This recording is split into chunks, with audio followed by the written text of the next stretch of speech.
Joan. We're happening. That's what's happening. And we're awesome.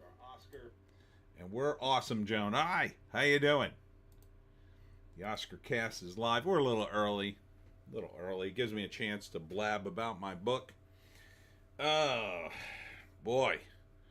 It's going to be a crazy Oscar cast tonight. Welcome to Hollywoke Hot Take Live, where we do it live for the Oscars. And you might say, where are the Oscars? Why don't you show the Oscars on your screen? Well, you know I can't do that because every time I show something else on YouTube that's a movie, YouTube says, oh, we're going to take you off the air for a week. Or, oh, we're not going to pay you anymore. So I can't do that.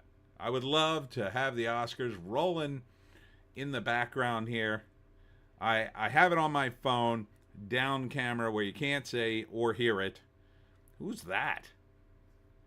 I don't know who that is. Some chick in a blue dress. I gotta say, it's kind of an unflattering dress. Who is that? I don't know who that is. Sort of looks like Heather Graham if she had a little too much facial surgery, but I don't think that was her. Now this looks like, is that Elizabeth Olsen? She's Julia. Julia who? She's got a lot of, Juliana. She's got a lot of like, I don't know, body stuff on. So her skin is glowing. It's glowing a little too much. A little too much. I'm very critical. Joan, of course, is here on the stream, but you know Joan, she'll be out in like 2 minutes. Stay on, Joan. Stay on. It's going to be a long stream. Speaking of which, I'm going to have to take breaks. I'm just letting you know now. And of course, Joan will jump in and do some stuff. Joan, you got to stay on the show. You're part of the appeal. Don't go all Hollywood on me, Joan. I need a cute dog in the shot. I'm not cute enough to do this by myself. Okay? You look good.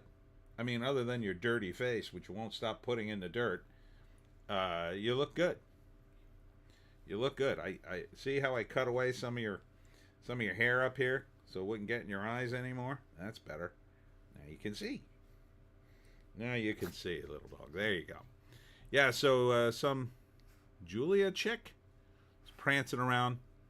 I mean, she looks good. She keeps doing stuff with her dress, though. Was she in a movie? Juliana. Who the hell is she? She kind of looks like Elizabeth Olsen, but I don't think that's her. Juliana. I don't know who you are. She just threw a kiss at me. Flash and Juliana. Oh man, I got the subtitles on. I can't read them fast enough. Was she in the Flash? Is that why she's here? Did they just bring out a bunch of hot chicks to distract us from Amelia Perez? Oh, here's Arden. It's a poodle thing, I think. The dirt sniffing. How are you? That Try video was hilarious. Oh, thanks. Yeah, they're good. I like the Try guys. They're on the Try channel. I sent Arden is here, and Arden is from Newfoundland. And I sent Arden a video from the Try channel. They just recently did Newfoundland snacks. So that was a pretty good one. You should see the ones where they do whiskeys because they're all Irish. And like all of them drink like way too much. It's hilarious to listen to them all talk about booze because they all talk about it the same way. Like they all have stories like, yeah, you know when you wake up in a field after you've been drinking all night when you're 13? And I'm just like, Jesus. Yeah, I remember this booze. This is a starter booze, like when I was 14 and like in the 8th grade. Like that's the way they talk about booze all the time on the show. It's freaking hilarious. And they're also Irish comedians. A lot of them don't really go into shtick too much, but one of them does. He does a lot of puns. I think that's Colin. But yeah, it's good channel if you haven't seen the Try channel. And they try all kinds of crazy stuff. But the all-time best, of course, on the Try channel, And if you want to go back and look at their videos, I literally went back. This is the only channel on YouTube. I went back and I looked at every single video they've ever made, except for some of the longer streams. They're a little too long. Ardent, LOL, been there. But they did durian fruit.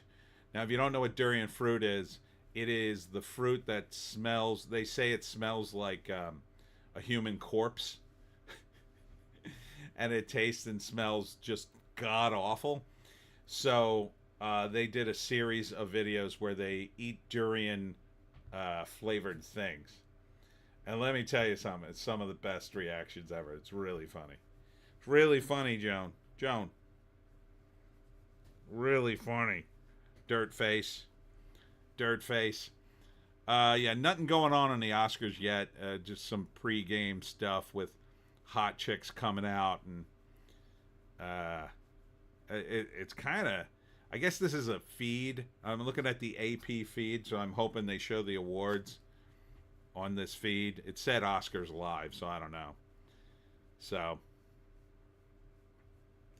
if anybody can inform me of a good feed, this is the feed I'm going with, the AP feed. I'll switch feeds if I have to, but I assume when the awards start, not sure when they start, we'll actually get to see them on this feed. I don't know. I'm beginning to think maybe not, but I'll let it go for a little while because who cares about the Oscars? I know it's the Oscars feed. I don't give a crap. But, oh, it's 7. I didn't even do my pregame stuff, Joan. So, let me just tell you briefly. This is the pregame part of the show where I tell you about my week. What did I do this week? Okay. So, I'm looking at my calendar, which is over here. I went to the residence at Voorhees on Tuesday to entertain the folks there. LeMay is here. Hi. How you doing? Oh, Ardent. The one girl losing her mind over the pineapple anise was funny. I'm glad one of them figured out the bilingually thing. Yes, he's talking about the video. Ardent says, hey, LeMay. LeMay says hello back.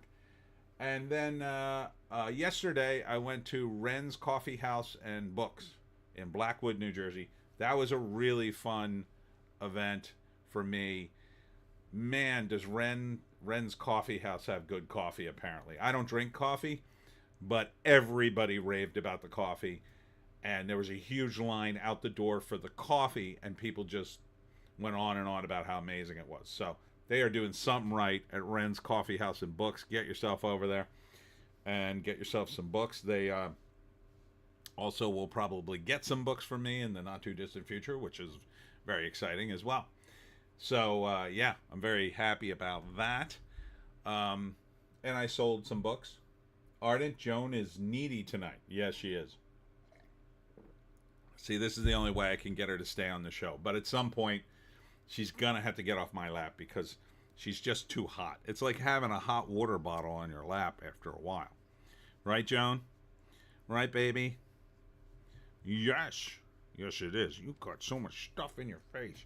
You're a filthy dog. You're so filthy. But also, oh, JEC is here. Hi, hi. The Pineys dropped this week as promised, and not only promised, I delivered early on the Pineys book 17. Very excited. Ardent says, hey.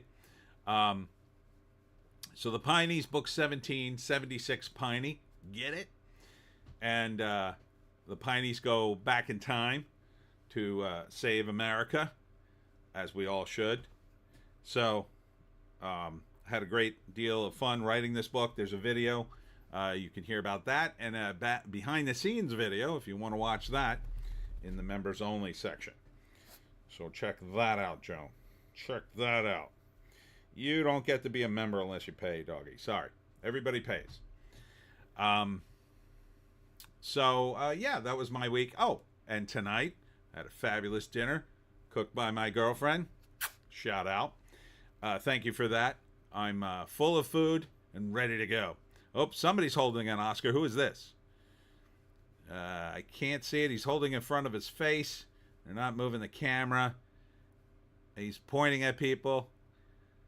Is he pretending to have an Oscar? Who is this guy? I can't tell. Can't tell. I think he's a celebrity. He's wearing sneakers, though. So maybe he's not. Maybe he's just goofing around. I don't know. Is anybody else watching this feed? I hope I'm on the right feed. This is the AP feed for the Oscars. So is this some sort of tourist feed? Now there's a photographer coming out. Looks like there's a chef in the background. Where the hell are the celebrities? 7 o'clock. Didn't this thing start? I don't know where they're filming this. AP, get into the show. Get into the show. But before we get into the Oscars, because I'm sure nothing important has started or happened in the Oscars. Are you bailing already? We haven't seen Oscar 1 and you're out of here? This is what I got to put up with. All right. Bye, Joan. I'm gonna make sure Joan comes back. I have no idea who these people are. Zooming in, I still don't know. Is this the Oscar? It looks like the kitchen staff at the Oscars, because 2 guys are wearing chef's outfits. And there's commentary, but it's blowing by so fast I can't even read it. I know. This is it's ridiculous. My Oscar coverage is terrible. Ardent, LOL. Well, let's here, I'll just briefly show you. There's the cover, by the way. You see, you got Ben Franklin with his eyes glowing because he's got a book. You know that from the Pineys.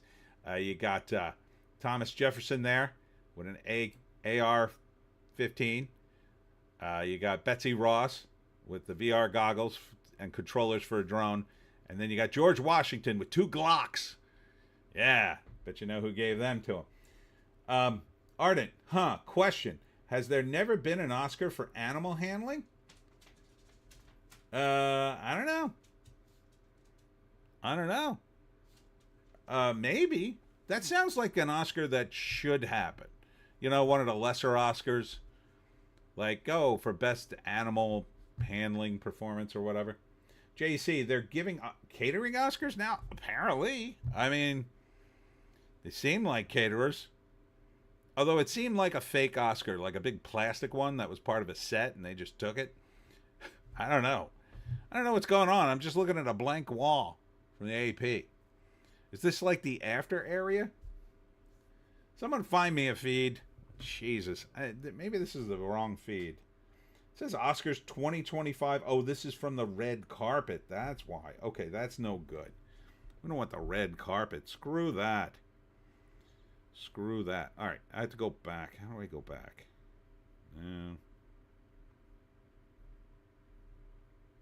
No, I can't do it that way. Can I do it this way? No, I don't want to do that. Thought I had this already. All right, let me try pausing it. Doing that. Okay, there we go. All right, let me try different Oscars feed. That's a red carpet. Watch live, the red carpet. Damn it. It's all red carpet. Watch the Academy Awards. I guess start a free trial. Screw that. I don't want a trial. Here, wait. Try this one. Is this, I don't care about the chat. Turn that off. If you want to watch this broadcast, click the link on live chat.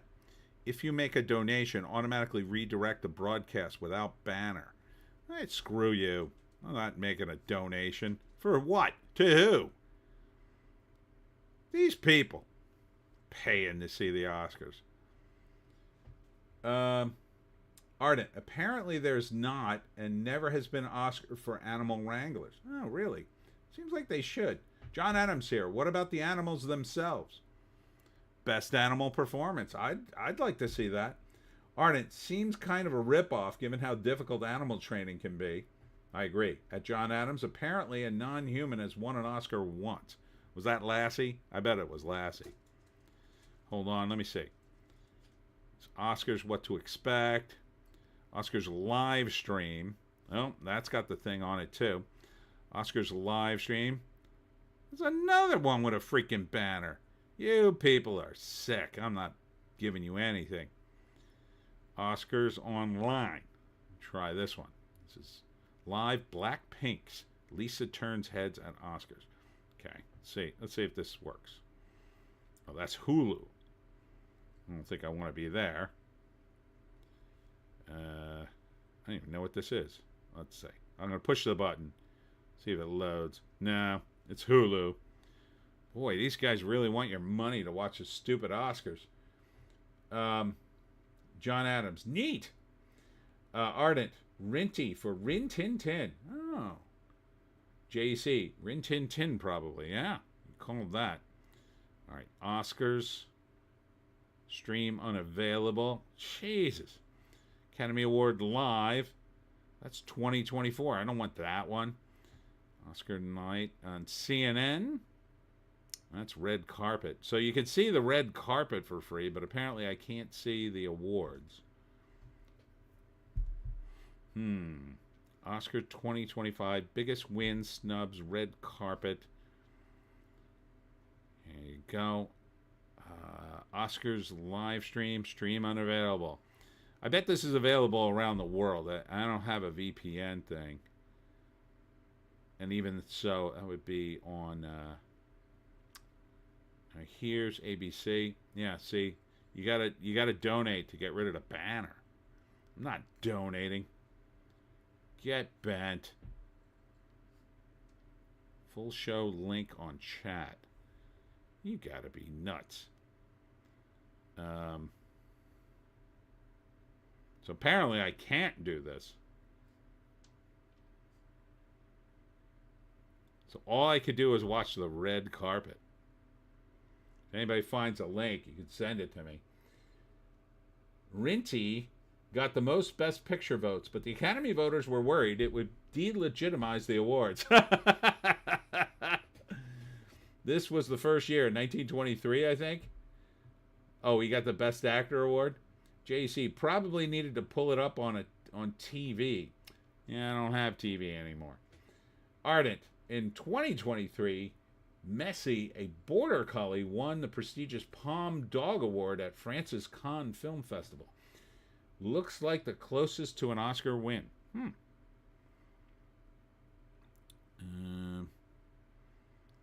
See, I'm just looking at a few more places, and then I'm going with the other people. Live do Oscars. Super. I don't know what that is. Okay, try this one. Yeah. All right, I can watch the Oscars. I just can't see. There's a banner in front of it. So what I'll do is I'll put on. No, I can't put on the closed captioning. All right, I'll just have to guess. Jesus. Can you imagine sending a donation to the Oscars like it's a charity? These people. John Adams. If it's a banner, you might be able to right-click, inspect, delete it with CSS by making it hidden. Oh, let me try that. It's on my phone, though. No. Looks like Conan's out there doing some jokes. So now I don't have the CC. I don't have the closed captioning.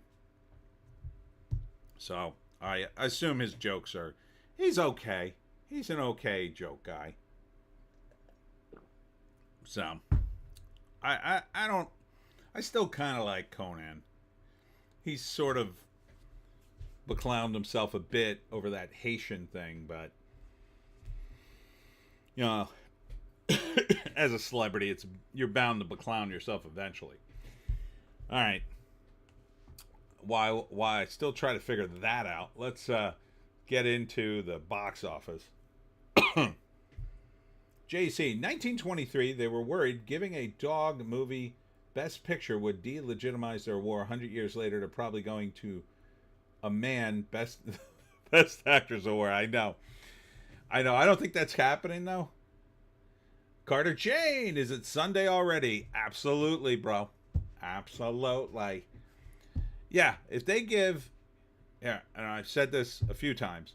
If they give Amelia Perez Best Actress, that's the end of the Oscars. It's the end. It's over. That will crush the Oscars, because here's why. people will first. I know a lot of people. The people are still hanging on by their fingernails for the Oscars. One of the things they love to do is when a movie wins something, they go out and see the movie. Now, in previous years, they've given it to movies that weren't particularly great, but at least you could have argued, well, there's probably some artistic merit in this that I'm missing, or it's gone over my head, or whatever. If you're kind of a normie, right? But Amelia Perez, in my view, looks like a complete clown show. Like, someone I knew tonight told me she tried to watch. She said she couldn't get through 10 minutes of it and turned it off.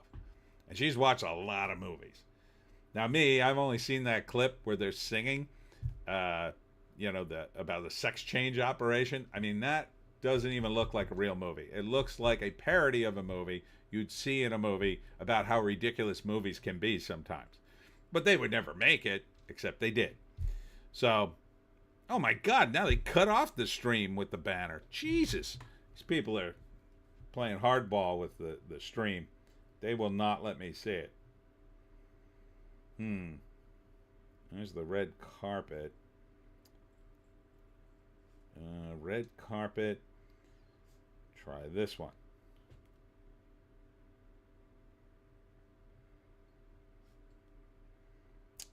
I don't know. That one's not working. Try this. Try this one. Maybe this. Some sort of stream. Nope, you got to donate. Wow, they got this locked up this year for the donate. That's crazy. Might just have to bail on the whole Oscar. I thought for sure I could do this. Who'd have thunk it? Try this one. Live stream has been terminated due to use of third-party audio. Jesus. They're serious. They don't want you making fun of them.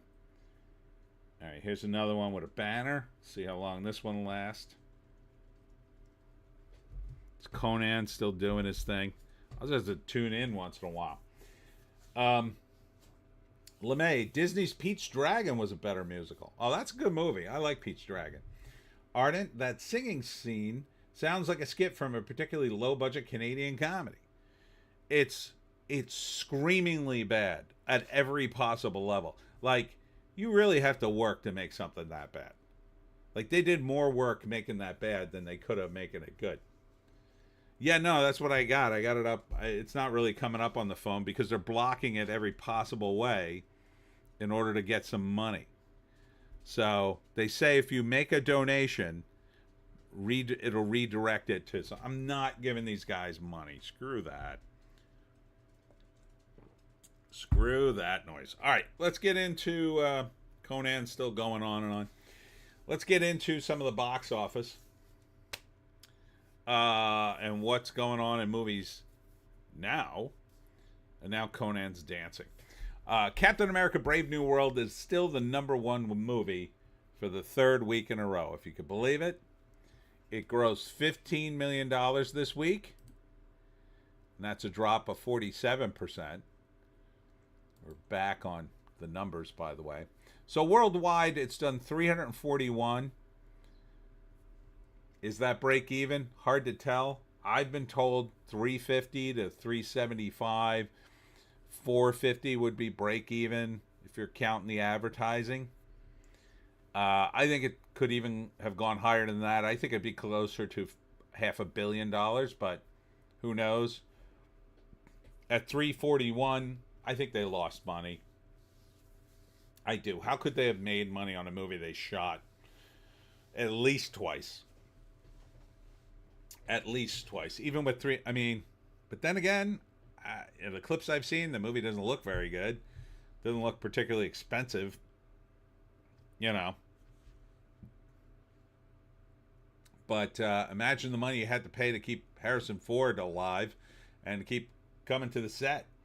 LeMay, I overheard a little kid called Brave New World mid. Mid, I think, would be generous. It looks just terrible. I don't care about any of the characters. I mean, it just looks god awful. So, $15 million this week. probably got 7 million next week, 3 million the week after that, then 1 million, then nothing. So then on to Disney Plus. Number 2 is Last Breath. Now this is a movie that probably would have done okay back in the day. It's like a deep sea diver rescue movie starring Woody Harrelson. Did 7.8 million. It's like maybe this could pick up next week. I kind of doubt it. It doesn't seem all that exciting, quite frankly. Seems to have a lot of stuff in it we've seen before. But whatever. Second week for Monkey, the Monkey. It was number 2 last week. Drops the 3. 55% drop, 6.3 million. That's probably not, doesn't bode well. Again, though, like, this is the kind of movie back in the day you would have definitely gone seeing it. It's Stephen King. It's a horror movie. Plus, it's kind of ridiculous and it's kind of funny. This would have been the perfect movie for me and the bros to go see. A perfect movie to take a, you know, if you're a teenager, to take a date to. But you don't have to do that anymore, right? So if you're a teenager and you don't have any money, but your parents have streaming, you just wait for streaming or you buy it off the streamer, and then they don't have to drive you anywhere. And I don't know, you pay $20, you watch a movie. Then you don't have to worry about your kid doing something stupid in a movie theater. And, you know, because, you know, we all know $20 to rent a movie isn't that bad of a deal when you could sit at home. You don't have to spend the gas. You don't have to spend the money on food. You got food at home. You make popcorn or whatever. And you're comfortable. You can pause the movie. You go, watch it again. I just rented my friend's movie, Abrogation, and I can watch that for the next 30 days if I want. So, better to rent it. Better to rent a movie like that. It doesn't rise to the level of going to the theater. Although I will say the Monkey's a little more theatrical because it has all the crazy deaths. So might be fun to go see in a theater. I would go see it, but it's kind of a group movie too. Be a good group date movie, I think.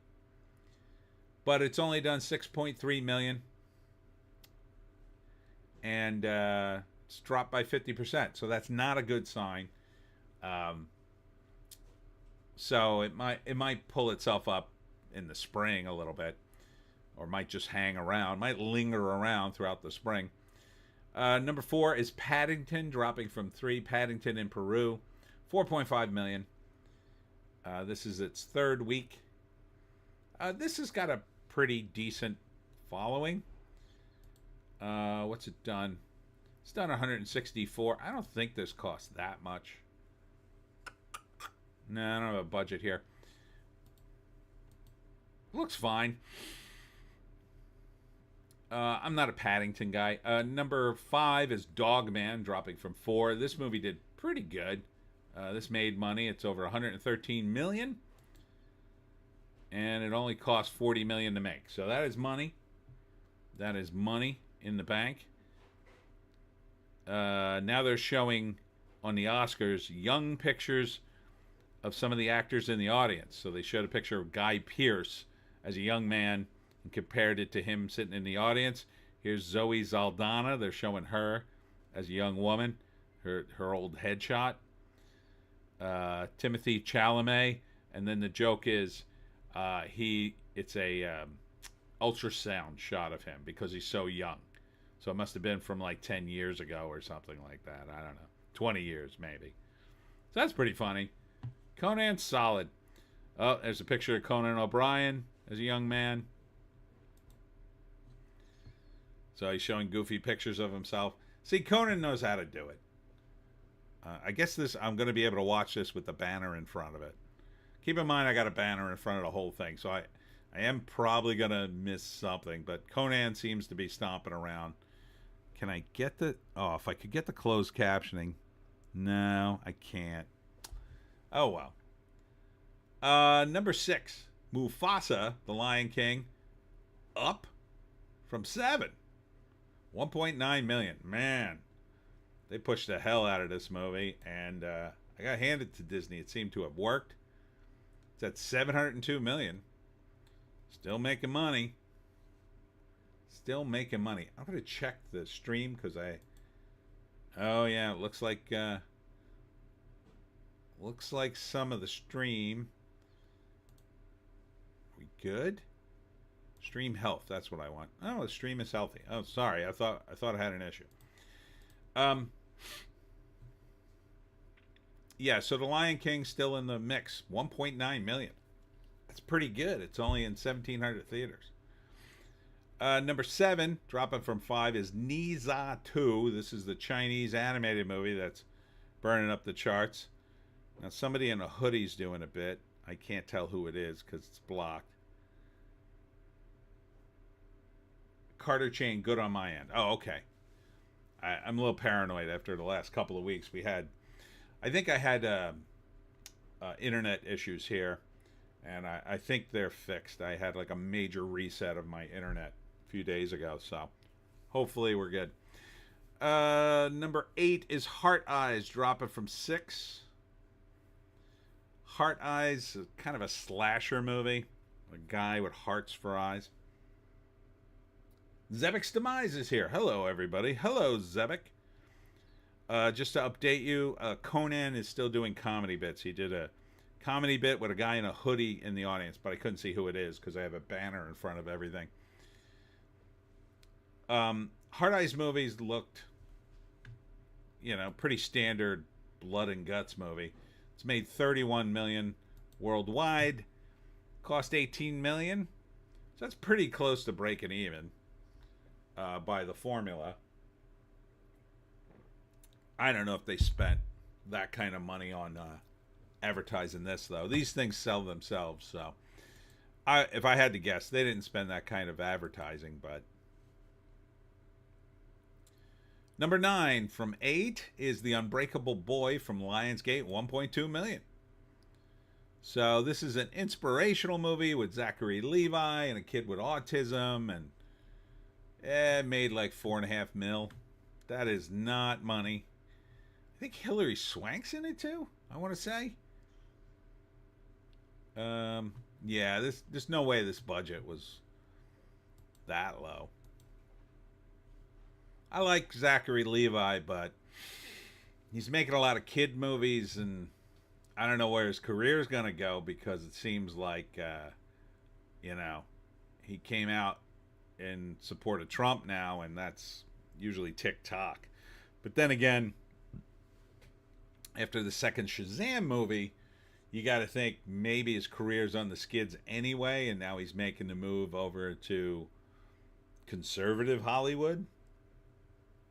So he's trying to make his bones before, he's doing movies with Neil McDonough at Angel Studios, which probably wouldn't be bad at all. I think Angel Studios has somewhere to go, and the rest of Hollywood just has money to lose, apparently. Number 10, One of Them Days. I almost watched this today. This is the female version of Fridays. 925K in its 7th week. Did pretty good. 47 million with a production budget of 14. That is money in the bank. See, again, you make 10 of these movies, cost you 140 million, you get back 470 million. That's a nice profit. That's a solid $300 million profit. Then you multiply that by 4 and you're looking at $1 billion. I mean, and it's steadier money to make smaller movies. 11 is brand new. It's Mobile Suit Gundam. The Beginning or something. I don't know. I don't understand the weeb talk. There's some weeb talk in the title. 916K. That's pretty good for it's only in 784 theaters. The weebs are loyal, though. They love their anime. Behind that, A Complete Unknown. Oh, it looks like Conan's doing a musical number now. And there's a puppet. Oh, it's a Dune puppet of the worm. That's pretty good. And he's got Deadpool dancing, and so I assume this is meant to be ironic and hilarious, not serious, because it's Conan. So I assume the lyrics are just as silly. Good on him. What else we got here? A complete unknown. 10th week, 944K. Now this might win something tonight. I doubt it though. Probably, maybe best sound or something like that. Maybe Timothy Chalamet. I mean, I don't know if there's a lot of best actor movies in the mix. He looks fine in the role. 119 million. Carter Chain. Conan can sing. He did the monorail song after all. It's true. Monorail. Monorail. How's the song go? Won't the truck bend? Not on your life, my Hindu friend. It was Phil Hartman who actually sung it, though, but Conan probably wrote it. That was his era. Ah, damn it. Disney keeps claiming the copyright. Like, I'm not even showing this on YouTube, and Disney claimed the copyright of playing the Oscars with the banner. God. All right, here's the Academy Awards on Hulu. Full show. Let's see if this works. Well, it seems to be working.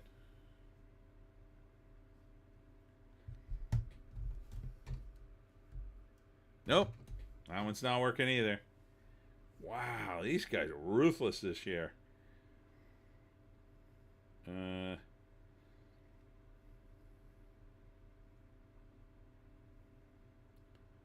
YouTubers talking about it. Boy, they're going after everybody who's doing a live stream on the Oscars. What is this? Oh, this is like a preview thing. I don't want this. Demi Moore and Margaret Qualley. I can watch that all day. Zevix Demands. Is there a chance the track can bend? Ah, that's it. Not on your life, my Hindu friend.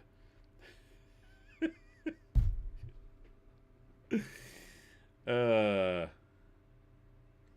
GMA. All your favorite celebrity couples. Don't care. Ah, crap. Way to go, Oscars. Way to go. Try it again. Oscars live. I'm going to try one more time.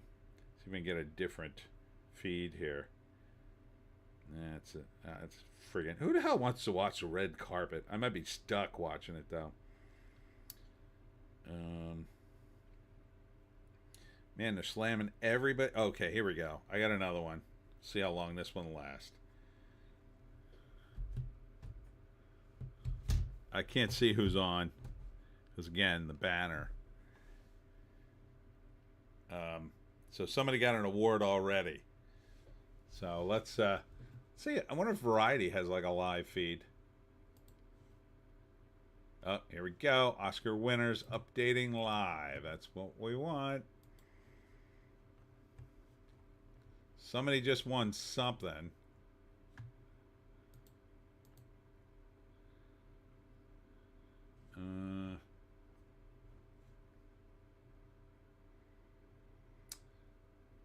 There's a chance the track. Oh, blanket copyright claim, says Zebek. Carter says, have you tried Rumble? You know what? I haven't.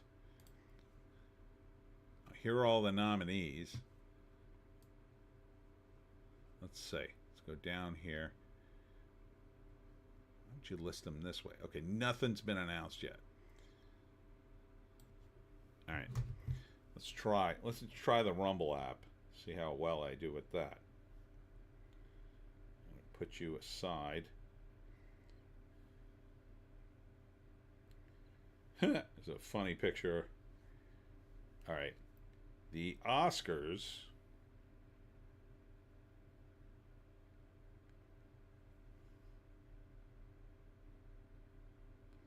Try that. There's a watch party.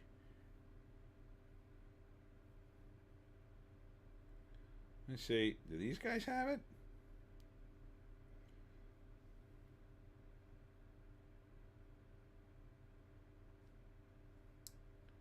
Oh, sorry, I got to get through the commercials here. All right. I don't know any of these guys.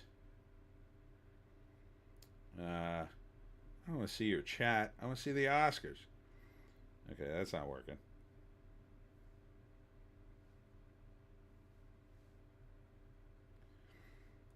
Yeah. That's it. Try it live. See if anybody's got a live feed. Oscars live. I don't think you're gonna find them on Rumble playing live. Yeah, there's literally only one.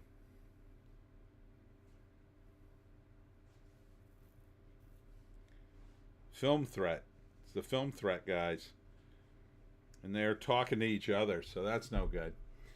Ardent, I've noticed recently that Disney and Marvel has started their own, I assume, channels on YT. So maybe ABC has a YT channel that's showing the Oscars? Yeah, I've been to that, but they let me watch it for a few minutes and then with the banner, but they're asking for a donation. So, to which I say, haha, not donating to the Oscars. Can you imagine donating to the Oscars? All right. So here.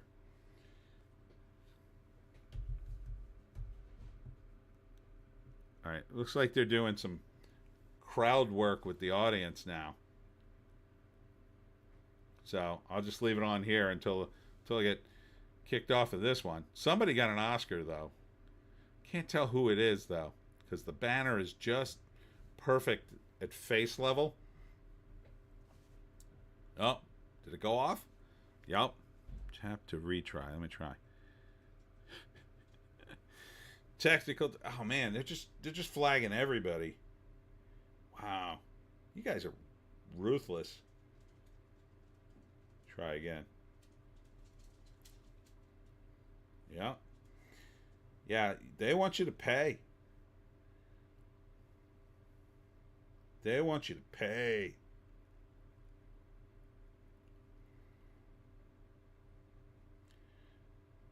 Here. Watch now on Hulu. Yeah, can't do it. Can't do it.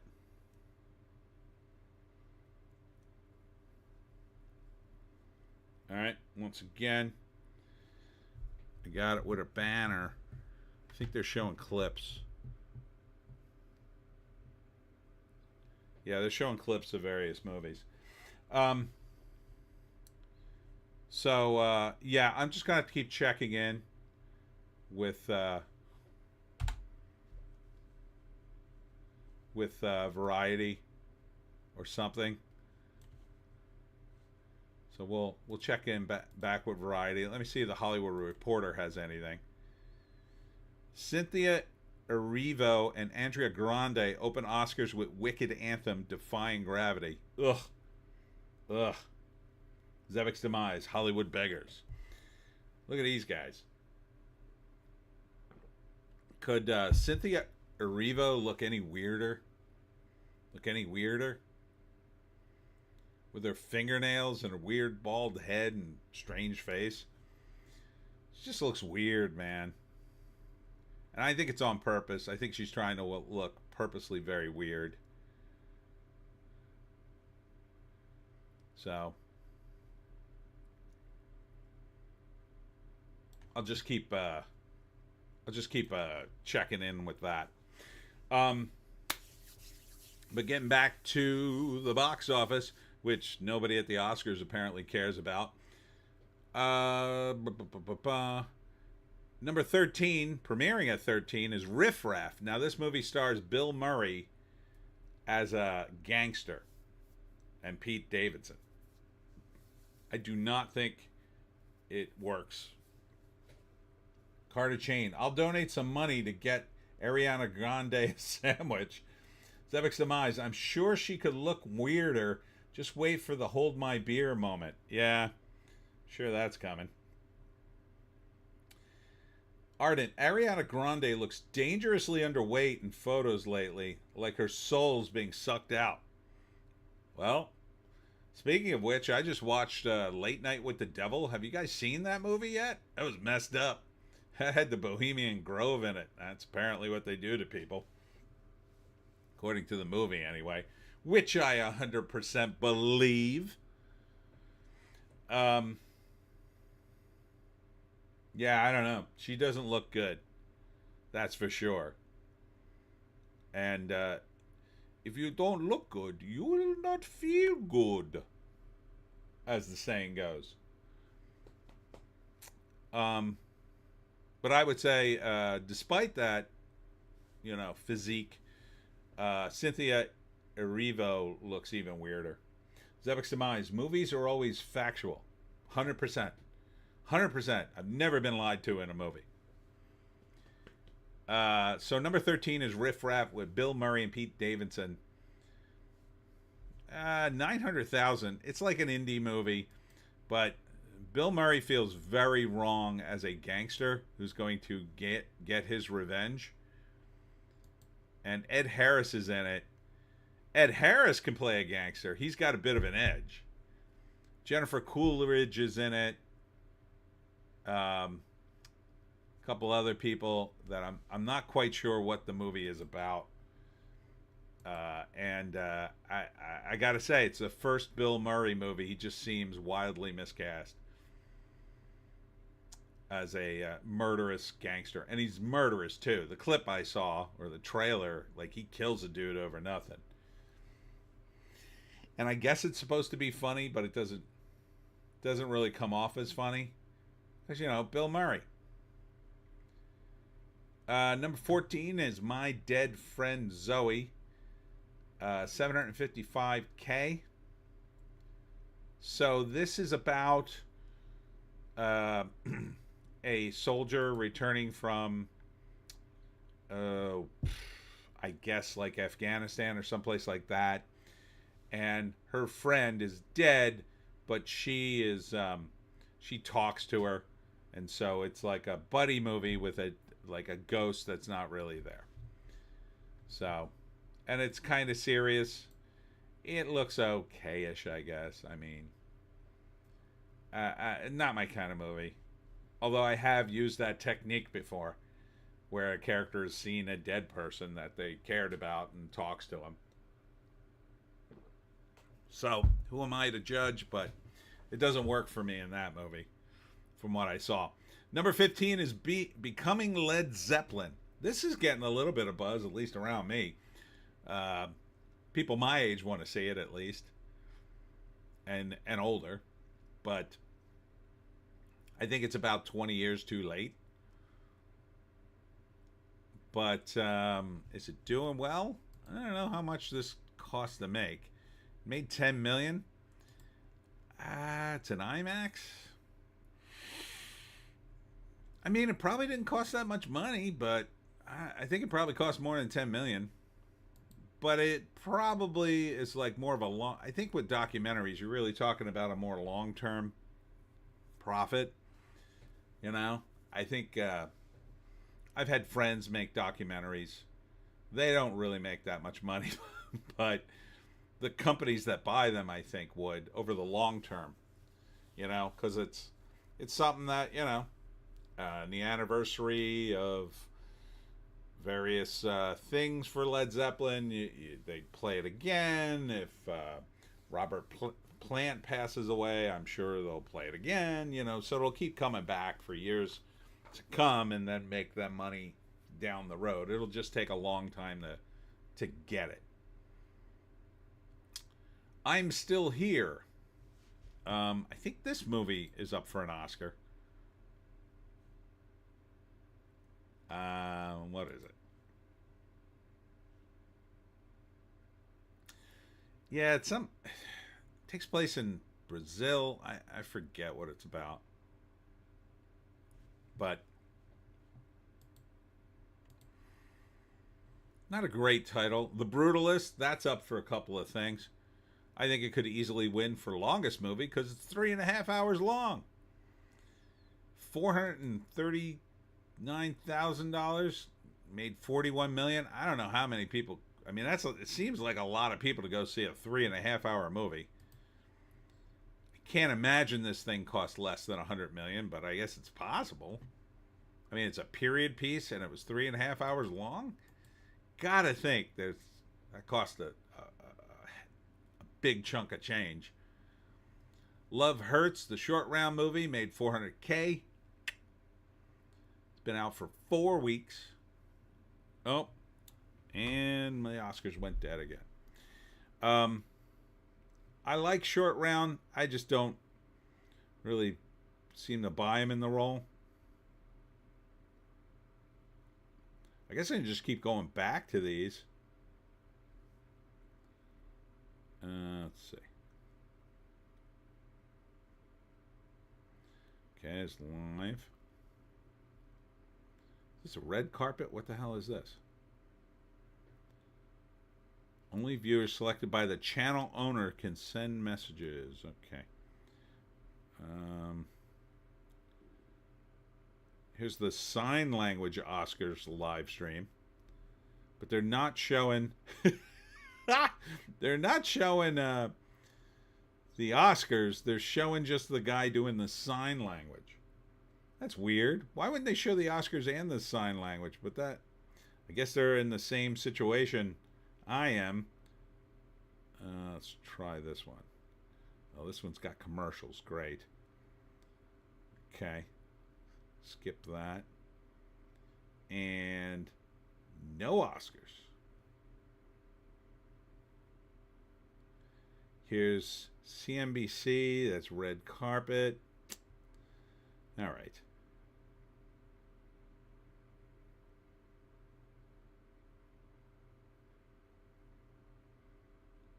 Can you get it subtitled? No. No. I tried that. I thought of that too. I try this one. Okay, I think this is it. Okay. This looks like it. No, that's a video about the Oscars. Never mind.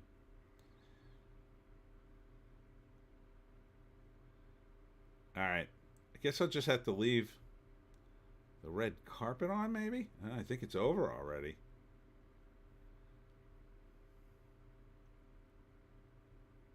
All right. Here, I'm going to try something desperate. I'm going to try to turn on my TV, which I haven't done in eons. Let's see. I have batteries in this thing. I need batteries. All right. Hang on. Try this. Because I might be able to get Channel 6 in, and that's what the Oscars is on.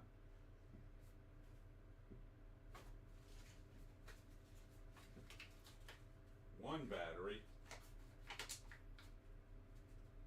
Great. One battery I've found. Hold on, I gotta take batteries out of my video games or something. Do you have a battery in here? No? Oh, here we go.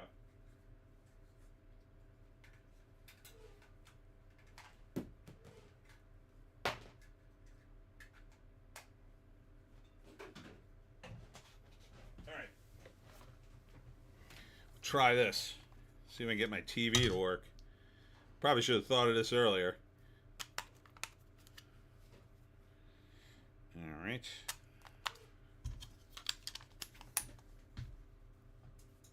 Alright, TV's on. Now, I have no cable, but Channel 6 usually comes on, which is ABC here, where the Oscars are on. Just have to get it back to television. Okay. Let's see if I can do that.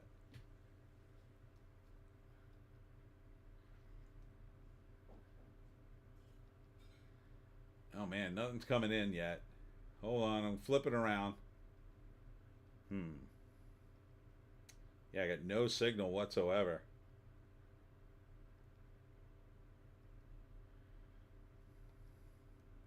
A bunch of static.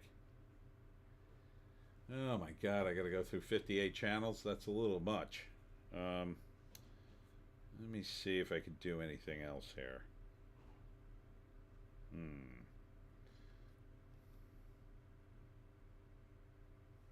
That's channel 6. Not on there.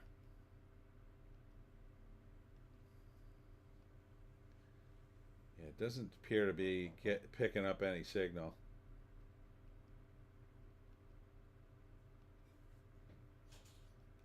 Try RTune. Got it on HDMI 2. That might be wrong. Oh, here we go. Okay. Oh, I got it on the wrong thing. Okay. Figuring it out. Okay. I got it on TV. Try channel 6. Ah, nothing. Thought that was going to work. It's like it's struggling to get the TV in. Try tuning it. Yeah.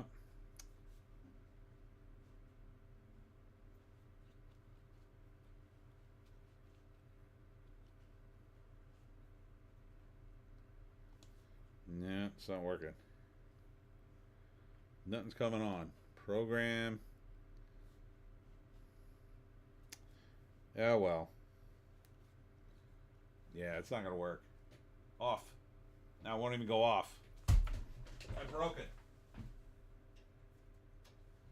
Well, I'll just make up stuff that happened. Let's see.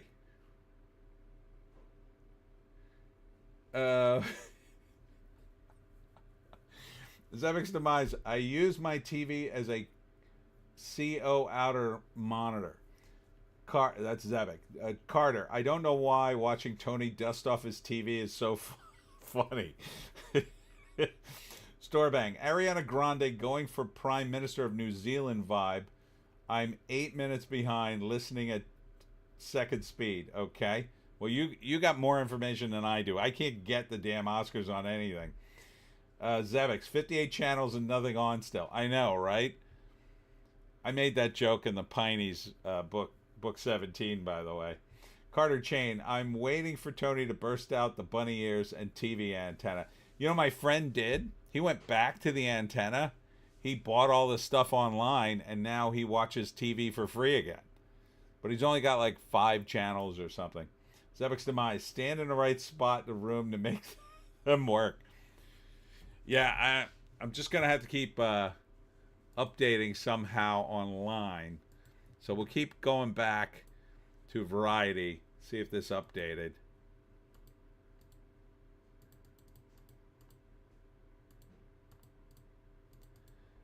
Yeah, I don't think they got to any of the good ones yet. No. No, Hollywoke or a Hollywood Reporter, still the same. Try Deadline. Okay. Oscar winners list here. Let's see if this is updating. Refresh for updates, okay? Yeah, nothing yet. Nothing yet. JC, I don't think they transmit television the same way anymore. Yeah, you need a digital descrambler now. In fact, I used to have TV in every room in my house because the cable company, it used to be you would just get the signal, and then you could split it a million times. You could have TV everywhere. And now you need a descrambler at every station. JC, they don't get to any of the good ones until like after 10. Yeah. All right, let's just soldier on. We're not missing anything. Joan's way more entertaining. All right, so Love Hurts is a Short Rounds movie. Again, I don't really see him much as an action star, but He's kind of funny. I didn't see the movie. It's probably done sort of okay. Moana 2 is a beast. Going out of theaters. Flight Risk. This is the bald Marky Mark movie with Mark Wahlberg, Topher Grace. I almost watched this tonight. I kind of still want to see it. Just because Mel Gibson directed it. Now, why isn't that up for an Oscar? Because Hollywood hates him. And they hate a bald Mark Wahlberg. After that is Anora, still in theaters. This might win Best Picture. It should probably win Best Actress. But I don't think they're going to give it to Mikey Madison. I think they're going to give it... They probably were going to give it to Amelia Perez, the transgender actor. Or actress, whatever. But I think their fallback is going to be Demi Moore. They're going to give it to Demi because she's the right age. This is her first... I mean, there's been a handful of serious Demi Moore films. I guess you could say, like, the kind that might get an Oscar. The Substance is like the first one that really is a contender. It was okay. I mean, I thought it was pretty good in parts. And she's good in it. But I didn't think she was as good as Mikey Madison. Mikey Madison is amazing in Anora. Carter Chain. Well, Mel kind of did it to himself. I still go back and listen to the phone calls. Those phone calls are pretty spicy, yeah. It wasn't even the phone calls. It was that stop that the cops stopped him and he was ranting about a certain group of people. You should rant like that. It's bad. Ardent. Didn't Demi get a nomination for G.I. Jane? Did she?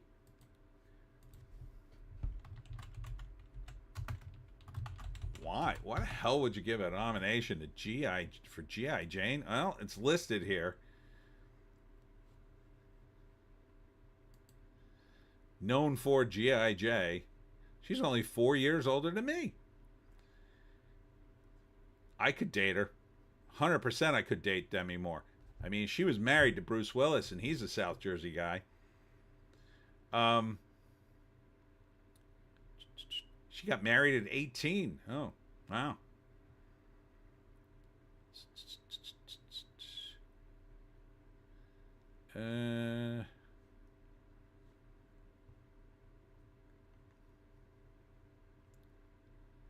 Doesn't say. Salaries. She got a lot of money for that. Arden at Carter Chain. LOL. The cop stop was the big issue. Not to mention his dad's opinion on those people. I can only imagine. All right, let me go to Wikipedia because I'm sure it'll be on there.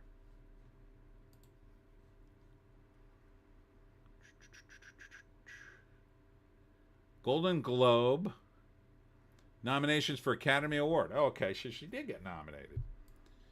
I guess it was for G.I. Jane. Let's see if it's down here somewhere on awards.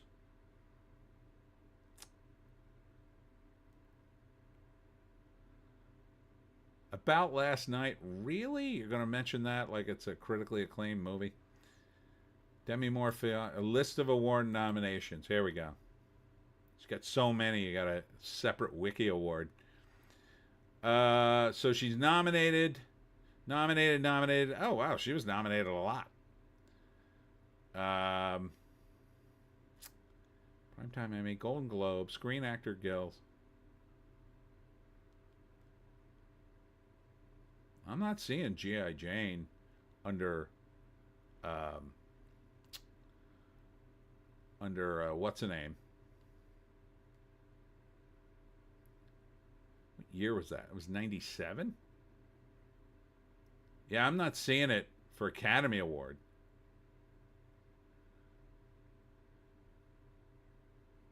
I'm not seeing a nomination on that at all, actually.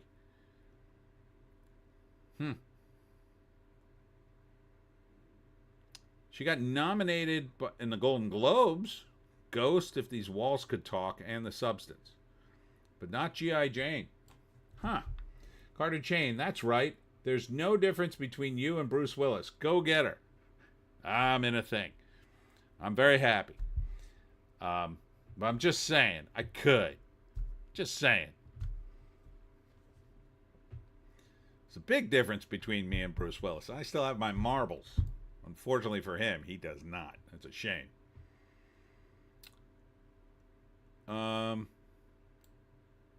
Yeah, so she's got a lot of 52 nominations and 22 wins. JC, G.I. Jane was a dumb movie. Yeah, it looks stupid. I didn't see it. I wouldn't go see that. Ardent, my bad. Maybe it was Ghost. Not for Academy Award. The only Academy Award nom she has is this one. So this is the first time she's being nominated. And she was nominated in BAFTA and the Critics' Choice for the same movie. So. Ardent, also, do you really want to date a woman that's low enough to date Ashton Kutcher? Look, I think that was a cougar situation for her. You know what I mean? I mean, she's a rich, famous celebrity. She didn't want to date just like a regular dude. She wanted like a hot boy toy. I think that was Ashton Kutcher for a while. Hey, there are worse gigs. If I was Ashton Kutcher, I'd be like, ooh. So I'm going to be Demi Moore's boy toy? I guess. JC, Whoopi won for Ghost? I guess we could look it up. She might have. I know she won for Color Purple, I think.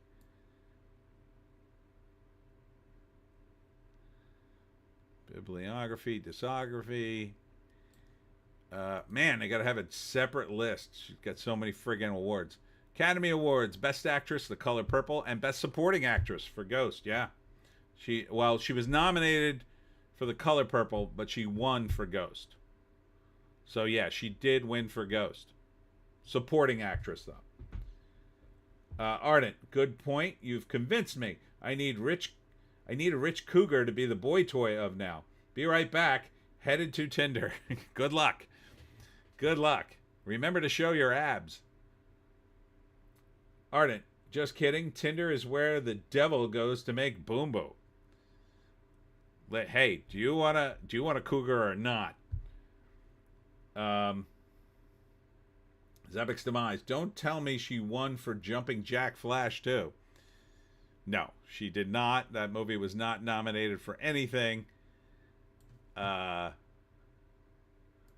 So, rest assured, Jumping Jack Flash will not be winning any awards. Okay, next up. Where did I leave off? Yeah, so Honora probably might win something tonight. Ardent, abs, LOL. Well, I got one big one. Sonic the Hedgehog 3, still in theaters, going out in its 11th week. Wicked, 15 weeks in the theaters, finally going out. Ardent, Jumpin' Jack Flash made Free Jack look Oscar-worthy.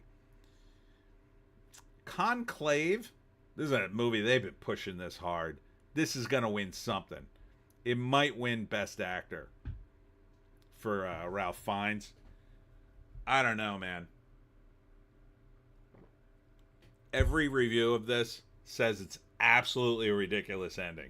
And of course, I have yet to find a critic to actually spoil the damn movie, but something to do with some transgender pope or something? It's crazy. Like, when I heard that, I'm like, oh, no wonder people are scoffing at this thing. Something about a transgender or non-binary pope or something? I mean, that's just like the height of delusion. You're doing that. Legends of the Condor Heroes, The Gallants. That's a movie. It's in its second week and it dropped 72%. Ouch. That has no legs. That is a paraplegic movie. Brothers After War. Brothers After War. What the heck is this? Not sure. I think That might be a documentary. Yes.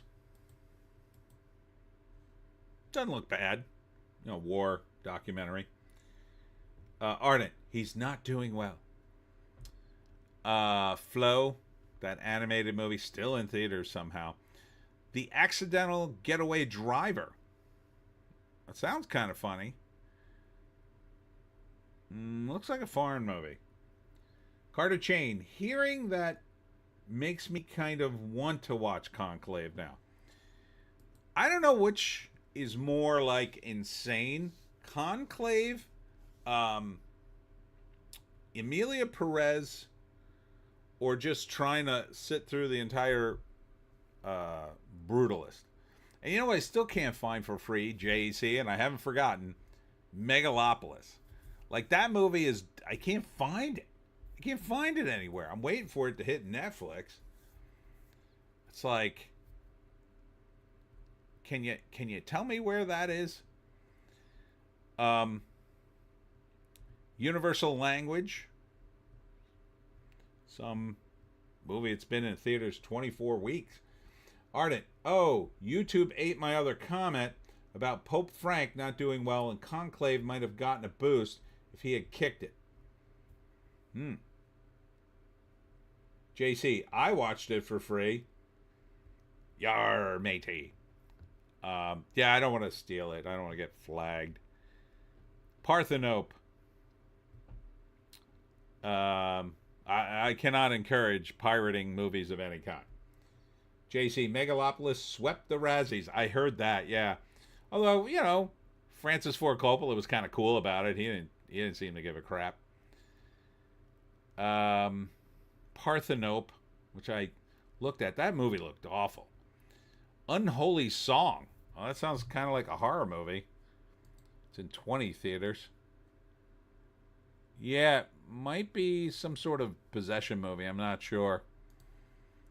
A reimagining of the greatest exorcism of all time. The miracle of the Gerasene swine performed by Jesus Christ as chronicled in the New Testament? Set in modern day Northern California. Oh boy. An obsessed landlord must fight to contain demonic spirits that have trapped inside an audio cassette player? When the tenants unleash the evil force, it's up to their wits and special skills of Father Bernard to cast the demons back into the bones of the swine and forever trap the evil under the original spell. That sounds a bit nuts. I gotta say, though, I'm mildly intrigued. It sounds so crazy, it might work. Ardent at JEC, LOL. Unholy Song. Ardent, LOL. An exorcism movie set in California. Are they going to the state Congress? Yeah, they should perform an exorcism on Gavin Newsom. That guy ain't the devil. Nobody is. That guy, he started a podcast. If you can imagine. That is a podcast I would pay to comment on, by the way. Just to tell him to go F himself. LeMay, cursed pig bones? Apparently. I don't know. I just watched Late Night with the Devil, and that was a pretty weird movie. I think I might check that out if I see it. Again, when I'm flipping through movies. Here's what I do. I go to my girlfriend's, and she hates this. She goes, find a movie for us to watch. And I start flipping through, like, Netflix or Amazon, and I just start making comments about each thumbnail. Oh, this sucks. Oh, I saw this. Did you see this? I don't want to watch that. And just on and on until she goes, will you just pick something? So I finally picked Late Night with the Devil. And then she made dinner and sort of half-watched it. JC, I looked up the ending of Conclave. Yeah, the guy they nominate is a hermaphrodite as Pope. Wow, what an ending. Ladies and gentlemen, we have picked a Pope. Now let's look at his genitals and see how weird they are. Like, what? How did he even know? How did he even know? Is there a special smoke for hermaphrodite? Get out the purple smoke. The purple smoke? Yep, he's a hermaphrodite. Oh my God, people are going to go nuts. And then they light the purple smoke, and people are like, oh my God, it's purple smoke. What does that mean? Oh my God, it means he's a hermaphrodite. Like, how the hell would they know? Carter Chain, it is in the Bible. Jesus drives a demon named Legion into a group of pigs, and the pigs kill themselves. Weird. Wait, Legion is a name of a demon, huh? Interesting. Because there's been a lot of movies and TV shows. You've got the Legion, which was about a demonic apocalypse on Earth, and then you got the Legion TV show named after the Legion character from the comics. But that meant Legion like a lot of people, because Legion's powers were he was able to take over like lots of people's brains. Rats. Exclamation point. What is this movie? It's 2007 in Fresno, Texas. Raphael is in the county jail following his arrest for graffiti. Oh wait, I did see the trailer for this. It looked kind of cool. It's like a quirky indie movie. He's a good kid. It's just graffiti, so you can't blame Raphael for the events that unfold after his arrest. He's not responsible for the sting operation. Pavlov's new mixtape. I can't even pronounce that. Officer Williams and her delusional suspicions, the meth pipes, the FBI, the rich kids with nothing to lose, Mateo, Larry the Pig, all the knives, the local aspiring TV newswoman, the plutonium deal going wrong, or anyone who may or may not die due to the deal turning sour. None of that is Raphael's fault, but it is his problem. That sounds like a fun movie.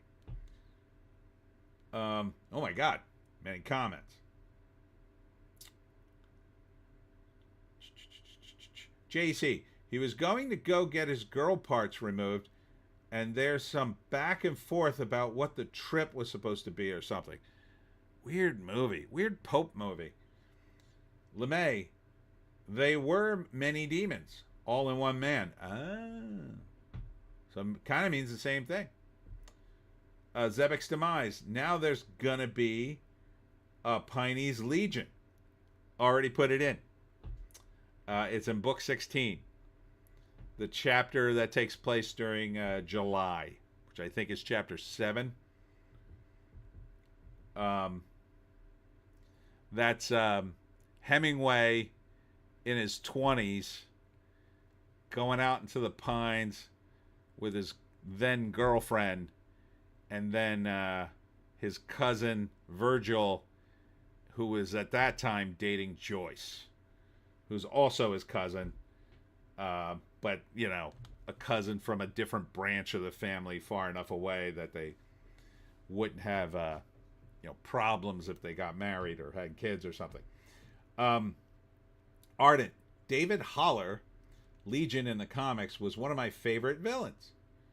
He was the son of, wasn't he the son of Xavier? I think. Carter Chain. Jesus asked the demon its name, and it replies Legion, as we are many. Oh. Yeah, I haven't really read the Bible in a long time. Zebek's Demise. The camping trip. Yes. Yep. The camping trip in the Pineys.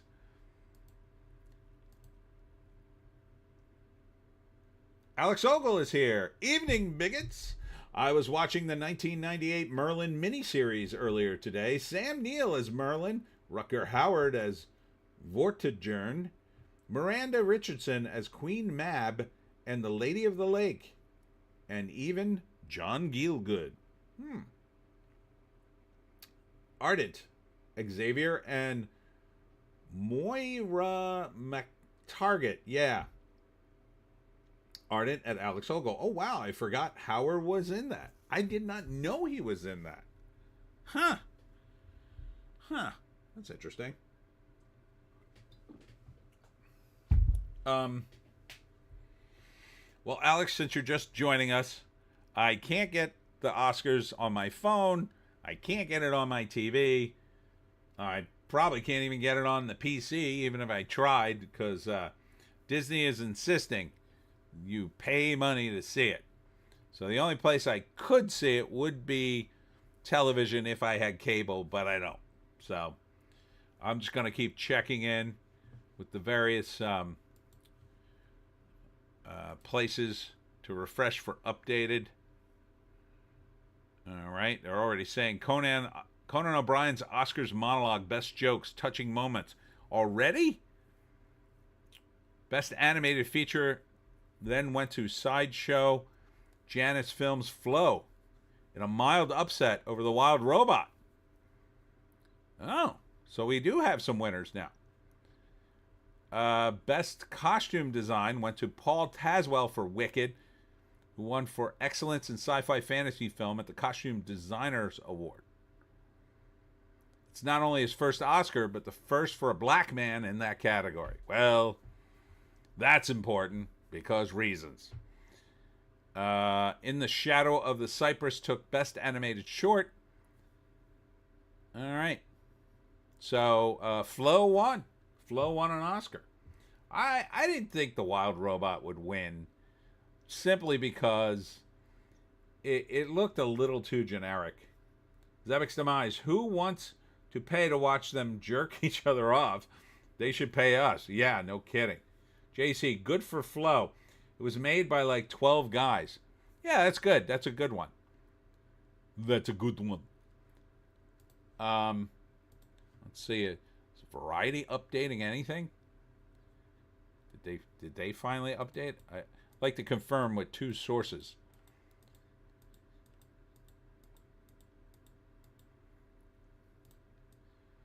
No, because they haven't gotten any of these awards. So I'm gonna stick with Deadline. They seem to be on it. Oh, wait. There's more. Oh, looks like Kieran Culkin surprised few with his show opening Best Supporting Actor win for Searchlight's A Real Pain, following up his award season run that included SAG Awards, Spirit Awards, and elsewhere. It's his first Oscar. Yeah, that movie looked okay. I didn't see that one, A Real Pain. Huh. So they did do Best Supporting Actor. Sean Baker won Original Screenplay Oscar for Neon's Honora. He deserves that. So good. Peter Straughan took Adapted Screenplay for Conclave. So that was based on a book. I knew it was going to win something. And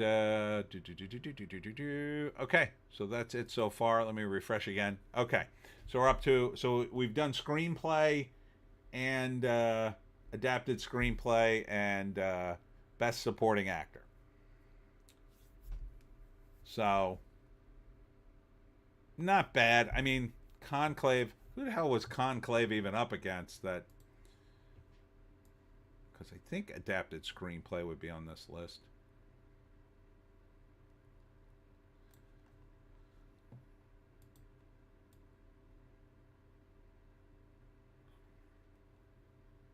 Animated, live action short film. Oh, there it is. Okay, it's finally starting to show up. Original screenplay. Okay, here's adapted screenplay. A Complete Unknown. I'm surprised they wouldn't give it to that. Amelia Perez didn't win. Nickel Boys, Sing Sing. So Conclave beat out those guys. I wonder if Amelia Perez would have won had not there been the incident. But I guess we'll see. I'd be shocked if they didn't give Amelia Perez something. But maybe they really just want to forget. Maybe everybody in Hollywood's like, oh, no, don't give it anything. Don't give it anything. All right. Let's see if I can finish this up. Yeah, The Seed of the Sacred Fig. That's also up for some noms. And A Real Pain. It's only in 15 theaters. Well, it just won for Best Supporting Actor. That seems a little low. Go shove it back in the theaters, you morons. That'll be one that I think people could watch and probably say, oh, yeah, this is pretty good. It didn't look bad. I mean, it looked fine. Um, Jesse Eisenberg's in it too, doing his neurotic guy deal. He's usually pretty good at that. Kieran Culkin, what's the name's brother? I mean, he looked fine. So I'm sure he's got a big dramatic moment that I didn't see in the trailer. But that's the deal for the numbers this week. The total was 52 million. That is pathetic. There's a pathetic amount of money. And but now we're in March, so movie pitch. Alex Ogle's got a movie pitch. 3Q. Moon Lee in a bikini plays the president of Taiwan as it's invaded by the Chinese. They mount a sterling defense, but she must visit the leader of the free world, played by Sydney Sweeney in a bikini, who demands the greater access to chip-making technology. Moon rejects the demand rudely, but climbs down from a high horse and agrees with an apology. Sweeney, in her bikini, stands at the prow of a huge aircraft carrier and fends off the Chinese. The film ends with Moon Lee and Sweeney in bikinis jumping up and down. Sounds good. Sounds like a winner. For 10 minutes, in the rain, in slow motion. All right. Let's get on it. I'm going to greenlight it right now. It's got everything. It's got drama. And it's got bikinis. JC, Emilia Perez, or Elia Perez, isn't really adapted from anything. The director read a book that had a subplot about a drug dealer changing his gender to go into hiding, and the director ran with that idea. I'd be shocked if a drug dealer cut off his junk just to get away. I mean, that just seems like, maybe I'll just go to prison. I mean, how are you even going to make that work? I'm not the drug dealer. You look just like him. Let me show you my genitals. Oh my God. Okay, you're obviously not the drug dealer. He wouldn't cut off his own junk just to get away. You can go. Ardent, Lamau, Zebek's demise. Shut up and take my money at Alex Ogle. I wish we could do, memes in the chat. Oh man, that would be great. You can do it in other ones. I got to figure out how to do that someday. Razorfist has a good chat set up when he does his thing. People can put in little things fly up like memes and stuff and video clips. It's pretty cool. I don't know. He's technologically advanced in that area. So, yeah, Alex Ogle, you've done it again. You've done it again. But yeah, the box office should be bouncing back this month because it's March, and we're heading to springtime, and people are going to start going outside again. Alex Ogle, the title is a play on the Chinese rendering of thank you. 3 is san, and Q is san Q. So Moon Lee is grateful for America. We should force Zelensky to watch it. It's just like Alex in Clockwork Orange. Wow. And you got layers in it, too. I love it. I love it. It's a lot of fun. Yeah, now that the weather's turned, I did my book signing, and the weather was really nice. I mean, I had to wear a jacket, but I didn't, I could have survived without it. JC, I've seen some chats that read out super chats in AI voices like Trump or someone. Oh, neat. That'd be pretty funny. LeMay, Cobra Space Adventure had the criminal protagonist go through plastic surgery to go into hiding.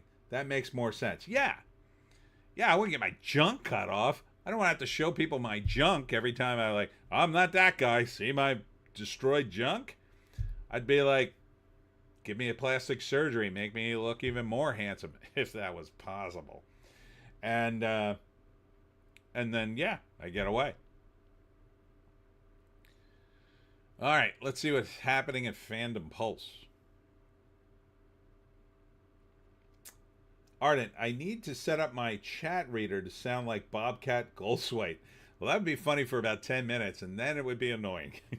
The thing, no, the awesome thing would be is if each chatter could then set up their chat to sound like a different person. That would be fun. Or you could, click it on random and you would hear random AI voices. That sounds like fun. All right. After getting savaged for their Black History Month virtue signaling, Halo posts tone-deaf message celebrating Women's History Month. You can see that there. See, this is a parody of that, 40s chick. The one that, what the hell's her name? She had a name. She was like a female Uncle Sam because she didn't really exist. Oh, Rosie the Riveter. That's her name. Rosie the Riveter. She was like a symbolic thing of mascot of women working while the men were fighting the war in World War II, because the women were home helping with the war effort. It was all a big scam in some ways, I say. Not that those women weren't helping, but it just it felt like a way to get women into the workforce. And I think looking back on it, that's partly what it was. But so yeah. I mean, ladies, if you want to work, you can. I don't have a problem with that, but I'm just saying, don't put it past your government to want you to work, because then they can tax you.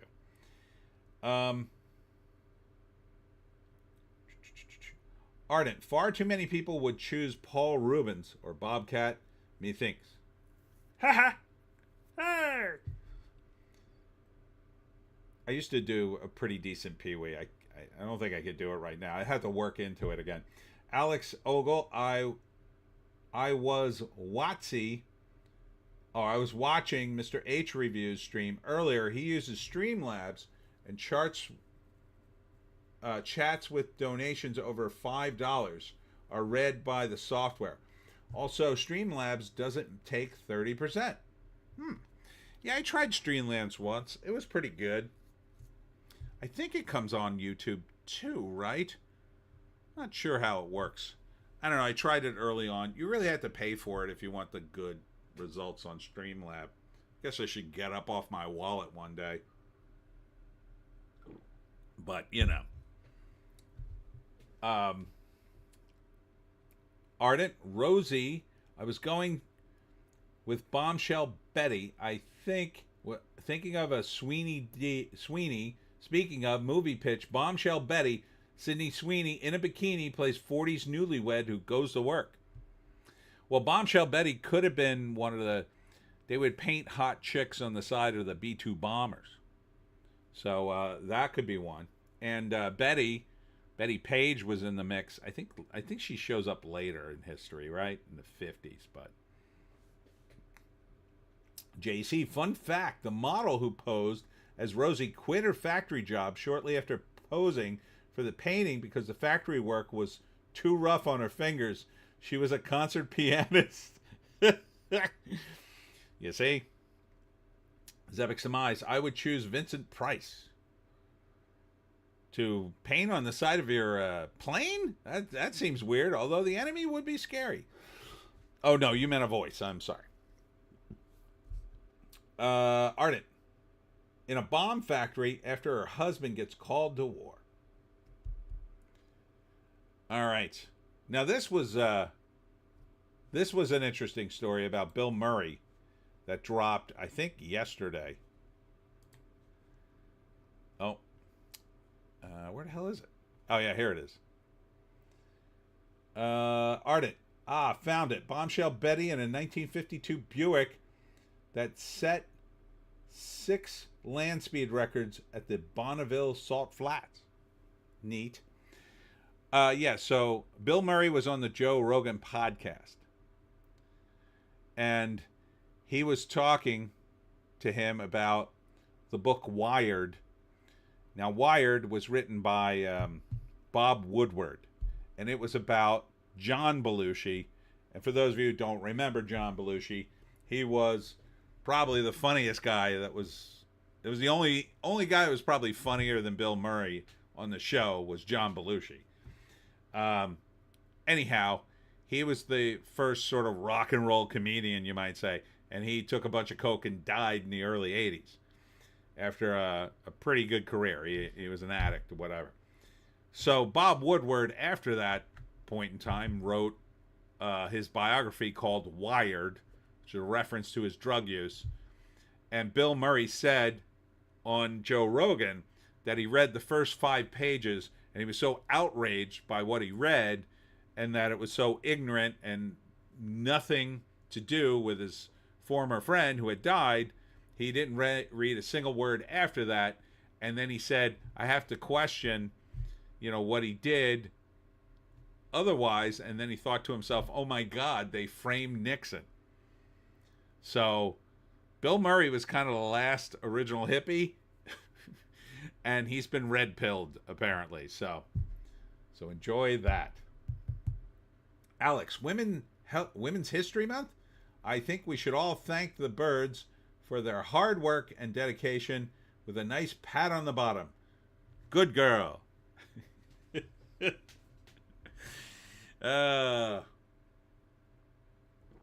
I'm going to get a text. I know it. Yeah, so that's Bill Murray getting red-pilled. It's pretty crazy.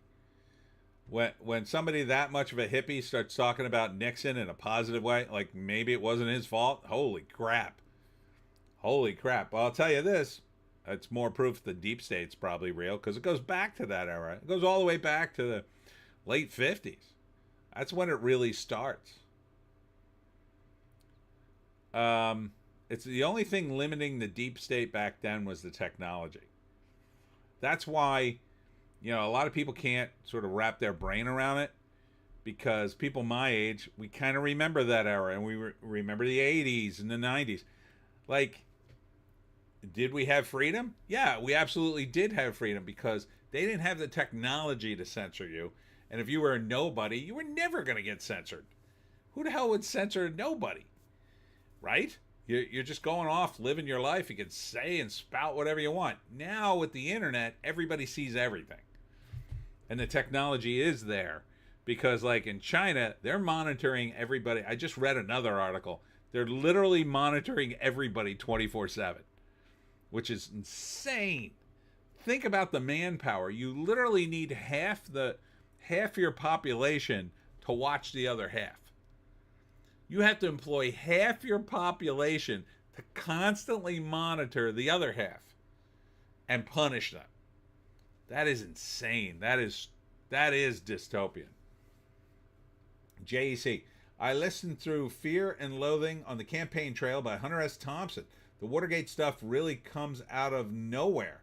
Feels like a CIA really wanted Nixon out and voting him out failed. It's possible, but I don't think Nixon was a nice guy.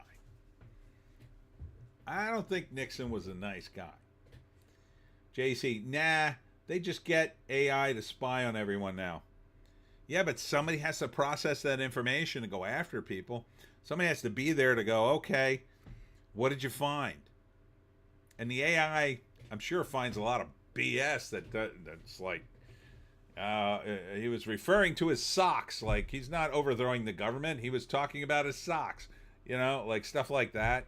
It kind of doesn't matter in that society anyway. They'll throw you in a gulag if they want to, but I'm just saying, it's a lot to process. Eventually, with all the stuff, all the technology, you still need humans to process it. Alex Ogle, that's why the Chinese are pushing to develop their own AI to try to reduce the manpower requirements in monitoring their populace. Social credit scores will be automated. Yeah, and not only that, basically the computers will start running everything. Imagine that. Imagine the computers running China right in the ground. LeMay, my U.S. history teacher just called Nixon paranoid. He was a little paranoid. But he also was a egomaniac, because the only reason they had all the tapes was because he made them. He thought He was a great man and would record, because the technology was new at that time. He would record all his conversations, like a ridiculous amount of them.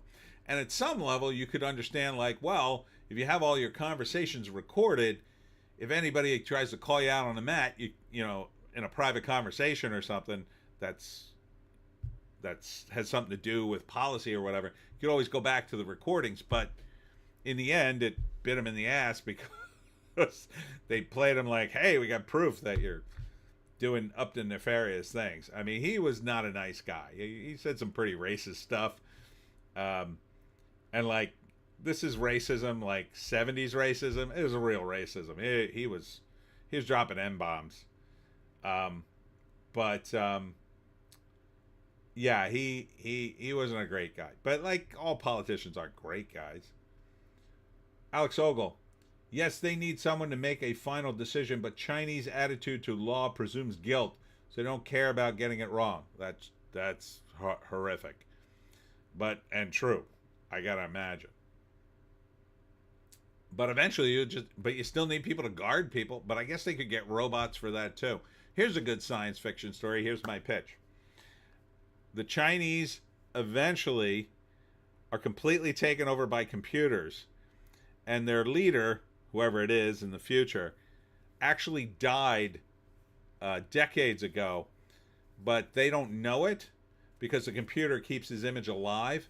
Because like during his final days as he was getting sick, he kept ordering the AI to hide his illness.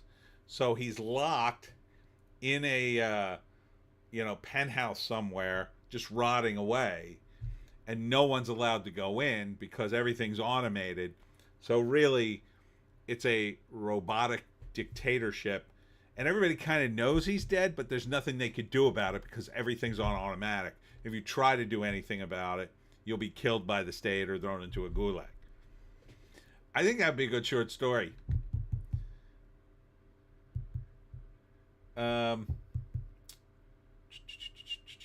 Ardent. Apparently, and I may be misremembering, Nixon was mean to his dogs.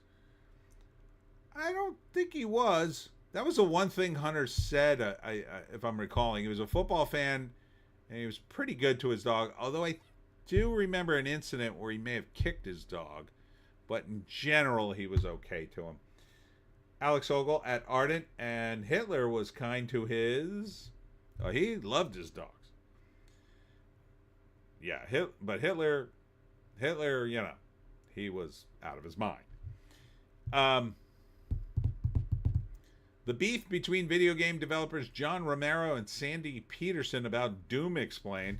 I don't really care about that. Top graphic novel sales list in bookstores featuring nothing from Marvel or DC Comics, but no manga either. Wow. Well, that's interesting. Someone just asked me today. They were thinking of getting it back and getting into the comic book game, and I had to explain to him, like, I don't know if there'll be comic book stores in the next couple of years because Diamond filed for bankruptcy, and I'm not sure they're going to be in operation after April. That's the rumor. They might just disappear. I don't know where you're going to get your comics. Alex Ogle at Ardent. Oh no, I read that one. Dan the Man is here, punching and lighting fires. Dan the Man. Hello, Dan the Man. That's the emojis he sent me. He sent me the fist emoji. Oh, maybe it's a fist bump. And then fire. Fire. Because Dan is cool. Welcome, Dan. How Brandon Sanderson tried to build his own MCU-style film franchise with his Cosmere and failed. That is not a good name. I don't think that's a good name. Cosmere. I don't know what that is. It's a terrible name, though. I don't like that. I don't like the way that rolls off the tongue at all. Cosmere. Hey, you want to go into the Cosmere universe and read? No. Just stop talking. I'm out. I'm out with the word Cosmere. Sounds too much like cashmere. CBS announces return of Khan Noonien soon on Star Trek. Anybody want to see something like this? I know I don't. Ardent at Alex Ogle, LOL. Well, no one is totally evil. CBS does not know what to do with its IPs. There, I said it. They're clueless, man. I mean, it sounds like they're finally getting rid of Kurtzman. So Kurtzman track may be done, but I don't think they have any idea what they're doing at this point. How hard is it to make a Star Trek show? People love Star Trek. You hire a bunch of sci-fi guys, you make this show. You just look back at what did Gene Roddenberry do? Oh, well, he hired all the sci-fi writers of the day. Okay, go do that. Like, those guys don't make a lot of money. They'll work for scale. They'll be happy. Says, oh, you mean I could write a screenplay, get paid a union wage, and you'll send me royalties? Yeah, sign me up. I'll write you 10 Star Trek scripts. What could be harder or easier than making another Star Trek show? And they can't seem to do it. They can't seem to do it. It's woke-tarded.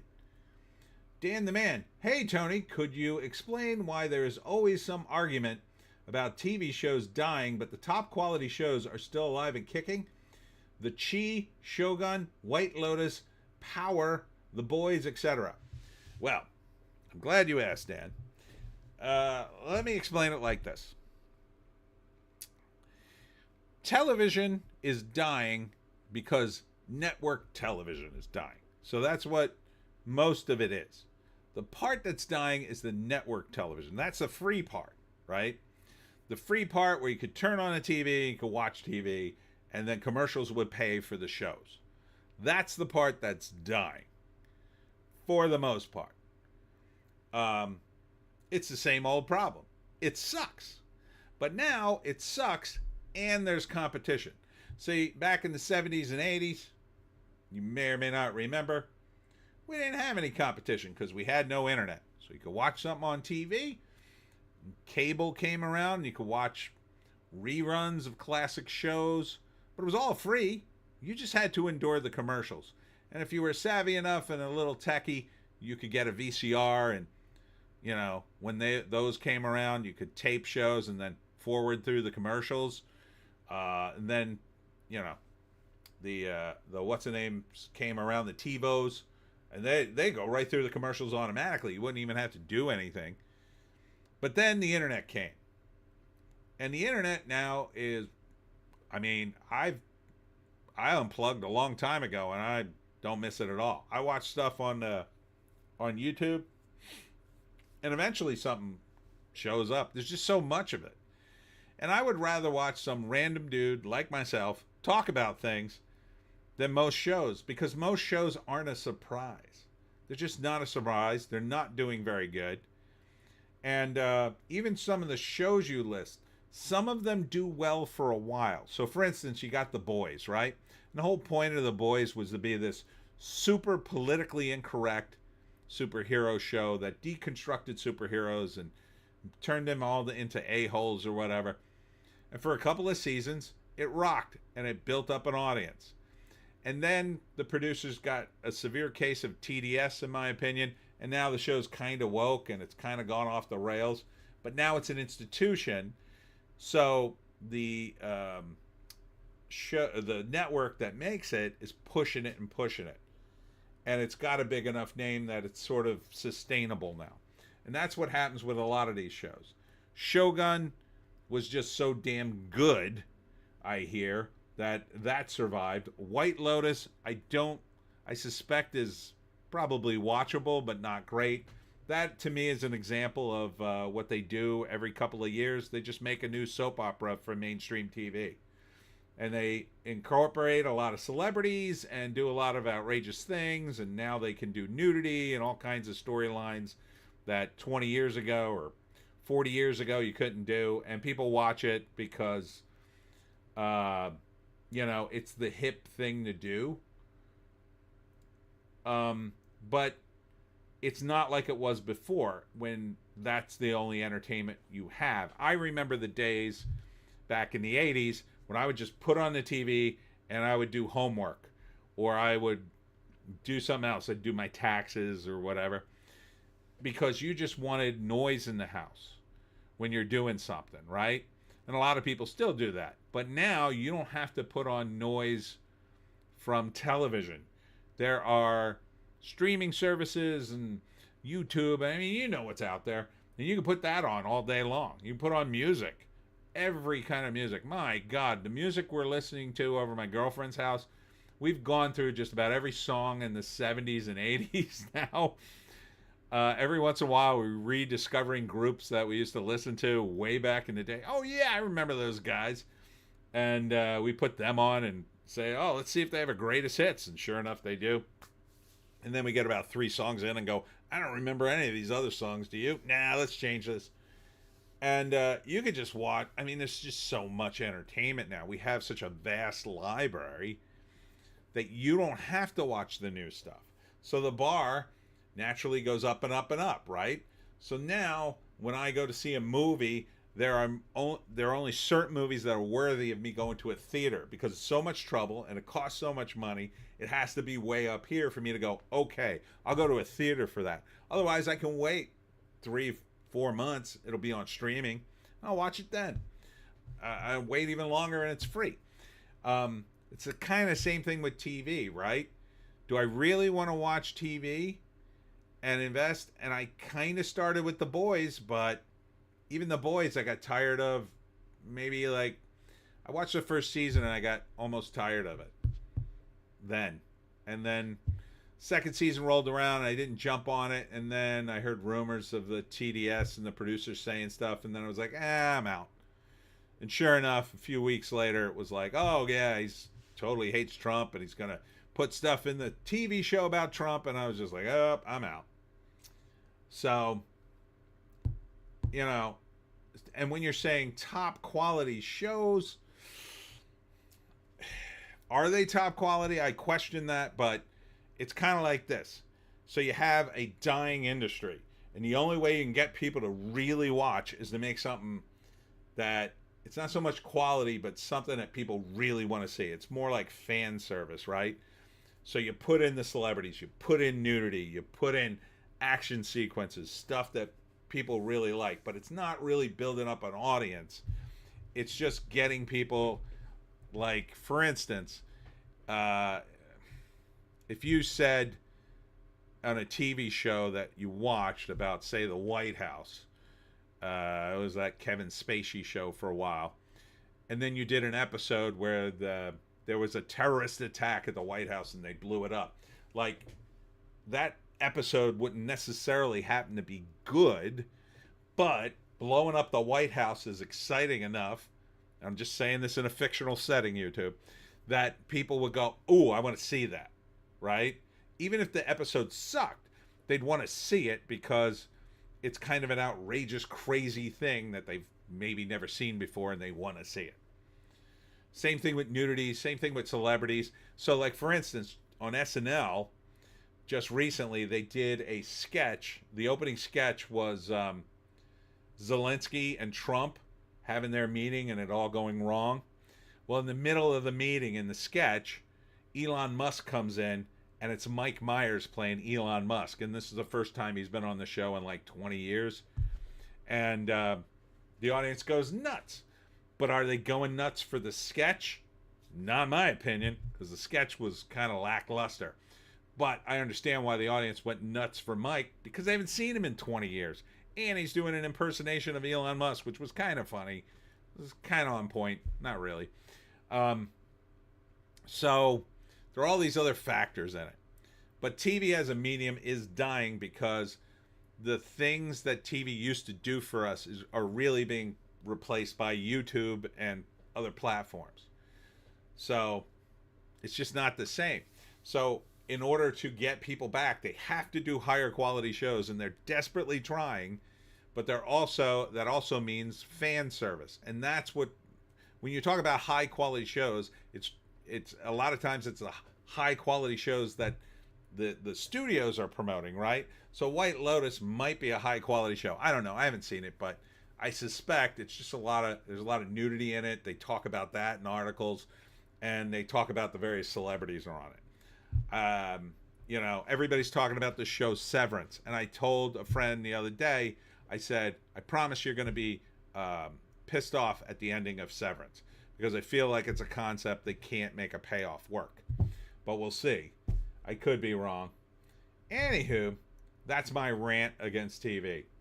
Alex Ogle. At Ardent. Trudeau. Dan the Man. You're cool to Tony. Fist bump. Fire. Thank you, Dan. Ardent. At Alex. He's like cute socks. Never mind. Forget I said anything. Oh, look. The show made about a villain failed. Let's try another one. Alex Ogle. Star Trek Khan, a TV series about one of its most infamous villains. Modern TV for you. Yeah. I don't really want to see a show about Khan. What am I seeing in that? I want to see more Star Trek. Like real Star Trek with ideas, but they're out of ideas. Alex Ogle, we tune in for you, Tony, but the real treat is when you go to the bathroom and Little Joan rocks the mic with her extremely offensive comedy and talented acrobatics. I know. I can't compete with that. Alex Ogle, has everyone hit that like button? Thank you, Alex. JC, House of Cards. Thank you. That was the show. Ardent, nostalgia bait and member berries are the cheap tricks of series producers these days. Yes. Dan the Man, interesting. So because of the new wave of entertainment, streaming, TikTok, metaverse, audiences are accustomed then to Hollywood has to adapt. There seems to be an opportunity for indie films as well. Yeah, I mean, eventually people will be numb to the point at which they'll be, I think, like me, in that, for years, I'll give you an example. For years, I ate a lot of junk food, and one of my favorite junk foods was ice cream. And I would eat a ton of ice cream. Man, I ate ice cream all day long. Not literally all day, but close to it in some days, way back in the day. And then I had to cut back on the ice cream because I'm getting up there. And then I said, I still want ice cream. So eventually my palate got to the point where I couldn't have bad ice cream. Like, I couldn't have Friendly's ice cream. That was the worst. I had Friendly's ice cream. Like the old Friendly's had good homemade ice cream. The new Friendly's, oh my God, it's horrific. Horrifically bad. And I couldn't eat that anymore. And then I couldn't eat regular box ice cream in a box ice cream like Breyers. It's just kind of like, it's okay. It's not great. And then even going out to get ice cream, I'd be like, this is just like ice cream from a box. And then I discovered Royal Crown ice cream. And I was like, oh, this is heavenly ice cream. I love this ice cream. It's the greatest ice cream ever. And now I don't want to eat any other kind of ice cream, really. Unless it's super high quality homemade, I don't want that kind of ice cream. I think people are going to eventually get there with television and movies. They're going to be so inundated with stuff, they're going to say, you know what? Screw all this stuff. I watch way too much TV anyway. I'm just going to go for the good stuff. And eventually they're going to figure out ways to find that good stuff. Whether it's like guys on YouTube like me talking or whatever. They'll figure out a way to cut back because you can only watch so much. There's just too much. And when that happens, eventually, hopefully, there'll be a pipeline to indie films and good stuff that you can watch. Because I think TV's really just collapsing at this point. Ardent, oh good gods no. The NDP commercial. I don't know what that is. These comments came a few minutes ago. Several minutes ago. Ardent, thankfully it was skippable. Oh, okay, you got a commercial in your end. Alex Ogle, at Dan the Man, the indie movie scene is long overdue for a resurgence. Mainstream Hollywood and the mainstream media will keep fresh ideas suppressed unless they support the narrative, TM. Yeah, that's a big factor too, I think. At JC, I heard a theory that Elon got a botched penis enlargement surgery. That's why all his kids are test tube kids. Jeez, I didn't hear that one. Huh. Interesting. Dan the Man, I can't believe if that's true that it wouldn't have come out already. Dan the Man, thanks at Alex Ogle. Do you think Tubi is helping or just keeping them at bay? But the kids love Star Trek Picard, Tony. I think Tubi is coming up. And I said it early on when it first was announced. I said this is the future, Tubi. It's internet TV shows. When these effers at Disney finally figures out, oh, we could just run the shows and run commercials on them on the internet and people will watch. Yes, yes. Imagine telling your people who buy your ads, hey, would you like 100 million people to see your commercial? We'll run it on our station on the internet. Station. It's not. It wouldn't be a station, channel or whatever. That's the way to do it, in my view, because you pay for the clicks. Now, that's what advertising is. But now you need millions. But these big studios can get millions. Now they have a brand. But the brands are getting watered and watered and watered and watered and watered down. And to some extent, they can't compete with guys like me because you don't know what I'm going to do. I got to run out of this room, go get an ice cream cake, and smash it in my face. You'd be like, oh, my God, I never saw that coming.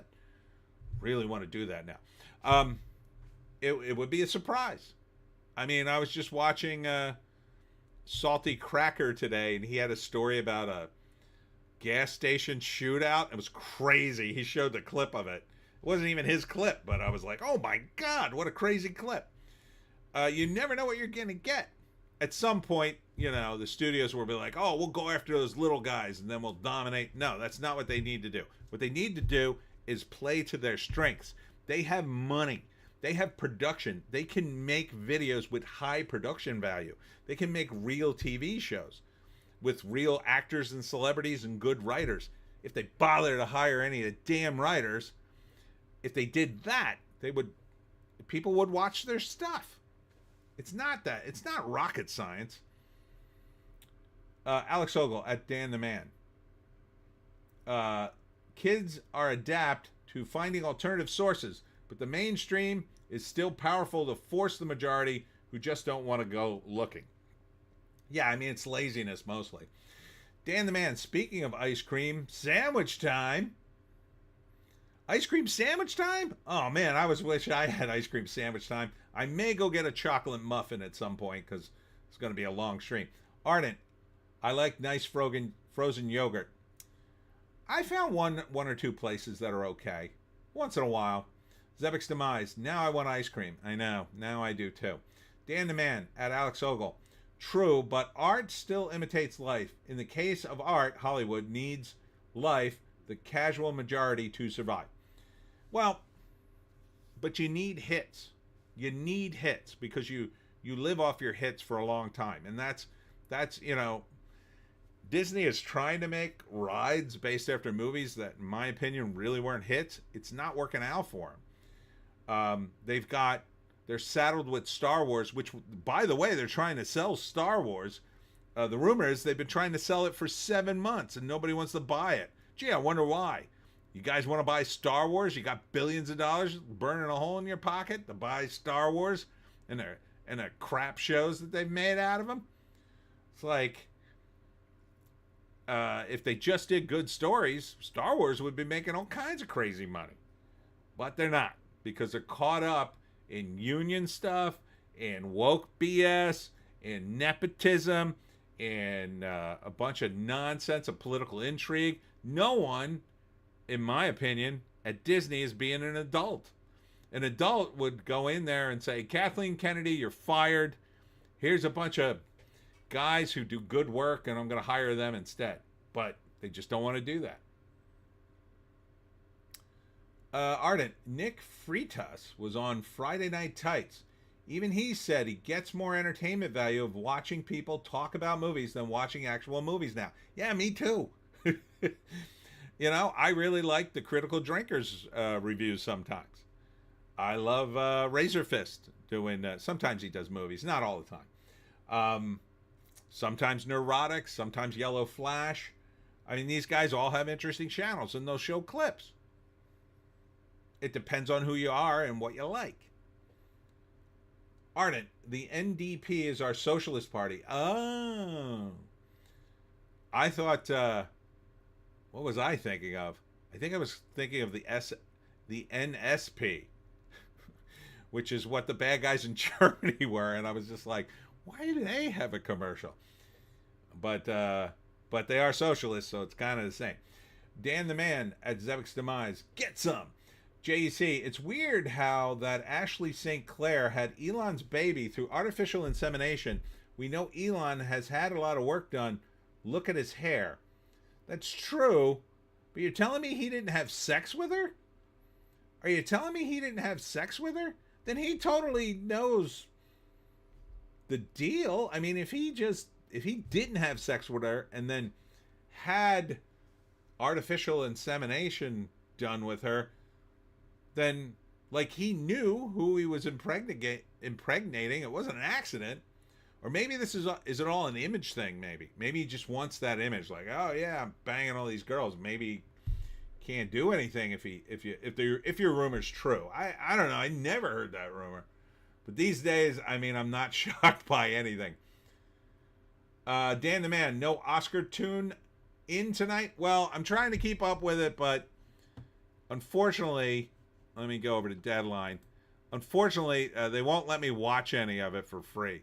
Oh, we've got some more. We got an update. Zoe Saldana and Kieran Culkin surprised a few with their wins for Best Supporting Actresses. So Zoe got it for Amelia Perez. So I heard she was the only watchable portion of that film. So that kind of makes sense. That's a safe bet because you're not giving it to the Amelia Perez transgender person. So that's your Oscar update, Dan the Man. Ardent, Tubi, Roku, etc. are making some great original content. Yeah, like Weird, the Al Yankovic biopic. I didn't see that, but it looked cool. And yet YT is creating its own competition. Pepperbox, Rumble, Clownfish, etc.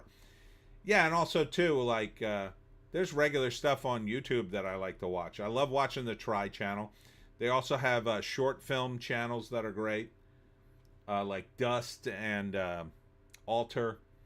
Ardent at JEC, Betty just doesn't like sex or doesn't have the time in the day to do it right. I don't know about that, but maybe. Zevek's Demise, to quote Gary, Star Wars is dead. Probably, yeah. Ardent at Zevek's Demise, yeah, needs to be shelved for at least 5 or 10 years. I would go 20, but you could get a guy to do it right if you could get it. And now they're having a problem. Nobody's watching Andor, and that show I hear is watchable, but I don't think it looks watchable. At Zevek's Demise at Ardent, maybe longer. Dan the Man, wait, what? You're telling me that there's hope for Star Wars after all? I thought it was coming in a year when KK leaves, but if they're selling it right now, then I'll take it. Let me sell my films first. I think we just need new stuff, personally. Zevek's Demise, NSDA and NDP kind of the same. Ardent, well, the liberals are pretty friggin' socialist too.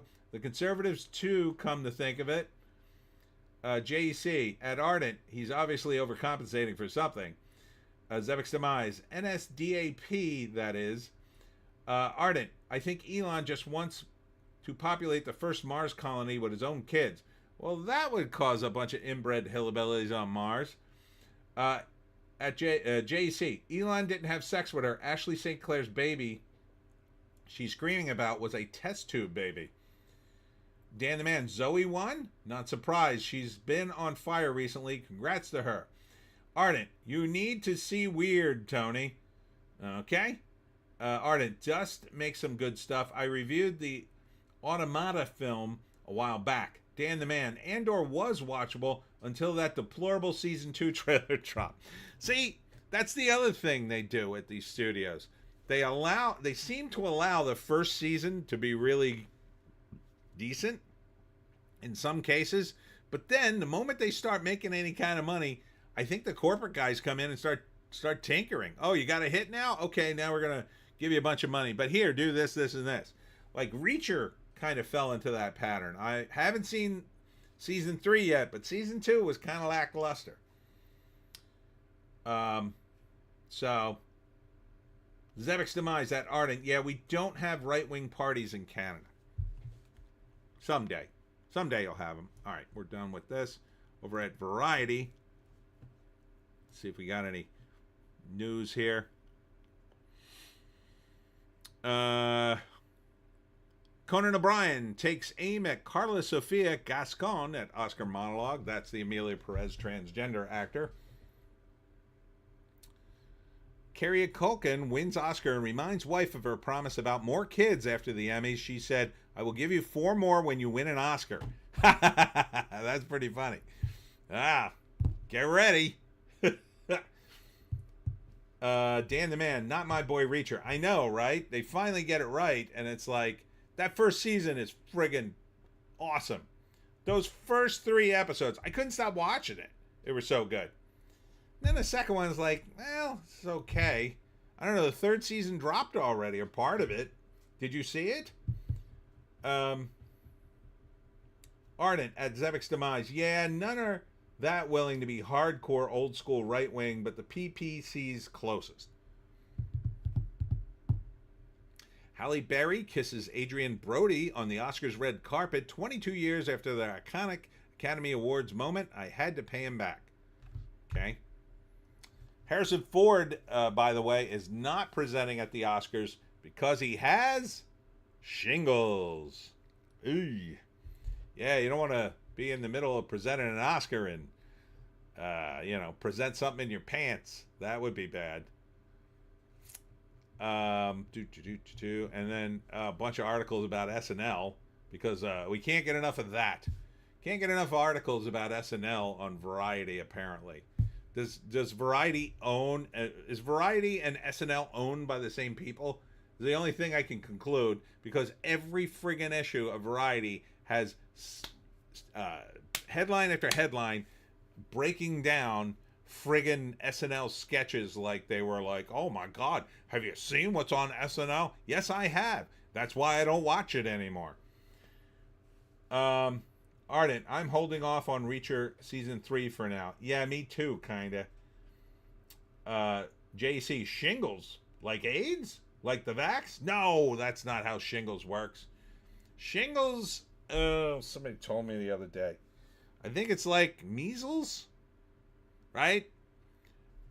And you get vaccinated, and then you get measles, and then when you're a kid, but if you get it, you get some version of it again down the road, and that's shingles, and it's very painful, and you get rashes like the measles. I think.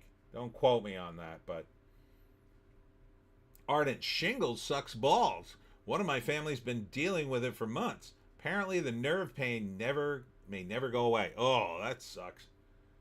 Dan the Man, I'm behind. I'm just now catching up on White Lotus.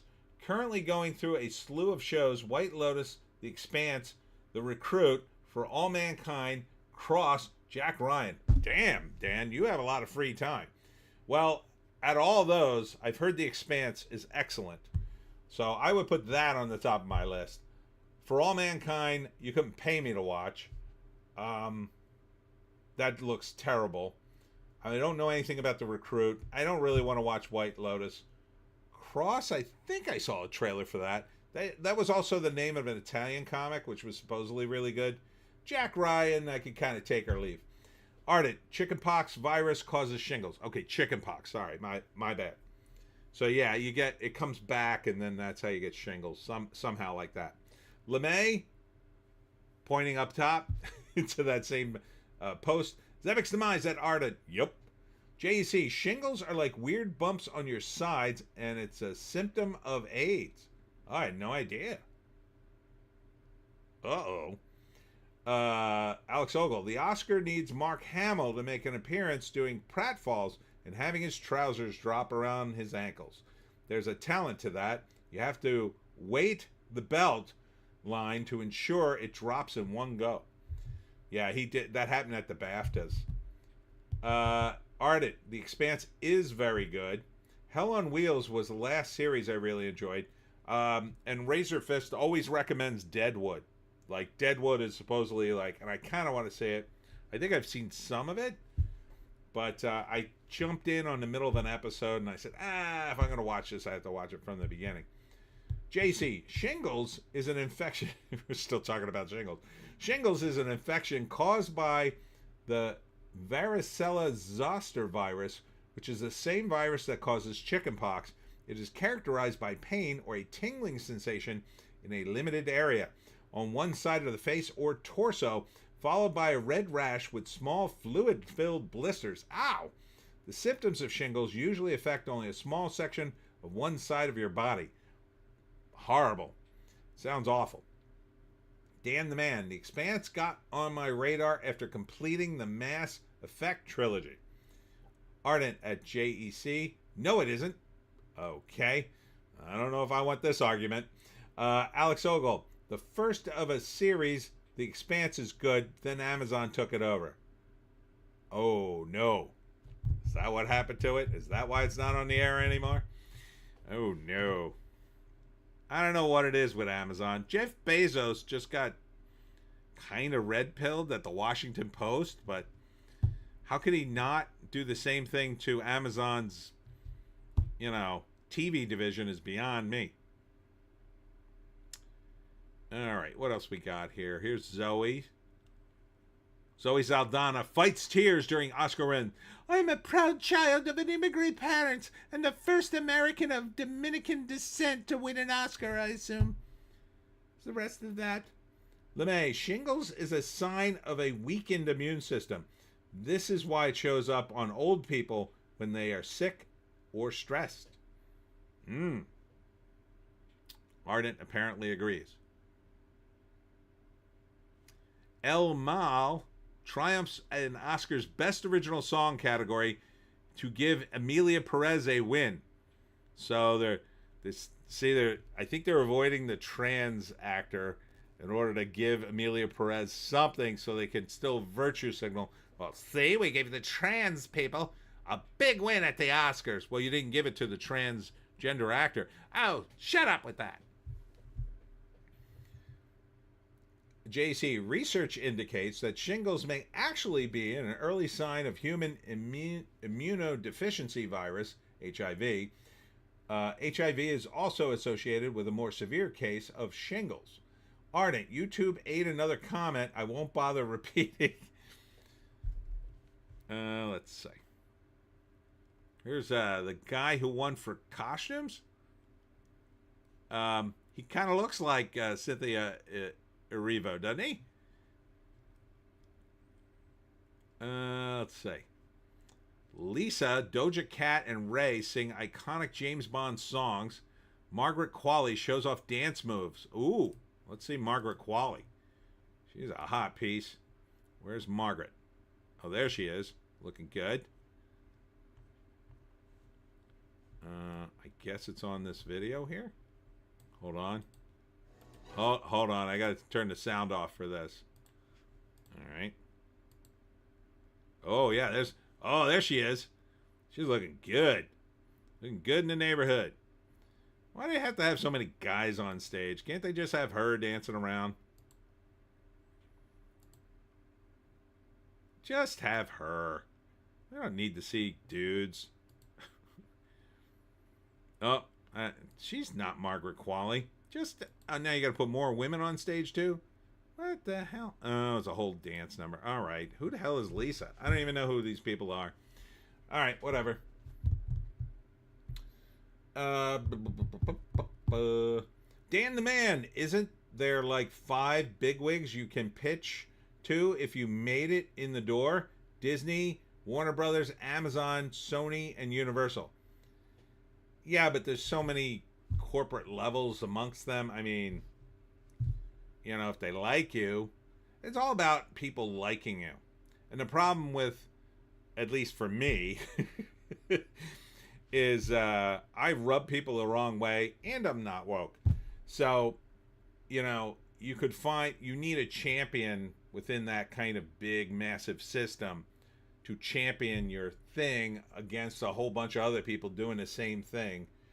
And this is why nothing in Hollywood gets made that's worth a damn. It gets so watered down by the time it gets to the muckety mucks.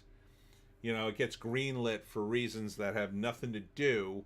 Like, I could see the Pineys as a TV show getting greenlit once we completely cross into the era of, oh, okay, now we're not going to do any kind of weird shows anymore. We're just going to do super based and quasi-religious stuff because that's what's selling.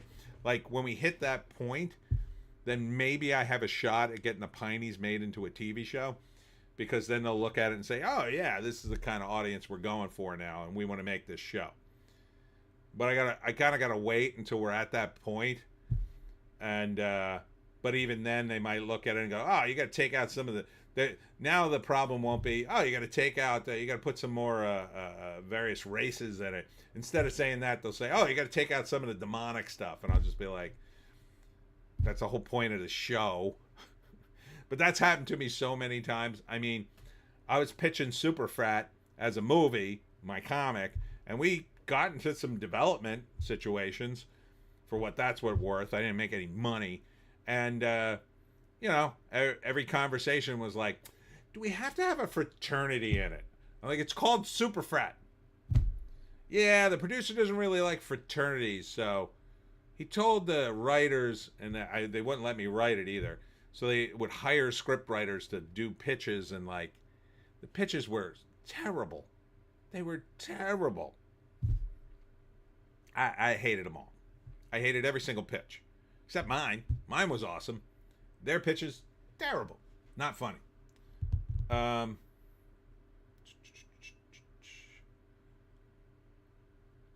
JEC. But the songs in Emilio Perez sucked. I assume everything in it sucks. I mean, after seeing that clip, that was the biggest suck of the suck of the suck of it that ever sucked a suck. LeMay, Doja Cat is so weird. Ardent looks like Material Girl takeoff. Yeah, a little bit. Alex, as the old Jethro joke goes, a doctor tells a man he has AIDS. He replies, I don't know where I got it from. It must have been from the toilet seat. Well, says the doctor, you must have sat down before the other man stood up. Alex, I've never heard that joke. Arden thought it was funny, though. Lamau. Zevic's demise. I rub people the wrong way, and I'm not woke. That's why we like you, Tony.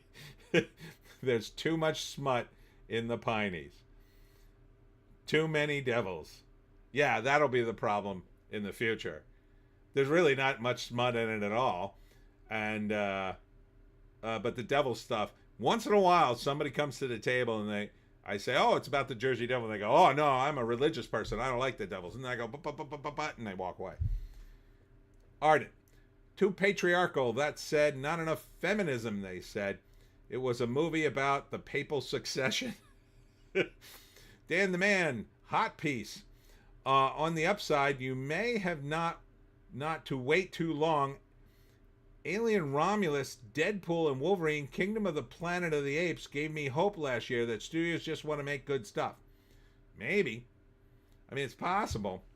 Ardent, too many Italians. Why you?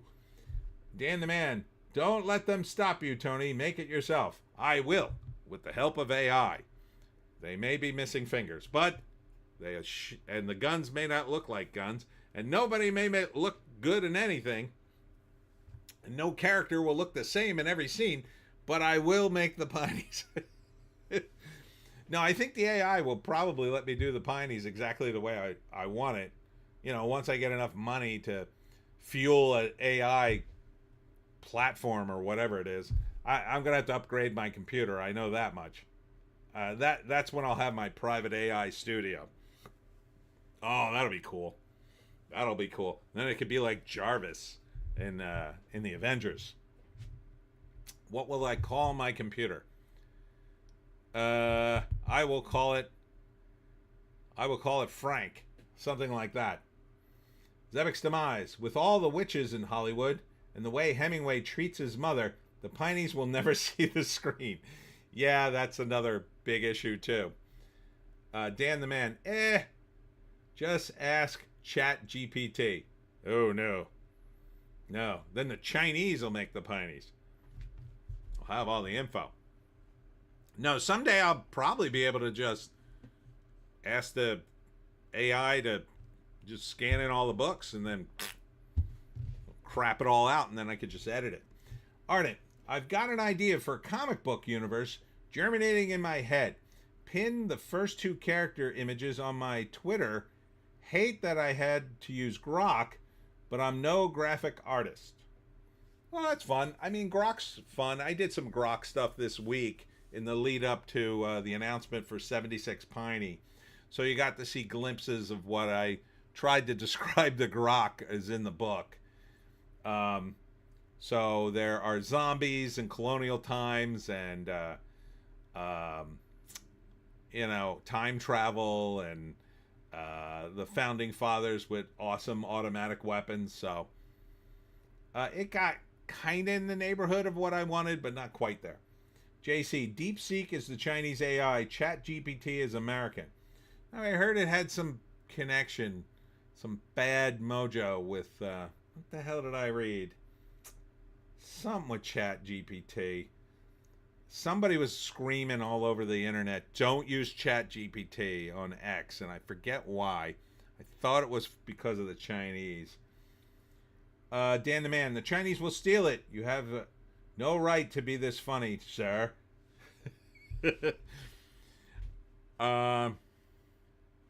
Yeah, so eventually the AI will solve all my problems.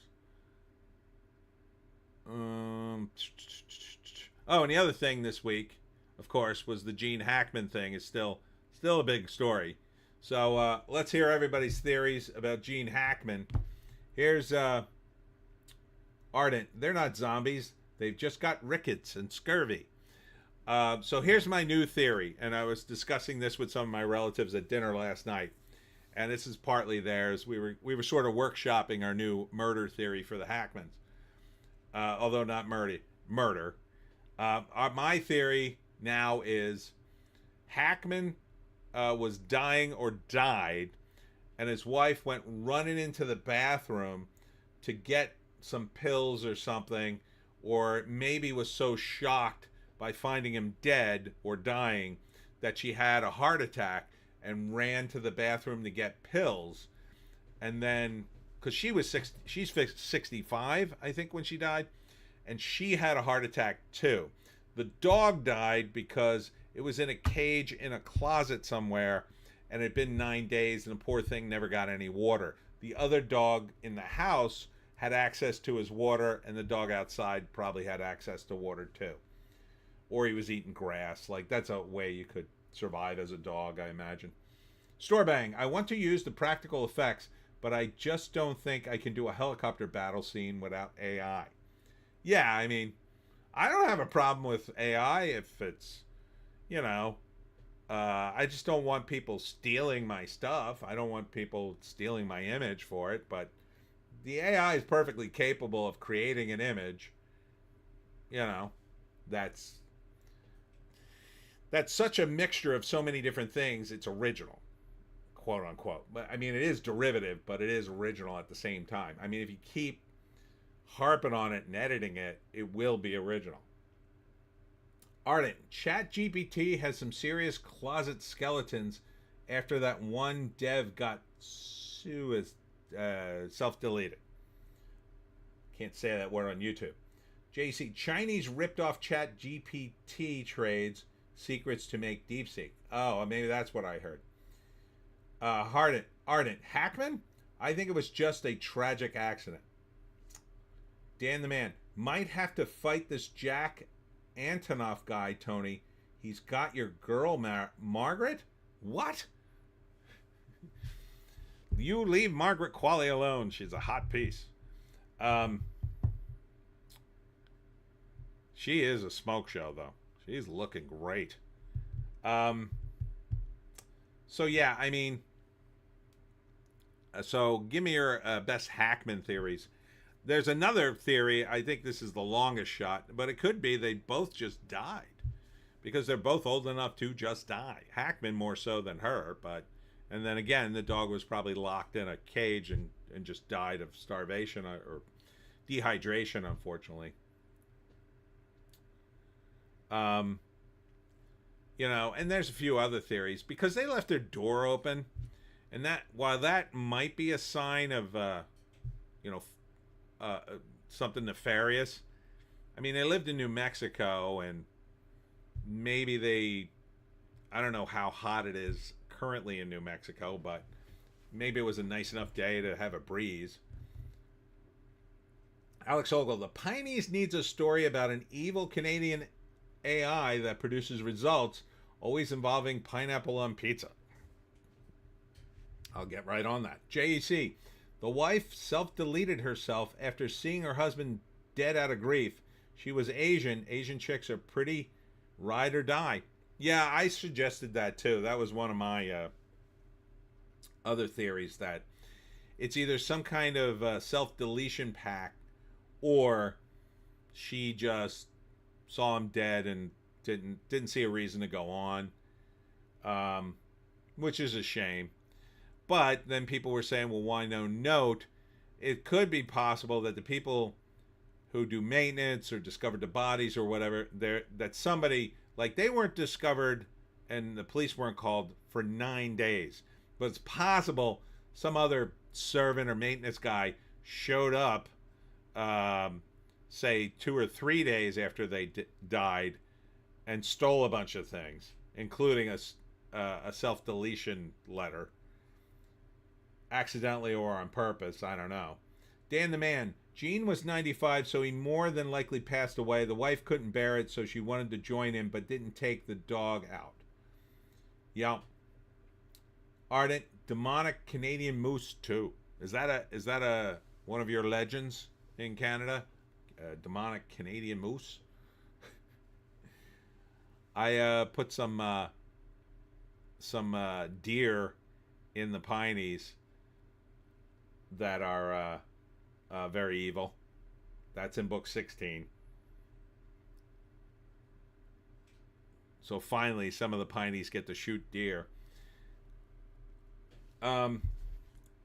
Yeah, so I think eventually we're going to get to a pretty simple explanation. I don't think his kids had any reason to harm him. And like, oh, so Randy Quaid had a crazy theory. He came out and said that he thinks Gene Hackman was murdered because the studio doesn't want to pay all the royalties they owe. Now, I was like, come on, Randy. Like, if they were going to do that, they would have taken him out 20 years ago. But, I mean, Randy's point is that the studios are cynical enough that they would actually hire people to kill people just so they wouldn't have to pay them. I mean, I totally believe that that's a possibility. 100%. 100% I believe that could be someone.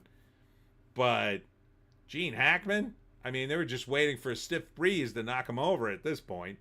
So I don't think... Yeah, I don't think they were trying to whack Gene Hackman at 95. You know, that would be pretty crazy. You know, William Shatner gets a ton of royalties. That guy doesn't even look as old as he is. He's like 93. He doesn't even look that old. He looks more like he's still in his 70s. And he's talking about a comeback.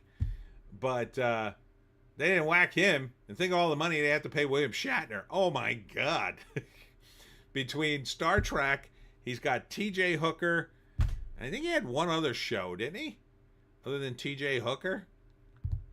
What was it? And he's been in other movies too. And movies that aren't that old. I mean, to me. God, I can't think of them now. I can't think of anything. Ardent, nah, just an idea for the Pineys. Evil moose, greater than evil demon deer, devil deer.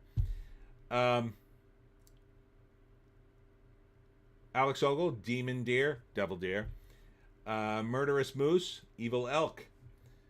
JC, Randy Quaid is crazy person. Hackman was 95. Just wait. Yeah, Randy's a little out there. I agree. Dan the Man, how about those alien movies? Spielberg is doing something with Emily Blunt. E.T. 2? Krasinski is consulting with David Grush, UAP whistleblower, to make a UFO film. I don't know. Emily Blunt could be in the sequel to E.T. Is he making a sequel? I mean, I wouldn't be surprised. But I haven't heard much about it. I mean, Krasinski is doing well for himself. So I'm sure he's got movies in the works. I mean, A Quiet Place did very well for him. He's also, is he still Jack Ryan? I think he is. Ardent, Randy Quaid saying something crazy? That's as likely as Gary Busey doing something kooky. JC, Shatner's wigs keep him looking youthful. JC, Boston Legal, yes. Yes. Yeah, he's got residuals coming out of his a-hole between those 3 shows and the movies. So, you telling me they're going to leave William Shatner alone? I don't think so. And he's fit. He's probably going to be alive for 120 years. By the way, someone on Long Island just passed away. She was 113. 113. That's a ride. God, 113. That would be 1912? Yeah, 1912 she was born. Ardent, Chips, Rescue 911, Weird or What? Weird or What? Oh, yeah, he had some other show, too, didn't he? Like a host show. A couple of them. JEC, TJ Hooker isn't earning any royalties anymore. It might, I don't know. Ardent, Cannibal Caribou? There you go. Alex Ogle, I rewatched The Money Pit yesterday. I didn't realize how woke that movie was. Has Hanks ever played a character who isn't a pathetic cuckold? Really? What's woke in that? I haven't seen it in years. I don't remember it being woke. But maybe in the, the rear view, he's a cuckold? So Shelley Long is his wife, right? In that. She get railed by another dude in that? I think they end up divorced at the end, but don't they get back together? Ardent, Shatner is an incubus. He survives on the adoration of fans. He was in a movie called Incubus, I believe. So when you said Shatner is an incubus, I thought you meant Shatner is in Incubus. JC, Dick Van Dyke is still alive. I know, he's 100, I think, or 99. Dan the Man, that's just a guess. We're probably going to get both UFO discovery type of films. I have one. This is Joseph Krasinski, by the way, Top Gun. Huh? I have one too. Oh, you have a movie. This is Joseph Krasinski, by the way, Top Gun. Oh, you don't mean the other Krasinski from The Office. Alex Ogle, 113 is nothing. You have welfare recipients older than that country. That was a funny one. Oh my God, when they were finding people with, like, they were 250 years old in their age. That was friggin' awesome. And then I think the Babylon Bee had a really funny headline with, like, a skeleton dressed as a Revolutionary War guy, and it was like veteran loses benefits thanks to Musk or something like that. It was really funny. Ardent, LOL, proof of vampires. I don't know what you're referring to. Did I miss something? Moving on to Bounding in the Comics. Former Wonder Woman comic writer Gail Simone confirms she's consulted on Monolith Productions' canceled game, says developers were a dream team who made sure we had WW and DC lore on every aspect. Bull. I don't believe you, Gail, for a hot minute. Dan the Man. Yes, there's 2 Krasinskis in Hollywood. No relation that I'm aware of, I'm afraid. Oh, okay. What's the name of the other Krasinski I'm thinking of? I just think of him as Jim, but I don't think that's his name. JC, I think the 250-year-old Social Security thing was BS. The kids Elon is working with read it wrong? Possibly, or possibly they just made it up to make them sound better, finding cool stuff. Ardent, but honey, Gail? But baloney? Gail. Oh, baloney Gail. Alex Ogle, Long is convinced she has slept with the conductor and admits to Hanks. Eventually he forgives her and she admits it didn't happen but refused to tell him why. Then Hanks says he doesn't? So she doesn't cheat on him? She lies about it. Okay. Care anyway, and her Sleeping with the conductor made their relationship.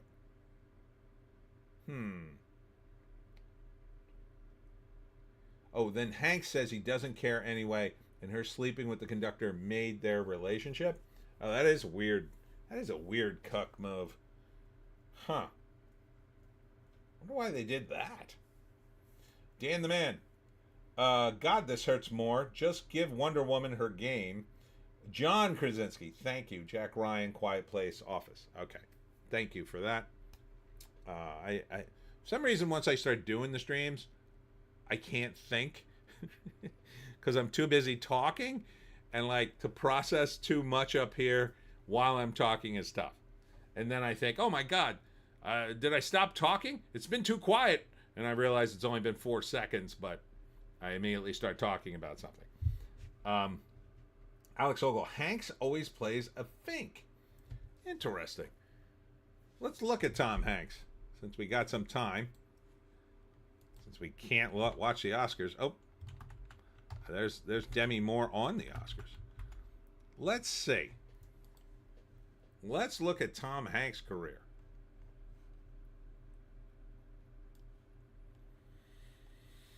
All right, actor. All right, let's start at the beginning. All right. He Knows You're Alone, 1980. The Love Boat. Okay, that doesn't count. So his first big thing was Bosom Buddies. And if you don't remember Bosom Buddies, it was about Tom Hanks and Peter Scolari played two best friends. It's a very funny show, by the way. And they want to get an apartment in New York. But the only apartment available is a woman's only building. I think it's in New York. So they dress up in drag in order to lie and get the apartment. But of course, Peter Scolari is in love with one of the women, and he can't tell her that he's actually a girl. And then Tom Hanks, I think he was the funny one. So they, in order to live in New York cheaply, they keep dressing in drag, and that was the show. It actually was kind of funny. Zebek's Demise. Hey, just got my book 17. All right. Thank you. Really? In the mail already? That was quick. That was quick.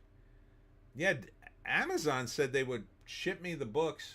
I ordered mine the first day, and they said they would ship me the books by the 8th to 12th. That's the range they give me. So I'll be pretty impressed if they get me books on the 8th. And usually they do, and sometimes they even come under the wire. And that would really help me because I really want to get book 17 before next Sunday because I'm doing Lines in the Pines. Zebek's Demise. Amazon works fast. Wow, that's a good sign for me. Thank you for that info, and thank you for buying book 17. You're going to feel very patriotic after reading it because it's the most I hit the wrong thing. Because it's the most patriotic Pineys ever. So there it is. So where was I now? Was it this? And then I went to this. I think it was at this. Let's check in again. Refresh for updates. No updates yet. Okay.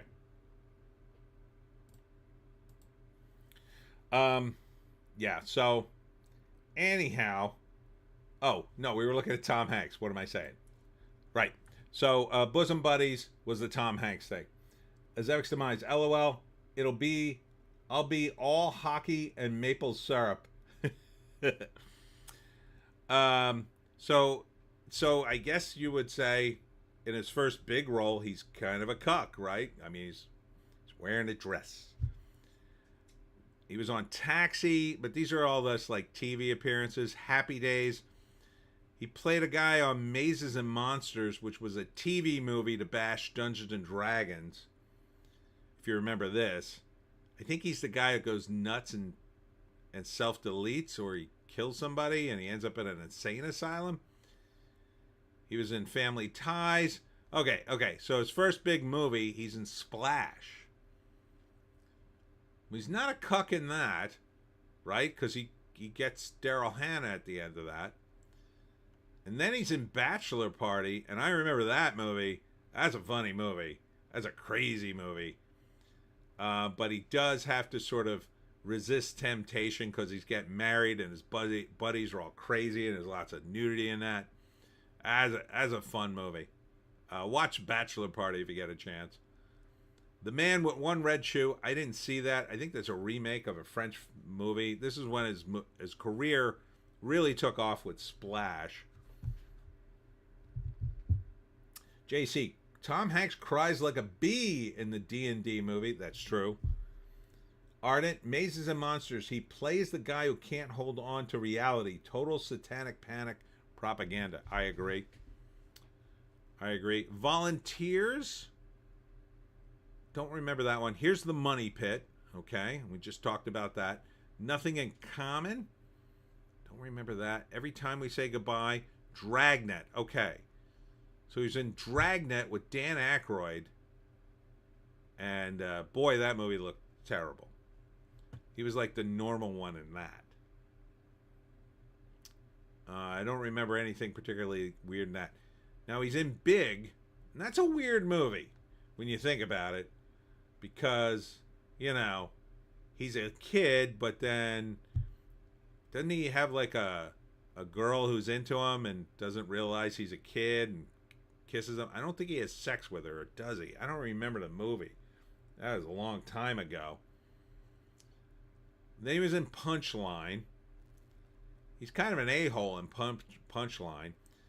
And The Burbs, I sort of vaguely remember Burbs.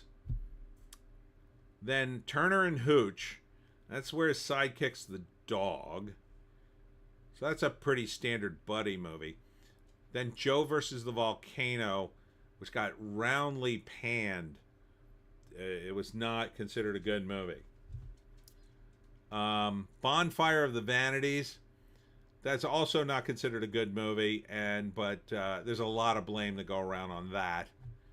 Radio Flyer. Don't know that one. He was in Tales from the Crypt TV series. Kind of everybody was, because that was a hot thing for a while. A League of Their Own. Okay, in that one, he's coaching all the women. So, yeah, maybe that one. And that's another sort of message movie, right? They're trying to empower women kind of thing. Sleepless in Seattle. That's a rom-com with, I think, Meg Ryan or Michelle Pfeiffer, one of them. Then Fallen Angels, don't remember that. Philadelphia, okay. So there, again, another message movie. He's playing a dude who gets AIDS. And Forrest Gump, playing a disabled guy. Then he's in Apollo 13. And in that one, he's, just an astronaut. It's like a history movie, so it sort of doesn't count. Naked Truth. I don't remember that show. No idea what it's about. Toy Story, of course. It's in the Toy Story movies. Does he really get cucked in that? It's kind of, he's a toy.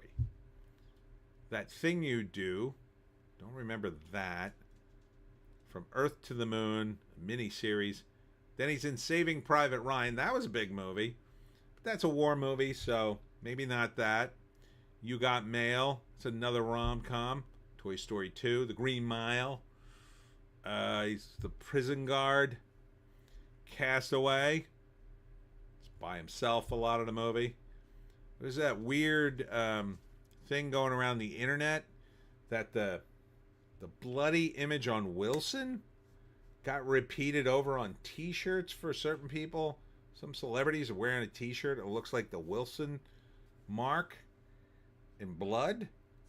It's some kind of weird conspiracy theory that I don't quite know the details of. JC, Forrest gets cucked hard and he raised that lady's crack baby. Toy Story he gets cucked by Buzz Lightyear. I don't think does he get cucked by Buzz Lightyear? I know he Forrest Gump, he gets cucked, but like, Like, I mean, he's not all there. But I would count that one. I'm just saying. Uh, but yeah, I guess you could count those two. Band of Brothers.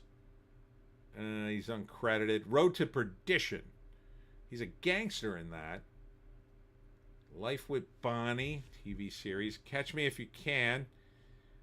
I think that's Leonardo DiCaprio's movie, so I think he's a supporting guy. Freedom: A History of the U.S. The Lady Killers. Don't remember that one. The Terminal. He's the immigrant trapped in the airport. Elvis Has Left the Building. I didn't see that. The Polar Express. He's like the conductor guy. Castaway gets cucked by a volleyball, outstaged by an inanimate object. I wouldn't count that one, but there's some weirdness in that movie, I think. Magnificent Desolation, Walking on the Moon. Cars. Oh, I didn't know he was a voice in Cars. Does he get cucked in Cars by another car? The Da Vinci Code. The Simpsons movie. Lady Killer, he puts a really stupid accent on. Charlie Wilson's War, he's playing another historical thing. The Great Buck Howard. Man, I don't remember that one at all. Angels and Demons. Don't remember that. Late Show with Letterman. Beyond All the Boundaries. The Pacific. Toy Story 3. Toy Story Tunes. 30 Rock. Larry Crown. Daily Show. Toy Story Tunes. Small Fry. Extremely Loud and Incredibly Close. Didn't see that. Electric City. TV series. No idea. Toy Story Tunes. Cloud Atlas. Oh, I hear that's just unwatchable. Captain Phillips. That's a real guy he plays. Toy Story of Terror. Saving Mr. Banks. Toy Story That Time Forgot. Mulaney. Angels and Demons was a sequel to the Da Vinci Code. Okay. Carly Rae Jepsen, I Really Like You. Bridge of Spies. I vaguely remember that. That's another historical one. Ithaca. I went to Ithaca College. Huh. Weird. Hologram for the King. Maya and Marty. Sully. He plays Sully in that. Inferno. I'm struggling to remember these movies. The Circle. The David S. Pumpkins Halloween special. JC, I didn't hate Cloud Atlas. Probably not for everyone, though. Bit of a mess. The Post. Toy Story 4. Beautiful Day in the Neighborhood. Oh, that's the Mr. Rogers one. Greyhound. Vaguely remember that. Big City Greens. Borat subsequent movie film. Ardent. I like Cloud Atlas, but it's definitely not a good movie. Just had some interesting dialogue twisting, almost a constructed language thing. News of the World. Finch. 1883. Elvis. Oh, he plays Colonel Parker in that one. That's right, he's all fat. JC, you skipped Saving Private Ryan. He gets cucked by the bad guy from Germany and has to go over to Europe to fight the war. That doesn't count. Pinocchio. Motivated. A Man Called Otto. That's a remake. Asteroid City. Still haven't seen that. I kind of still want to see it, though. I definitely don't want to pay for it, though. Freaky Tales. Back on The Simpsons. And Here. So, I mean, maybe 3 or 4 out of all those. But they are big ones, so maybe. I mean, maybe. Let's check in. See if we got any updates. No. Jeez. Sure I'm doing this right. Okay. Go over to Variety.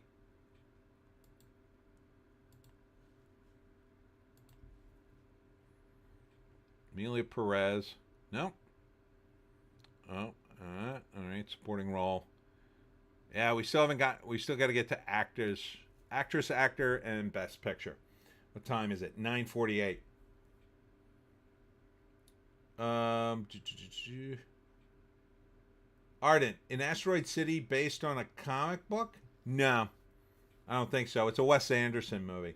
JC, problem with Cloud Atlas is that it really 6 short films all piled together, and it's as big mess is as big as a mess as it sounds. Hmm. I know they made fun of it on Rick and Morty, which was kind of funny. I thought back when Rick and Morty was still funny. Now I kind of hate it. What else? Abounding in the comics. Oh, we had the Lucas film Kathleen Kennedy thing drama going on this week. Once again, there was an announcement she was leaving, and then it turned out to be not true.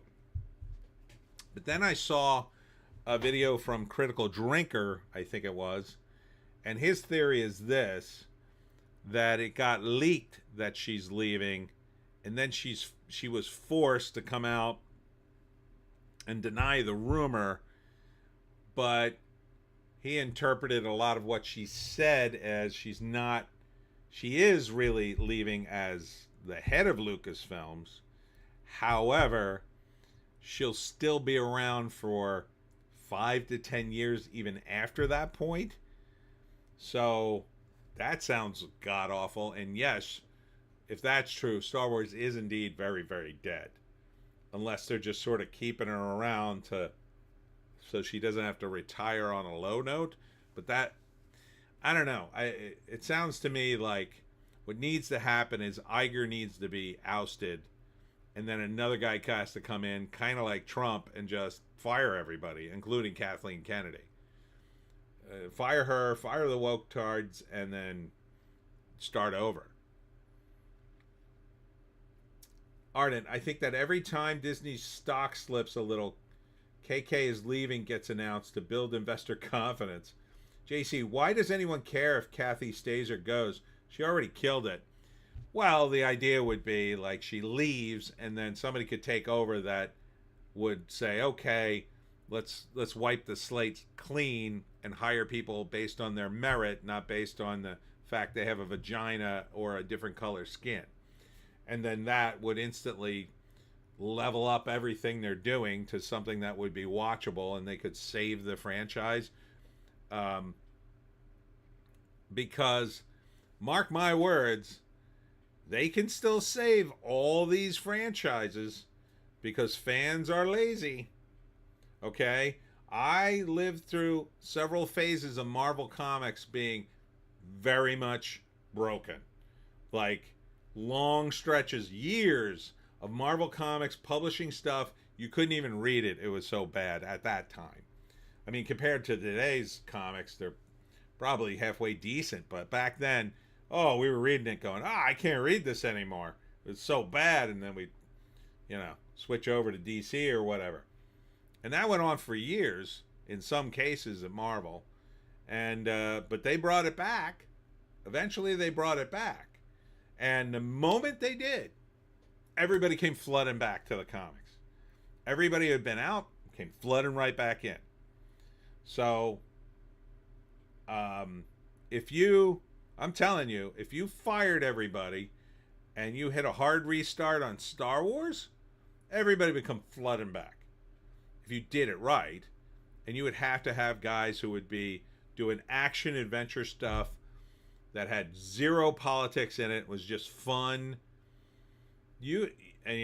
Had some decent leads. I would just hit the reset button, go all in on Luke, Han, and Leia. Just recast them all. You could have Luke show up in a you could have Mark Hamill show up in a cameo if you want, or whatever. Maybe Harrison Ford, but JC, there's 10 years of creepy Star Wars trash. Those aren't going to disappear if you get a new head of the studio. Oh, it'll disappear pretty quickly if you do a new TV series that people like. I mean, you could do a new Star Wars series, a low-budget series that takes place on, Tatooine, about some mercenaries. And look at what they did with The Mandalorian. That almost brought it back. I mean, they're ruining it, but I think, but Mandalorian almost saved the whole franchise. Probably would have if they had fired Kathleen like they originally said they were going to. They had fired her like 5 years ago. I forget when exactly they started those rumblings. I think they could have the series would already have saved the universe because you would have had what's his face Jon Favreau running the show, and I think he would have made it very watchable.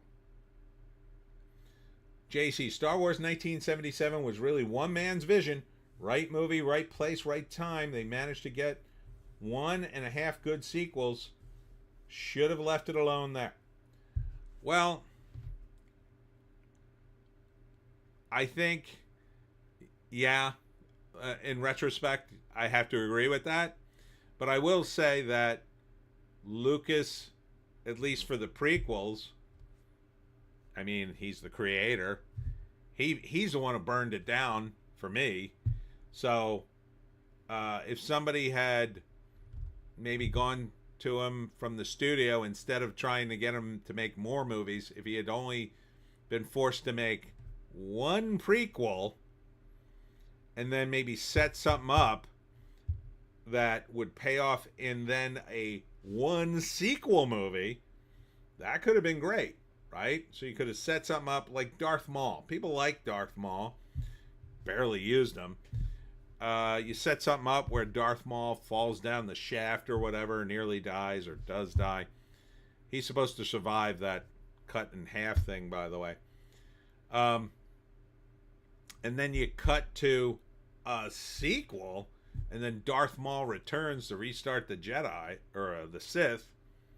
That could have been fun. Or that he's been lurking around all this time, half, with his crazy half robot body or something. I think it could have worked if Lucas had had the discipline to do that, and the studio had the discipline just to do 1 or 2 movies. But they don't. They wanted to squeeze as much money out as possible, and they're arrogant enough to believe that they could have done it. And it's not that, again, it's not that hard. These movies are not that hard. For me, I could have written you a prequel to Star Wars that would have been fun, right? And it could have ended with the Darth Vader becoming Darth Vader or whatever. And then you could have gone right into the sequels and had a good time. But none of this stuff was fun. That's the number one problem with it. It just was sort of all over the place with random ideas that didn't really go anywhere. And it was already a rip-off of a bunch of different things, the Lord of the Rings and the Seven Samurai and a bunch of other stuff. Well, why not rip off something good again and do something good if you were going to do it? JC, Mando's first season was good, so I'm told. By season 3, you had Lizzo talking to Baby Yoda puppet. Yeah, that's the problem. They wrecked it, in my view. Lucas self-financed the prequels. He was always going to do 3. Yeah, I think it was a mistake, though. Maybe doing 1 would have forced him to just fill it with his good ideas. Sam Rogers is here. Hello, everyone. Hi, Sam. How you doing? Welcome to the Oscar stream where we can't watch the Oscars because apparently they're so important. ABC put it behind a paywall or something. But let's see if we got an update. Not yet.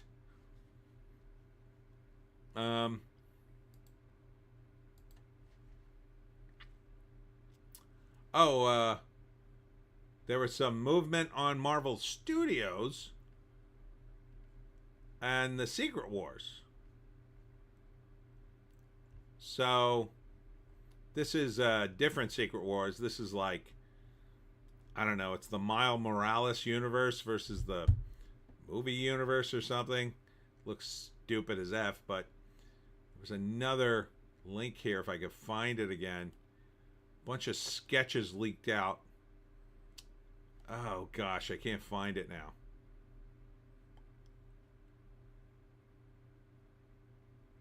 Yeah, there was a leak of all the MCU stuff for Secret Wars. JC, or you just get another guy who happens to have a similar red and black tattoos, make it a Sith cult. Don't need to bring back a guy who had no lines and got cut in half and thrown off a cliff. Well, in my remake version in my mind. He would have been cooler and had some lines. But yeah, Sam Rogers, don't care about the Oscars. I came here to hang out with you guys. Thanks, Sam. JC, this is probably the dead zone of the ceremony with all the musical numbers and skits talking about people who died this year, blah, blah, blah. Yeah, and they probably won't mention some people, right? Well, they better damn well mention Hackman, I'll tell you that. People go crazy. Yeah, you're right, Sam. We're not missing anything. So, speaking of Kathleen Kennedy, though, Kathleen Kennedy throws doubt on Taika Waititi's Star Wars film, reveals Thor Love and Thunder director has yet to deliver a script. Tying him down is tricky. It's tricky. It's tricky. He's too busy plowing those two women, I think. But yeah, he's lost my patronage, Taika Waititi. I used to really like his stuff. Jojo Rabbit's a good movie. What We Do in the Shadows is a great concept, but he should have stuck to comedy and not the politics. He's really just said too many things, you know. And then he ruined Time Bandits. Ugh, God, how do you ruin a great movie like that? I love Time Bandits. Time Bandits is one of my favorite films, and that he thought the arrogance of people that they can take something that good. Oh, I'm just going to take it. I'm going to change everything.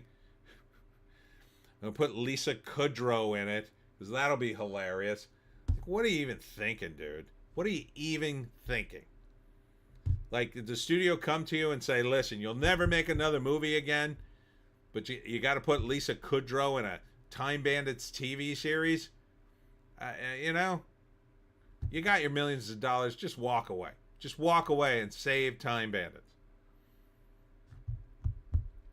JC, speaking of Gene Hackman, you hear they edited out Popeye saying the N-word from the French Connection. That was the best part. Well, it was, yeah. I think they put it back, though. I remember reading that, and then I remember reading they put it back. So... oh, God. I got to get another drink. All right. It's time for the first intermission. So, Joan, you're up. All right. Don't be too entertaining, Joan. I know your tricks. So, I'm going to get another drink and go to the bathroom. I'll be right back. Joan, do your thing.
All right, I'm back.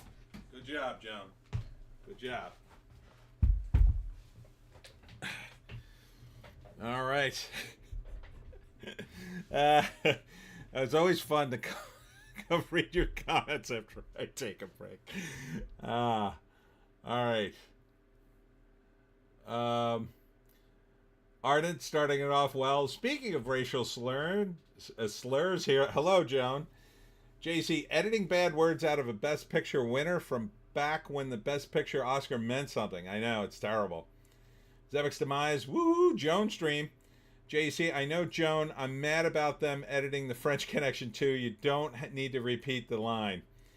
Ardent at JC. There was a push to edit a bunch of films with slurs, The Untouchables, The Godfathers, etc. Zevek's demise. Oh my God, Joan. Ardent, Joan, that's pretty militant stance to take on the Ukraine and Russia. JC, ha, Base Jones. R.I.P. Tony's YouTube channel, though. Oh, Joan. Damn it, Joan. Sam Rogers, Joan is entertaining, so we don't need the other guy. Hey, Ardent, my God, she's walking on two legs. Alex Ogle, juggling and impersonating Olivia Chow, Chinese mayor of Toronto, is Joan's finest hour. Ardent, oh, he's back. Better stop now, Joan. You guys are very entertaining. Thank you. Oh man, I opened the fridge and I have all the food. My girlfriend, she always packs up a bunch of the leftovers for me. And I just opened the fridge and I got a whiff of all this delicious food, and I'm like, oh man, I'm gonna chow down after this because I'll probably be starving. Anyhow, as long as I took a break, I'm gonna check Deadline again and refresh. Yeah, no, we might be in the music portion of the show. All right. William Shatner might come back as Captain Kirk. That'd be amazing. I don't know what they're going to do. I mean, they could probably do an animated version of Kirk. That would be fun. You know? He wouldn't have to run around. But, you know, I hope that Skydance, which bought Paramount, will finally kick everybody out at Kurtzman Track. You know, and then I think you could probably save Star Trek easier than you could save Star Wars. The problem with Star Wars is, man, so much of the stuff is just wrecked, you know? And it's just too much bad Star Wars stuff now. I mean, you could eventually replace it all. That's what somebody would have to do at a studio. They'd have to make like 6 Star Wars movies and like 10 TV shows, that and so much material you could just slowly push all the other stuff away. But you know, with Star Trek, I think it would be a lot easier. You could just dump Discovery and that Strange Worlds show, and then you still have Next Generation, which is mostly okay, and some of the other stuff, Deep Space Nine, the OG, and the original movies. Like, you could probably, you know, in a few years, that stuff could just fade away. Sam Rogers, yes, because Star Trek always has a new generation. Yeah. So it would be cool if Shatner sticks around long enough that they'd actually launch a better version of, I mean, not better than the OG, but a good one. JC, there's been bad Star Trek shows before. Leave it alone 5 years and do a new show that sticks to the formula. Well, yeah. But I think they may be on the precipice of finally doing that. But we'll see. What they have to do is do what Gene Roddenberry did. That's all you need to do. You just got to seek out all the best sci-fi writers in the business and bring them in to write an episode. But, you know, the part of the problem is nobody in Hollywood reads, and the people they're reading now suck. So that's another big issue. So you'd have to really dig to find the good guys. Sam Rogers, what we need is a new IP, new ideas. Yes, that's why we need the Pineys. Book 17, now available at Amazon.com. All right, let's see what's going on at the Hollywood Reporter. Here's more on, let's refresh the Hollywood Reporter. Okay, there we go. Oscar winners here. Yeah, so nothing new. Oscar music of James Bond celebrated in song. You saw that. Bob Dylan was invited to present and perform at the Oscars. Okay. Conan O'Brien and Best Original Song presenter Mick Jagger suggested that the complete unknown subject had passed on attending the ceremony. Oh, Bob Dylan still has sense. Oh, there was a... Oh, wow. I should have called up the article, but there was an article today or yesterday that the gift bag, I think it was in Breitbart. Let me see if I can find it real quick.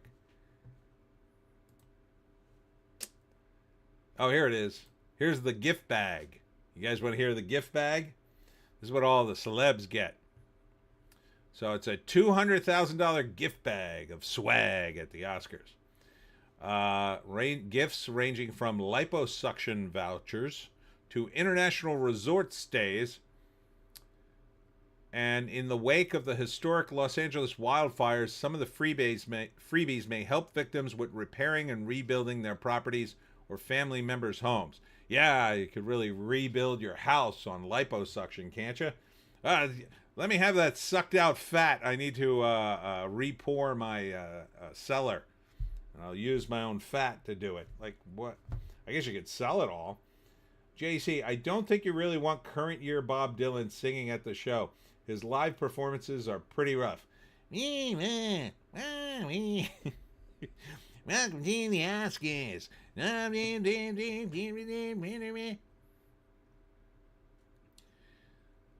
Let's see.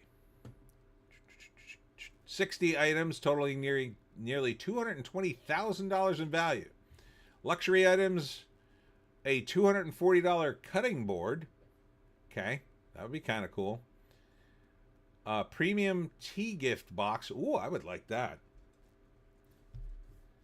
Ardent, I live in a country where the last 2 years have seen our prime minister charge over $150K just for his groceries.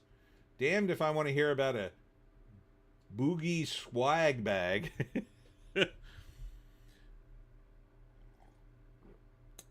How did he spend that much on groceries? I guess he's fancy and he's entertaining people, you could say. A $1,570 pocket square, a year of supply of breathable makeup foundation, a personalized backgammon set. A personalized backgammon set? What's that? Does it have my name on it? Cannabis products, an eco-friendly face towel, a vegan leather passport wallet, a luxury lip care set, skin products, etc. These physical freebies do count as taxable income for the Oscar nominees, and there are even more expensive memberships and experiences that will not be taxable unless they sell or redeem them. One gift is an Ancestry DNA personalized genealogy report valued at $25,000. Holy crap. Ardent, oh no, it's just his personal groceries. The entertaining expenses are handled by a different department. Oh, that's weird then. What the hell is he eating? Other offers include $25,000 in liposuction treatments, $23,000 trip to a resort in Maldives, and a $5,200 stay at a 5-star hotel in Barcelona. Holy crap, look at this swag bag. Where do you even carry this stuff? I guess you give it to your assistant and say, hey, you go home. I'm going to a party.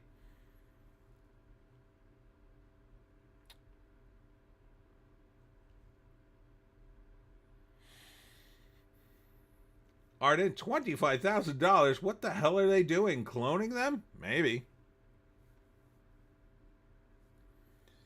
Let's see. Bright Harbor members will receive a custom recovery plan and a dedicated specialist to navigate insurance, FEMA, SBA loans. These are the people who lost their houses. According to Distinctive Assets, the recipients for the Everybody Wins bags this year, Adrian Brody, Coleman Domingo. I mean, it's all the big celebrities. Everybody who's nominated.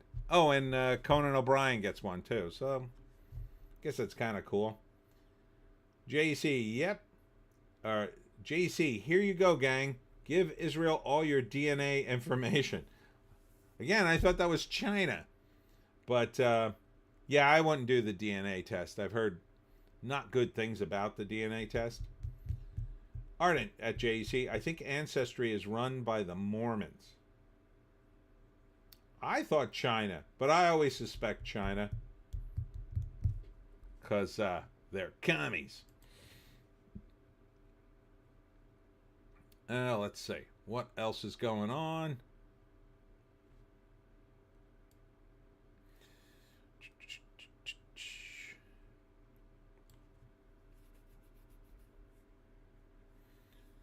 See, here's Lisa Kudrow working again. Working again after Time Bandits. It's a disgrace. Here's a Batman Hush trailer. Puts, for those of you interested in Batman Hush. I never liked Hush. Oh, it's a Hush sequel. Oh, they're doing a Hush sequel now. So now the comic books are doing the same thing the movies are doing. Just nothing but sequels. But then again, they always do sequels in comics, so. At JEC, or JEC at Ardent, Susan Wojcicki's sister used to run 23andMe. Wow, keeping it in the family, all the surveillance. I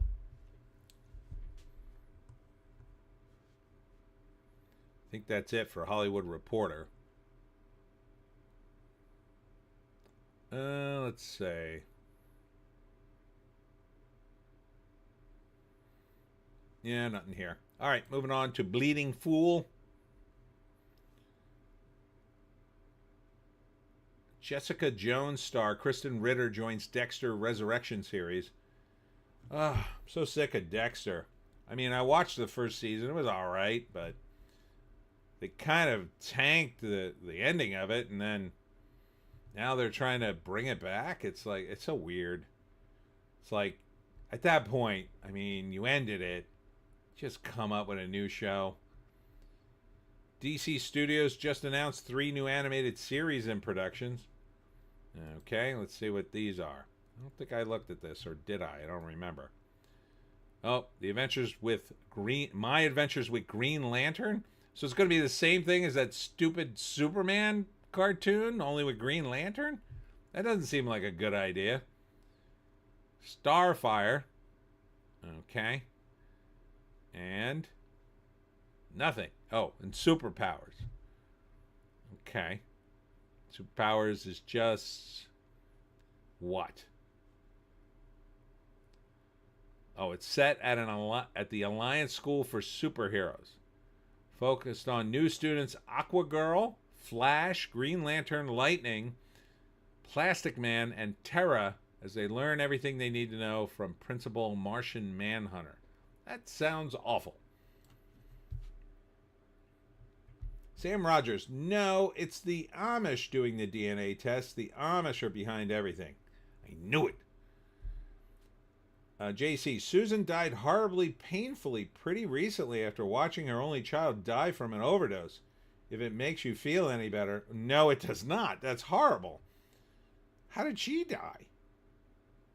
Did I know that? I forget now. Arnett, are they bringing back the Superpowers show? I still have the head of the Dr. Fate from the toy line. Oh. Let's look up Susan Wojcicki.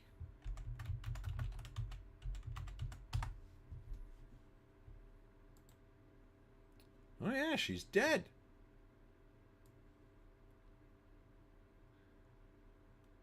Wojcicki died on August 9th at the age of 56 after living with a non-small cell lung cancer for 2 years. Oh my God. I guess she used to smoke, maybe? That's a shame. Her son, Marco Troper, died of an acute combined drug toxicity. She was a Polish citizen, or had Polish citizenship through her father. I don't like dual citizenship. JC, if Starfire based off the Ugly Daughter of Starfire comic that came out a few years ago, I don't think so, but I wouldn't put it past him. Ardent Wojcicki, 2 years fighting with lung cancer. Damn, rough. I think I must have known that and forgot. But let's read the Starfire. We'll follow the famous Teen Titan in the first days after she leaves Tamaran. No, it's the regular Starfire. She will meet up with a space biker named Crush, a plant lover named Fern, and a Princess Amethyst of Gem World. That sounds so bad. And then My Adventures with Green Lantern will follow Jessica Cruz, a high school student who has a Green Lantern ring. That doesn't make any sense. It's totally not the comic, but whatever. I'm not going to watch that either. Ugh. Ardent at JEC, that or the terribly cast actress from the Titan show. But I don't go to church anymore. I'm not like walking around saying, oh, you should be more Christian. Like, these people couldn't be more they're openly hostile against Christians, and then the moment they get backed into a corner in one of these discussions, it's like, well, that's not very Christian of you. You guys make fun of Christians all the time. Ardent. So not Lobo and not Poison Ivy, but Amethyst? Dear God. Yeah, that's immediately what I thought. I was like, is this supposed to be Lobo? Ardent, finally getting some buffering. Oh, no.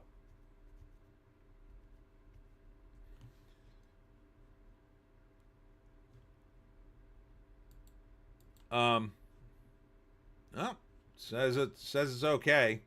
According to my useless tool on the internet.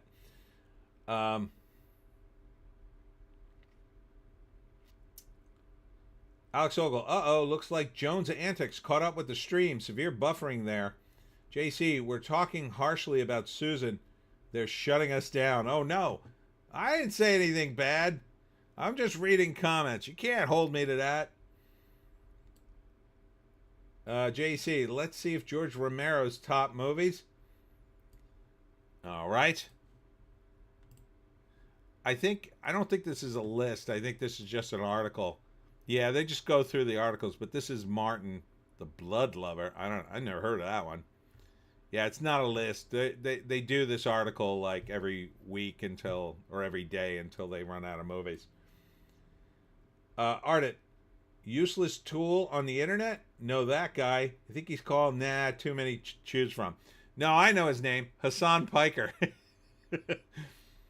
That guy's nuts, I think. Holy cow. I watched this guy, his channel, I think it's called Grifter now, or his name's Grifter, I don't know. But all he does now, he did a couple of different things with his channel, and then I guess he got bored or whatever. Now he's decided he analyzes Hassan Piker and just blasts them every video. So I don't watch Hassan, I watch his videos sometimes just to see how crazy Hassan Piker's gotten. Alex Ogle, my useless tool on the internet. Sounds like a great porn parody. JC, I haven't seen Martin, but it looks interesting. Yeah, it does kind of look cool. I never heard of that one. Ardent, LOL, Piker was one of my choices. So was Dev, Short, Fat, Otaku. I don't know those guys. Sam Rogers, I noticed my comment did not show up in your chat. Sometimes that happens. I don't know what you said, but YouTube edits stuff. JC, I think Grifter's channel used to be called Leftist Cuck or something. Yeah, that's what it was called. And I used to watch it then too. So, he's changing up his deal.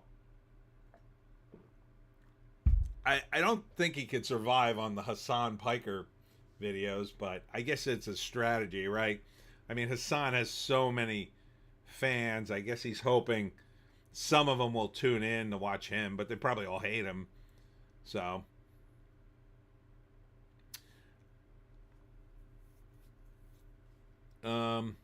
JC, I would have gone with Vosh for internet tool. Oh yeah, that's another one. He's a weird guy, I think. Ardent at Sam Rogers. Some things you can't say on YouTube. Ardent at JC. LOL, him too. This was an interesting one too. Despite his family surviving the Holocaust, I shouldn't say that on YouTube. Mao's creator co-authors an anti-Israel comic. I think it's a bit strong to call it anti-Israel, but he's talking about the situation and he's doing a political comic about Israel. And I mean, his views are his views, whatever.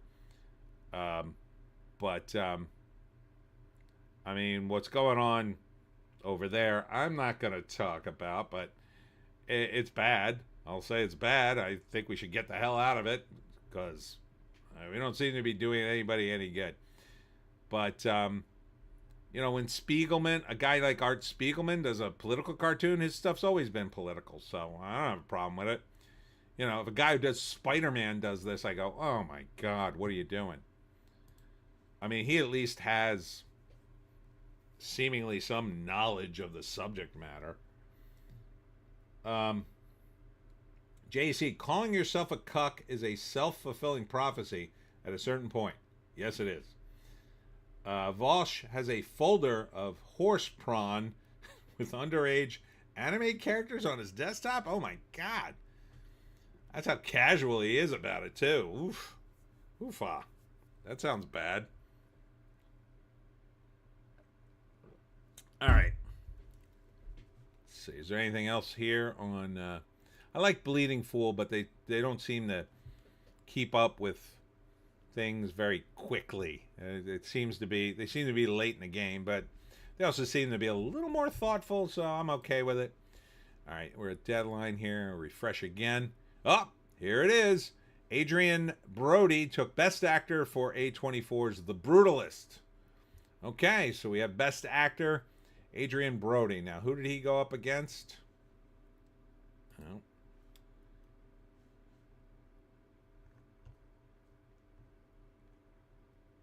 Actress in a leading role. No, wait. Let me refresh this. Okay, actor in a leading role. Actress in a leading role. Oh, we don't have that one yet. So he was up against Timothy Chalamet at Complete Unknown, Coleman Domingo for Sing Sing, Ralph Fiennes for Conclave, and Sebastian Stan for The Apprentice. He wasn't going to win. Come on. Adrian Brody probably deserves it out of that list. I like Adrian Brody. I think he's a good actor. The Brutalist looks like the kind of movie that gets Oscars, at least.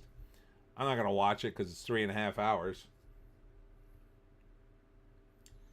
JC, he opened it on stream by mistake once it was labeled taxes. Sam Rogers, vomit emoji. I kind of thought Conclave or Ralph Fiennes would get it, but there you go. So we have actor. We're waiting on actress. So place your bets. The Best Actress, Cynthia Erivo for Wicked.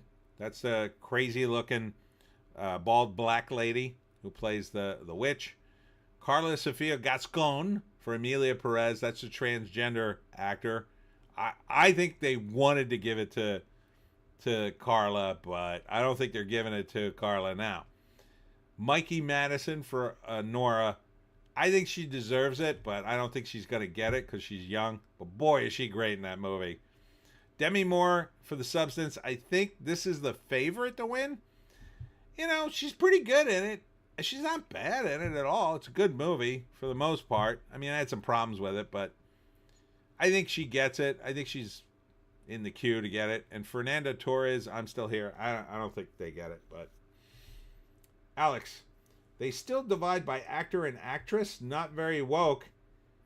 Where is the actors X category? I know, right?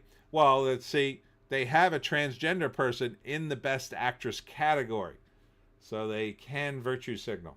JC, F it. Give it to the dude. Let's just sink the show once and for all. I think if they give it to the transgender actor, you can kiss the Oscars goodbye. That'll be it. People will go see the people who are hanging on by fingernails, watching the Oscars every year. They'll go see Emilia Perez and they'll go, "What the F is this?" I don't think you could watch that movie and not go, "What the F is this?" I mean, from what I've seen and heard about it, that movie looks so GD awful. I don't know how you even release that. How do you shelve Batgirl and release that? Like, I'd put Batgirl on 10 screens before I'd put Amelia Perez out. That looks god awful. But I think it's all part of the virtue signal. So, where was I here? Oh, we're on Deadline. All right, you got to go to the front page of Deadline. Leave this page open. Yeah, this is his second Oscar for Adrian Brody. JC, it's a streaming movie. They don't care. You think? I don't know. Maybe Netflix paid him a bunch of money. Maybe. Conan O'Brien digs in at Trump with a Nora joke. I guess Americans are excited to see somebody finally stand up to a powerful Russian. All right. I mean, look. It's a well-written joke, I'll give him, if not particularly accurate. JC, pianist. That's right. Adrian Brody won for The Pianist. No other lands, Israel and Palestinian filmmakers criticize U.S. Middle East policy as they accept their Oscar for Best Documentary Feature. Okay. So, they're criticizing it. I mean, like, look, you can't win. You absolutely cannot win. The best you could do is sort of set that area on a course for maybe peace and then back away and hope it happens. Or, again, you could just take it all over. And that's essentially, I mean, Trump's plan, I don't know, 50 years from now, that plan might be looked back on as a great plan. I don't know. But right now, I mean, it's bad over there. I say get out. I say get out so our hands aren't on it. That's what I would do. I would be like, pull the F out. No, we're not giving you any money. Good luck. JC, oh, Netflix blew millions trying to get this thing awards. I don't see why they wouldn't give it to him then. But now Netflix may be calling them, no, we want our money back. We made a mistake. Give it to anybody else, but don't give it to us.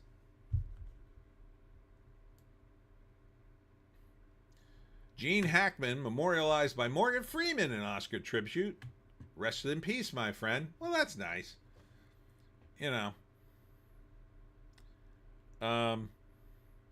I forgot about Unforgiven. Oh, he's great in Unforgiven. That's such a good movie. I love Unforgiven. Oh, that reminds me. On Thursday, I'm going to be on the American Werewolf podcast again.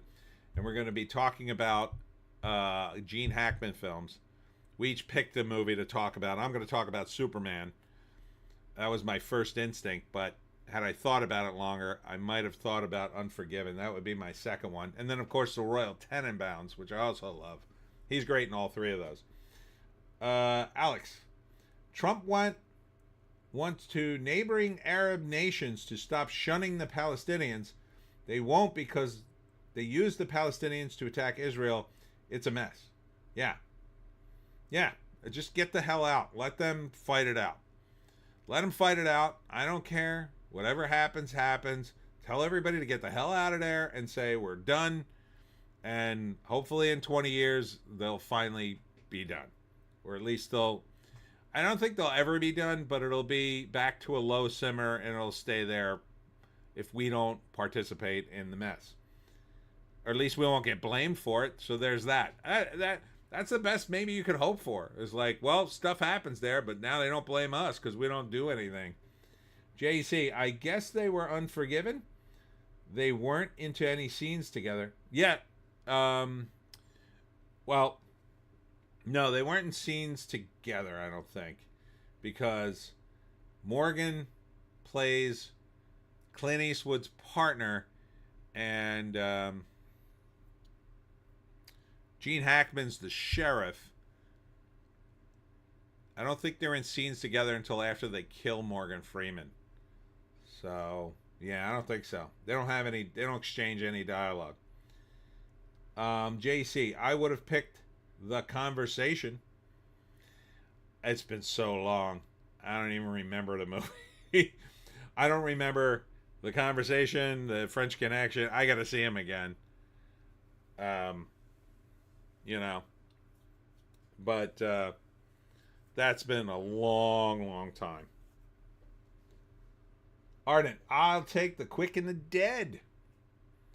You know, I still haven't seen that movie, but it comes up in the queue once in a while. I say, I should watch this movie. And then I don't, and I don't know why.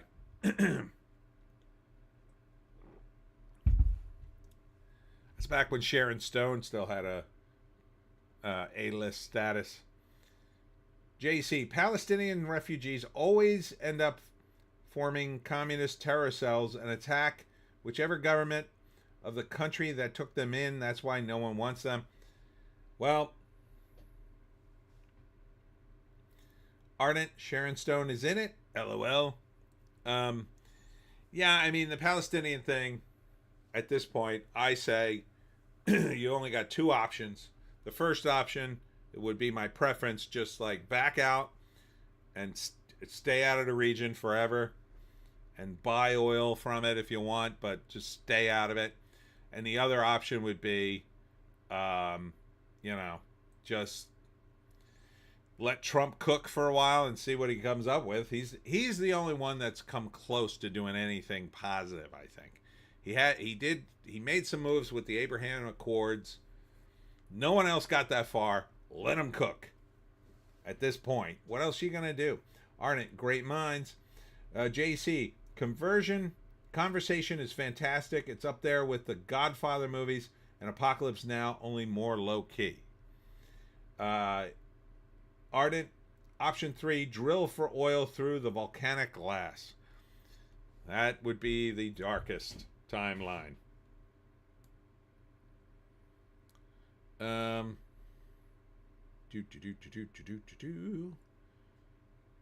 Conan O'Brien takes a jab at Kendrick Lamar feud with Drake on during Oscars. Don't worry, I'm lawyered up. Nah, that one not so landing with me. Oscars pay tribute to LA wildfires first responders. I guess. I mean, if you frame it that way, you don't say don't have the fire chief on. Ardent, nah, it'll be pretty bright for a few minutes once the sun's dropped on the region. Daryl Hannah stands with Ukraine at Oscars after Trump-Zelensky showdown. Oh, Jesus. Stop embarrassing yourself.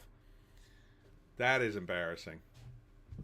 Look, I don't have anything against Ukrainians. You know, the people. None of the people in the country start these wars. They don't have the power. But that's another area of the world we should just stay the F out. Stay the F out. Or set up a system like this. You could do whatever you want as a private citizen. If you want to raise millions of dollars and a bunch of weapons and send them to the Ukraine somehow, that's your business. If you want to risk your life, or you want to hire somebody to risk their lives to run guns to the Ukrainians, okay, you could do that. Don't use my money, and don't hide behind my government. If you get caught and the Russians murder you, well, that's on you. So maybe you could do that. Now, if the Russians come here and murder you, then well, we got something to do. But yeah, I mean, just stop dragging me into your wars. I mean, you could start World War III with this Ukraine thing. And again, Trump seems to have it in hand. Give him a chance. Stop virtue signaling about the Ukraine. Zelensky's a total crook, in my view. It pegged him from that. The moment I saw him, I was just like, ugh, this guy. And all your virtue signaling in the world isn't going to help. It doesn't help a damn thing. If anything, it hurts your own cause. These people used to cry about peace all day long. Oh, wouldn't it be great if we stopped war around the world back in the Vietnam days? Now this. Oh, we can't. We have to have war. Make up your freaking mind. It's disgusting. asking for war with Russia. It's not the same at all. This isn't the Soviet Union. Yeah, there's a bunch of corrupt idiots over there. I don't want to live at Russia, but I definitely don't want to spend any money. And they're no better. Ukraine's no better. They just don't have any money. So let Trump sign a peace deal. We'll get some mineral rights or whatever, and it'll be done. You wanna strive towards not war, morons, celebrity morons. Alex Ogle, movie pitch. Peace. I think it says peace. Following attacks on U.S. troops in the Middle East, the president, played by Sydney Sweeney in a bikini, opts to let the region fall to pieces and challenges the local leaders to share a pie to feed a table of starving people. Eventually, they realize the pie isn't enough, and they were being challenged to supply their own resources to bring peace in the area. End credits with Sydney Sweeney in a shower. Okay, I think that could work. Let's get a draft on Tuesday. And what the hell is she wearing, by the way? Is that like an open shirt thing with like a bra deal? Yeah, it is. Daryl Hannah, you too old for that. Okay, you had nice cans, past tense, but I don't think you should be wearing that now. No, you look stupid. And yeah, I don't know what you're wearing there. You look like you should be the alternative lead singer of what the hell's that group? Oh gosh, ruined my own joke. What's the group that sings Barracuda? Those guys. Who sings Barracuda? Damn it, I can't think. Who sings Barracuda? Heart. Yeah. You look like the lead singer of Heart. Heart. Is that everybody knew it but me? Damn it. Yeah, she looks like the lead singer of Heart in that outfit. She looks like she's getting ready to sing Barracuda. But this is dumb. This is a very dumb thing to shill for Ukraine. I cannot look at Ben Stiller the same way ever again. Sean Penn, I almost can give him a pass because he's already sort of so loony and political, but yeah. JC, someone get grandma. She forgot to button up her shirt when she left the house again. Hulu says Oscars live stream glitch fully resolved. Thanks, frustrated viewers, for hanging in there. Oh boy. Imagine you paid for it and then you got a glitch. Jesus. I almost thought about paying for it. I thought it would make the stream cool, but yeah, no, I'm not doing that. Not paying. I'm not donating. Maybe if you hadn't said donate, if you had said something like, would you like to pay to watch the Oscars, I might have gotten on board with that. And if you made it $5, I think I would have said yes. But I'm not giving you $10 as a donation. Screw your donation.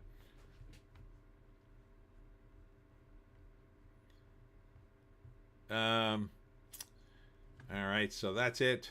Let's see if Deadline has any more updates. Oh, Best Actress for Honora, Mikey Madison won. Wow. And Best Director went to Sean Baker. Wow. Holy cow. Oh, there's a lot here. Hold on. Best Picture still to come. His WGA Award triumph, Best Original Screenplay, a letter added a third statuette for Best Editing. Wow. That's amazing. Well, I'm very shocked. I am very shocked. JC, Hollywood just burned down. They need those donations. So Mikey Madison and Sean Baker win for Honora. That's amazing. I gotta say, you picked the right one. Maybe the Oscar. Maybe there's hope for the Oscars. Wow. I kind of feel bad for Demi Moore, but I think she's got plenty more movies in her. She's only 62. She still looks good. And it was a good movie. I think she's got to step it up, though. I think she's got to go to the next level, though. She was a little stiff in the movie, I think.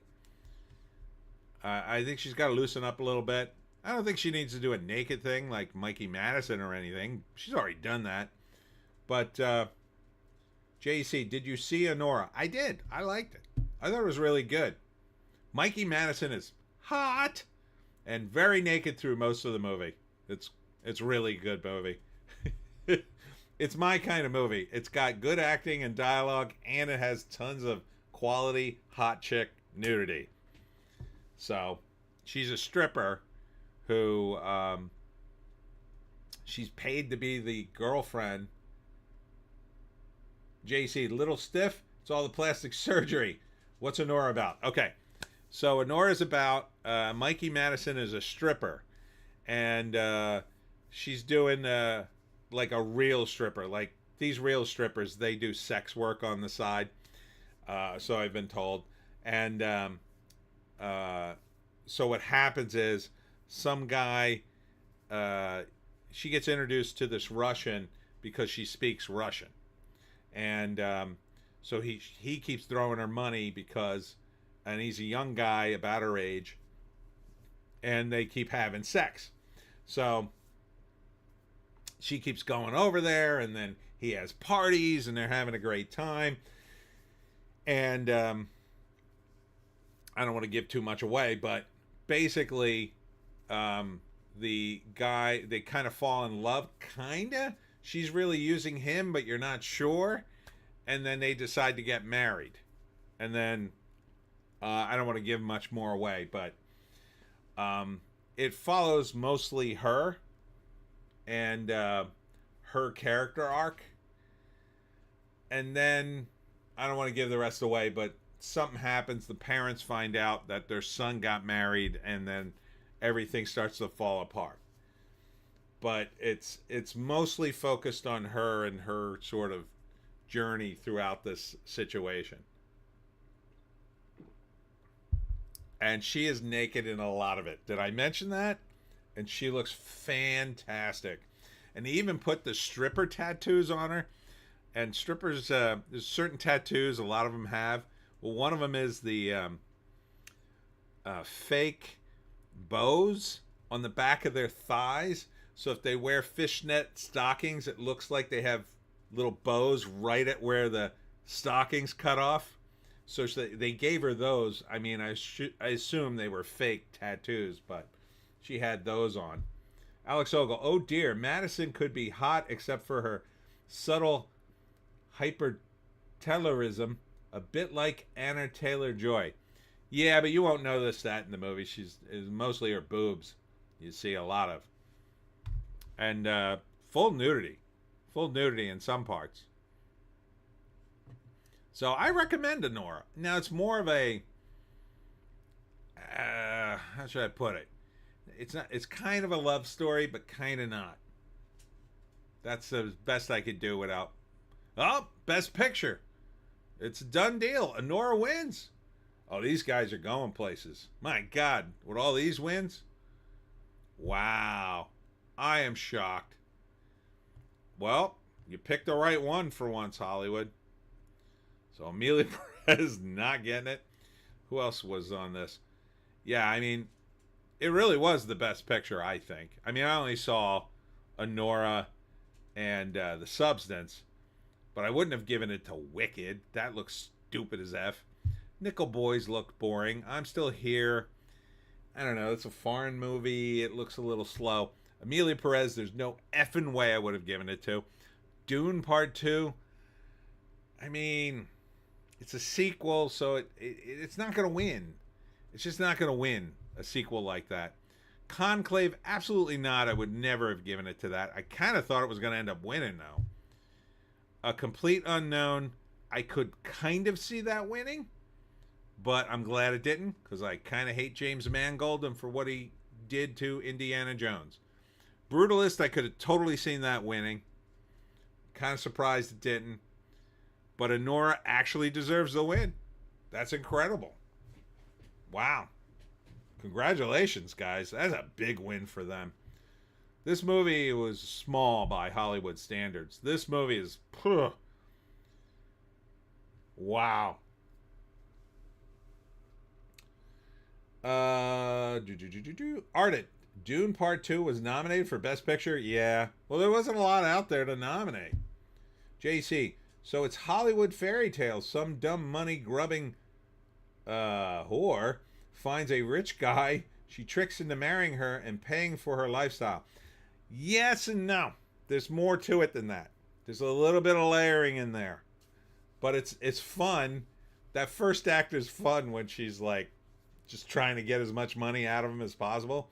And she's very upfront about it, her character. So, Alex, new Oscars category: Best Concealing of a Johnson by a Tranny. Maybe. I don't think they could use the T word in that. Maybe they could use T girl. I don't know. But wow, I can't believe it. I honestly can't believe it. Those guys they're in good shape. Oh my God, their careers just exploded. Especially Mikey's. She's going to be in everything now.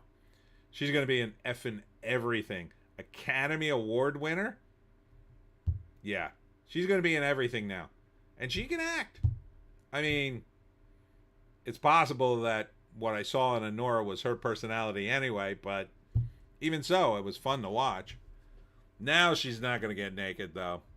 So enjoy that nudity. Because I think it's over after this. Hold on, Jones. What's wrong, Joan? Do you need something? Do you have to go out? Are you okay? Come here. People want to see it. Come here. Joan never comes when I call her. She is, unless I do this with the treats. You want a treat? Come on. Come here, I'll give you a treat. Oh, I'm opening the bag. Best Picture won. Honora won for Best Picture, Joan. I can't give her a whole piece. She has no teeth, and these are really hard, but she loves them. Yeah, she's coming. Come on, get in here. Get in here. Come on. Come on. All right, here, you're going to have a treat anyway. She won't get in her bed. Joan has had enough. Joan, your treat is right there. Okay. Anyhow. Yeah, she's gonna be in everything. Emma Stone just went down here. Mikey Madison's now up here. She's now an A-lister. How can you not A-list her now? She's won an Academy Award. That's more than Demi Moore now. Oof. Yeah, in fact, I could see them both in a movie, right? They could play a mother-daughter team. Really, it should be Grandma, but she looks too good, Demi Moore. So, yeah, that's amazing. And, it's 11 o'clock, so we got it in under the wire. All right. I don't have to go to midnight. Thank God. At least they kept the acceptance speech short. I might have to check out her acceptance speech. Let's see if we can see some quality pictures of Mikey.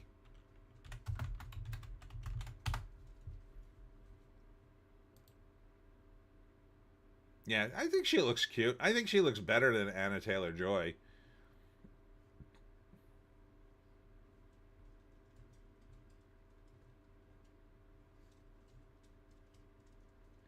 I have to be careful or naked pictures don't show up. I'm sure somebody snapped the naked ones from her.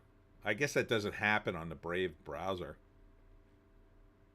So, yeah, here's a good one. Look at that. It's hot stuff.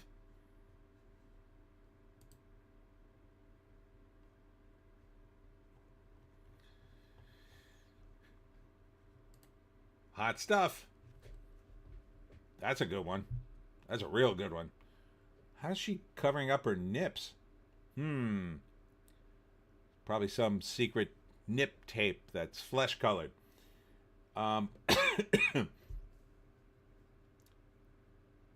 Alex Ogle, in UK, fanny refers to the front of a woman, not the back. Hence, a fanny magnet is a man who attracts women. Oh, that's weird. Alex Ogle. Viz Cumming had a character who, despite being attracted to women, is irresistible to trannies. He's called Tranny Magnet. I feel a script coming on. Interesting. Oh, Viz Comic. Viz Comic.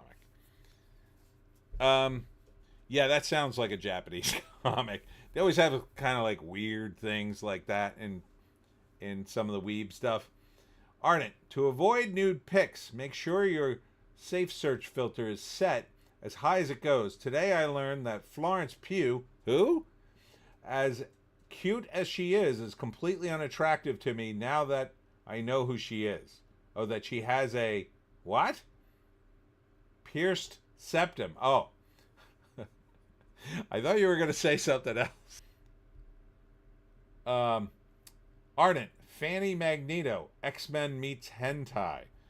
I don't like the sound of that. Let's check out Florence Pugh. Who?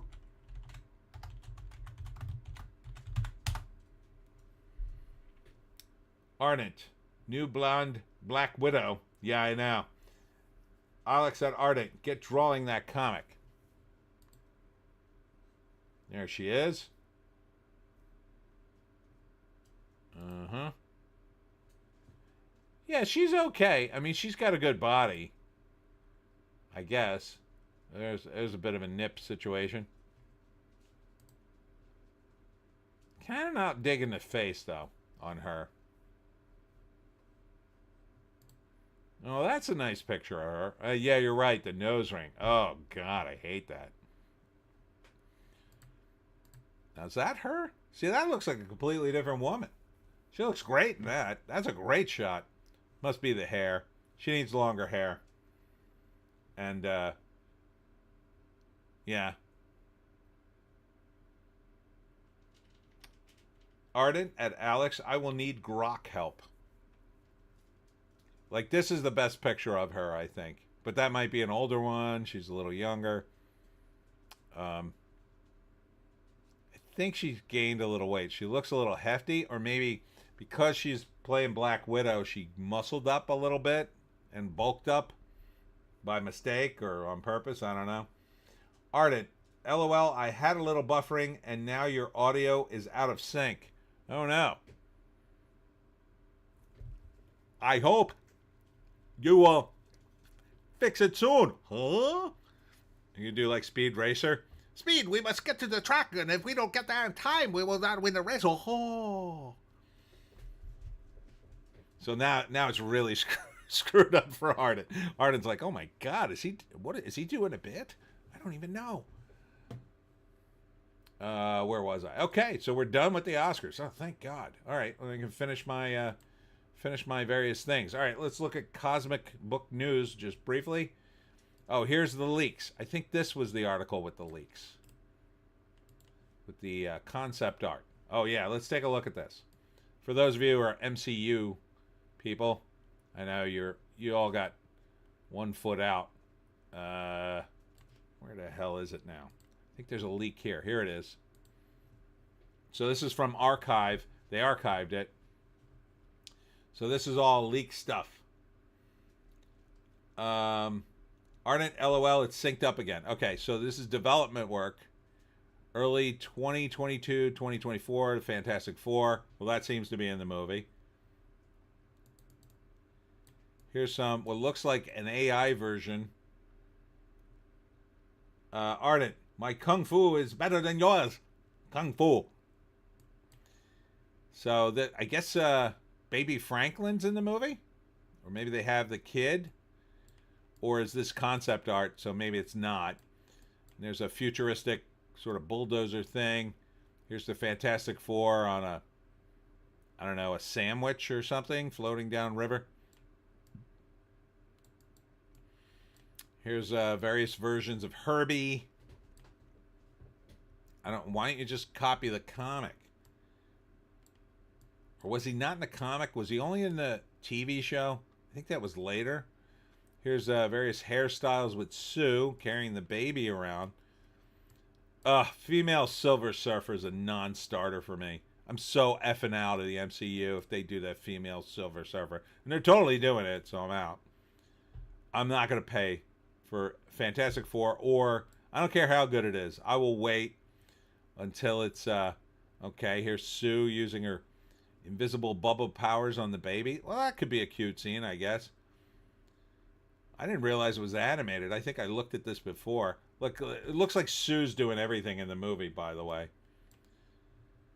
Here's Sue doing the invisible force field. I guess nobody does anything. Now, here's where it gets weird. It's like you've got medieval fantasy with the Hulk. I guess they're doing World War Hulk or something. Or maybe this is part of Secret Wars. I don't know. This wasn't in a comic. Ardent Underground River, please don't tell me the Mole Man is the villain. Oh, he's totally the villain, I believe. Ardent Herbie, TV show only. Ah, that's what I thought. JC, Herbie is just from the TV show. That's what I suspected, but I wasn't sure. Yeah, so got some medieval stuff going on with the Hulks. There's Doctor Doom. And that looks fine. It looks a little medieval, but that's supposed to be Latveria or whatever it is. I guess that works. Alex at Ardent Hans Moleman would be a great villain. I want to stop the Fantastic Four, but the sun's too bright. Ardent at Alex LOL would be a better Moleman. Zebek's Demise, Sue a regular Mary Sue. Yeah, that's what it's teeing up to be anyway. Which is another reason I don't want to see it. And Pedro Pascal. It's totally wrong. Totally wrong. Ardent, I suspect this is Secret Wars. Me too. JC, looks like Planet Hulk. That looks like Hulk's son. Yeah, that was the other thought I had. Now, here's the Vision sitting with Chris Pratt on a couch with his arm around him, which might not be gay. I sure hope they don't make him gay. But who knows? It's Disney. There's Doctor Doom. Ardent White Doom equals God Emperor Doom from Secret Wars. Oh, okay. That looks like Chris Pratt in that one. So these are the Guardians, I guess. And then looks like Black Panther. But that looks like a different guy. That's not Chadwick Boseman. So maybe they got this actor in mind, or they just put another guy in his place.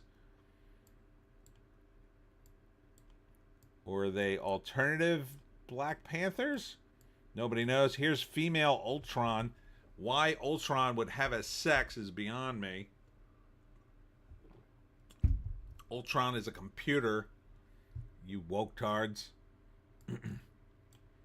And that's it.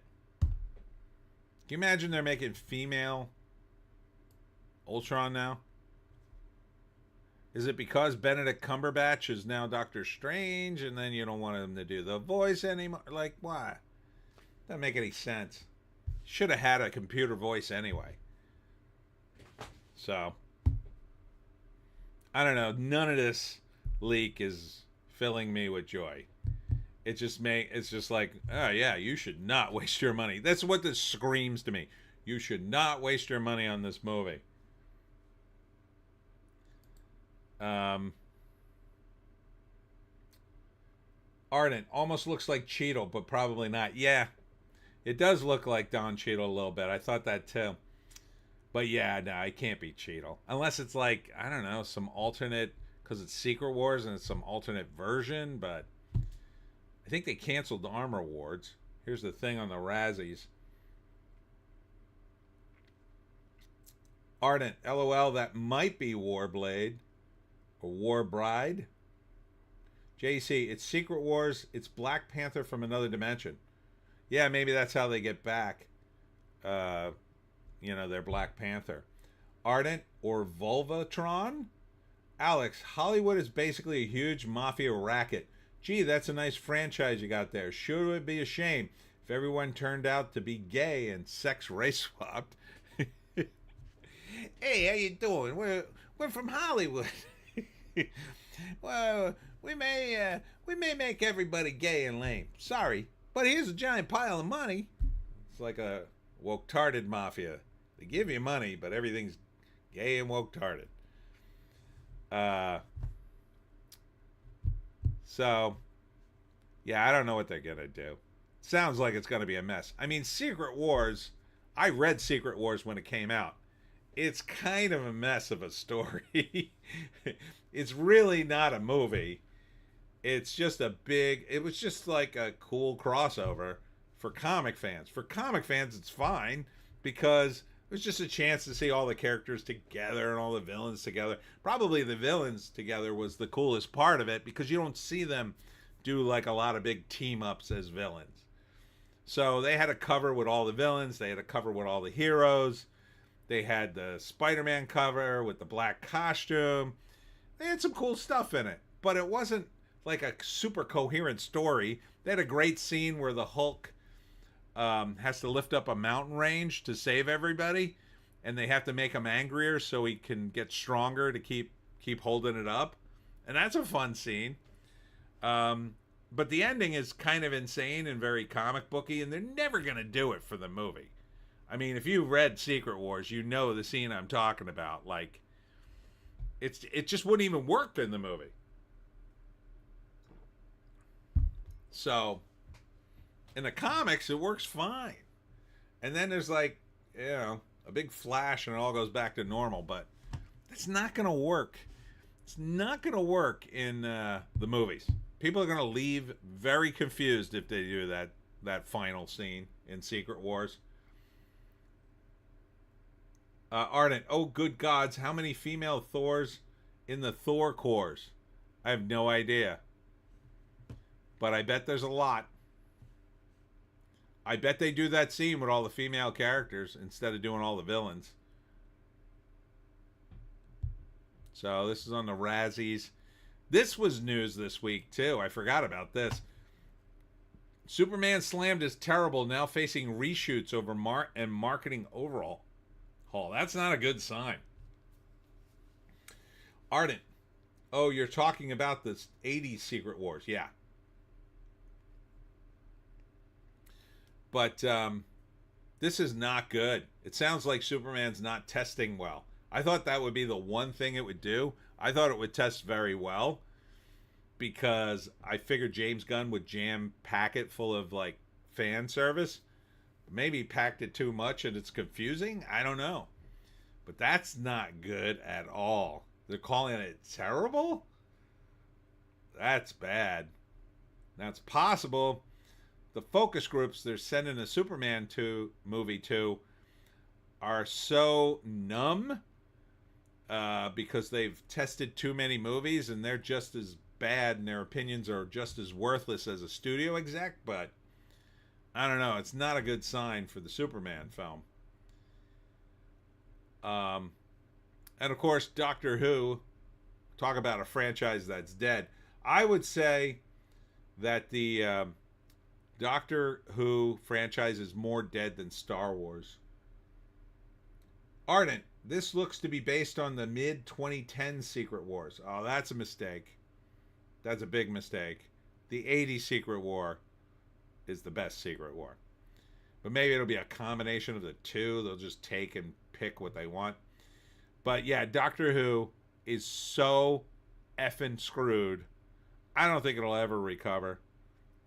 The word is Nkuti Gatwa, or Shuti Gatwa, has already filmed his regeneration scene. And so I hope what happens in Doctor Who is that he wakes up from a coma and realizes he's spent the last 2 or 3 years dreaming, and it goes back to maybe David Tennant, and then they end it there, and then maybe another Doctor sometime in the future after 5 years. Alex Ogle, I hear the next Marvel movie is going to have Iron Man have all his speaking lines interrupted by him gagging and coughing up dicks from his throat all the time, like Will Sasso coughing up lemons. I had not heard that. Jesus, Alex. Say what you really mean. Alex, don't sugarcoat what you try to say. Say, come out and say it. We can take it. Yeah, I don't know, man. I don't know why. I mean, they must have driven a mountain of money to Robert Downey Jr. Like a mountain. And said, listen, we will give you all this money if you just come back to the MCU. And then he probably said something like, well, I'm done playing Iron Man, but I'd like to play someone else. Is there someone else I could play? And then he looked through the IPs like, oh, this Doctor Doom fellow sounds delicious.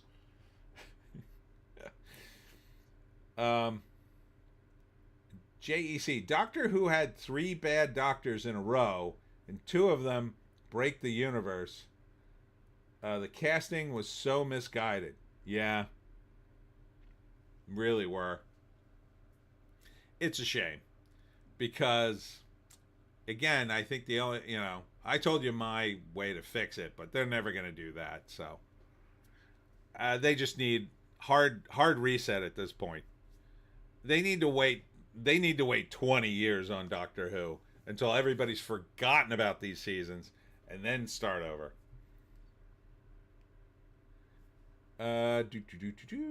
Ardent movie pitch. We pretend to be making a movie about Sydney Sweeney in a bikini, leak a bunch of rumors about reshoots and fan service and rewrites and scrapbooking, and then release a movie about Sydney Sweeney's bikini photo shoot. That sounds very complicated and convoluted, but you did add Sydney Sweeney in a bikini, so I have to greenlight it by law. There was a rumor Daniel Radcliffe might play Clayface, but James Gunn shot that down. Oh, A Working Man is coming out. I think that might be next week. And so this is the one that's based on a book series by Chuck, almost said Chuck Norris, Chuck Dixon. Chuck Dixon wrote it. So look for that. I think this is going to be good. And it's Jason Statham killing a bunch of dudes. So how can you go wrong? JC, Iron Man as Doctor Doom might work. It's interesting concept, at least. Yeah, I don't know, man. I think it'll be very confusing if they don't mention him as Tony Stark, but then I also think the fans are going to balk at it. But maybe if he has some sort of redemption arc by the end of it, and then we get back Tony Stark, I don't know. Feels weird. I don't think they're going that way, though. I think they are going with a completely separate character. And I gotta say, if anybody can pull it off, it'll be Robert Downey Jr. I mean, he's that good of an actor to me, but he will literally not be anything like Tony Stark, I think. I don't even know if we'll see his face. Maybe we won't even see his face. Ardent at JEC, there are 3 or 4 different angles they might go with. Superior Iron Man is one. Alex at Ardent, release a movie that is what we said it was going to be all along. That just might work. Ardent at Alex, no one would expect it, especially if we put fake clips of the Red Hulk all over the ads. and this really cinches it for me why I will not support the MCU. You've finally driven me away. Marvel Comics killing off Silver Surfer as female version takes center stage in MCU. I mean, this is just so cynical, so stupid. I hope you go out of business. I really do, Marvel Comics. I hope I sell 6 million books so I could buy the Marvel Comics universe away from you people. Talk about bad. Talk about dumb. I mean, this is just the dumbest thing I've ever heard. Ardent, Marvel is killing off the Silver Surfer. Wow, can you say bad effing choice? JC, just let him be the big bad of the new phase. They need one. Doctor Doom is the big one. Yeah, I guess. The problem goes back to the Fantastic Four, though. In the MCU, in the Marvel Universe, the Fantastic Four are a big deal and are in all the major crossover storylines. But in the MCU, they've never gotten it right. They should have introduced them earlier on. It never was a concept that really works in the movies. And so they can't be in the movies, although they're making an attempt now. So, Ardent at JEC, Doom is one of the few villains who truly deserves a complex and well-written script. They do have the Russo brothers, but this is a bad move. I don't care about the Russo brothers if you're going to do this stuff. It's just a dumb move. It's a virtue signaling piece of stupidity. There's no reason they can't have a real Silver Surfer in the movie. So, saw all this. At the wrap, Nora gets its fairy tale ending, winning Best Picture Oscar. Psh, still amazing. So maybe we get to feel good once about movies. I mean, it really is a good movie, so can't complain. Damn it. That Park Place rumor. Chris Gore reports Disney has been trying to sell Star Wars for 7 months, but no one will buy it. Film Threat seeks additional information. My offer still stands. $1 and a fart in a jar. You can take it now, Disney. $1 and a fart in a jar for Star Wars. Because that's all it's worth now. And I don't want Mark Hamill. Done with him.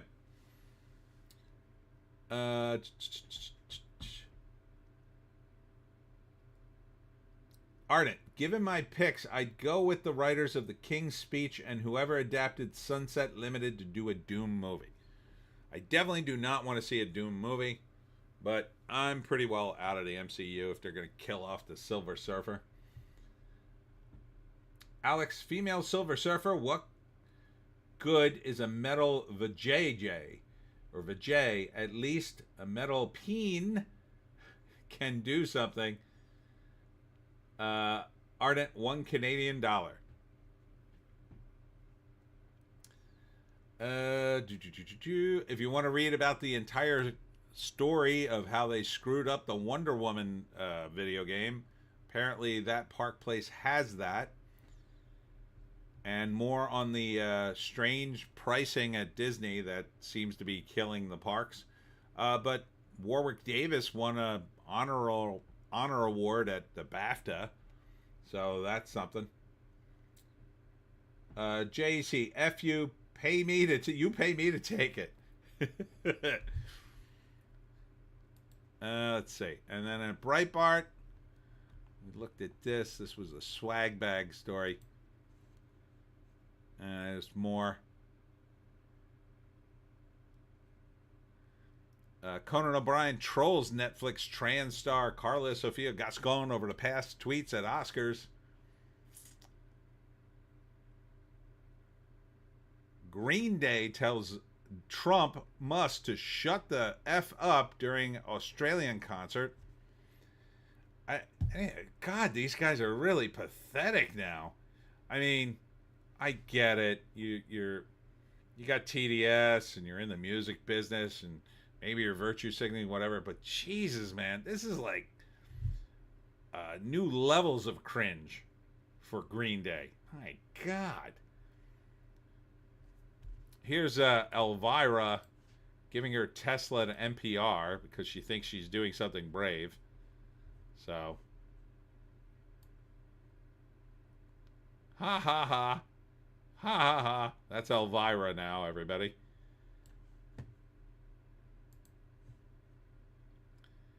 And, Star Trek George Takei cheers leftists who crashed Vance family ski trip. That is no bueno.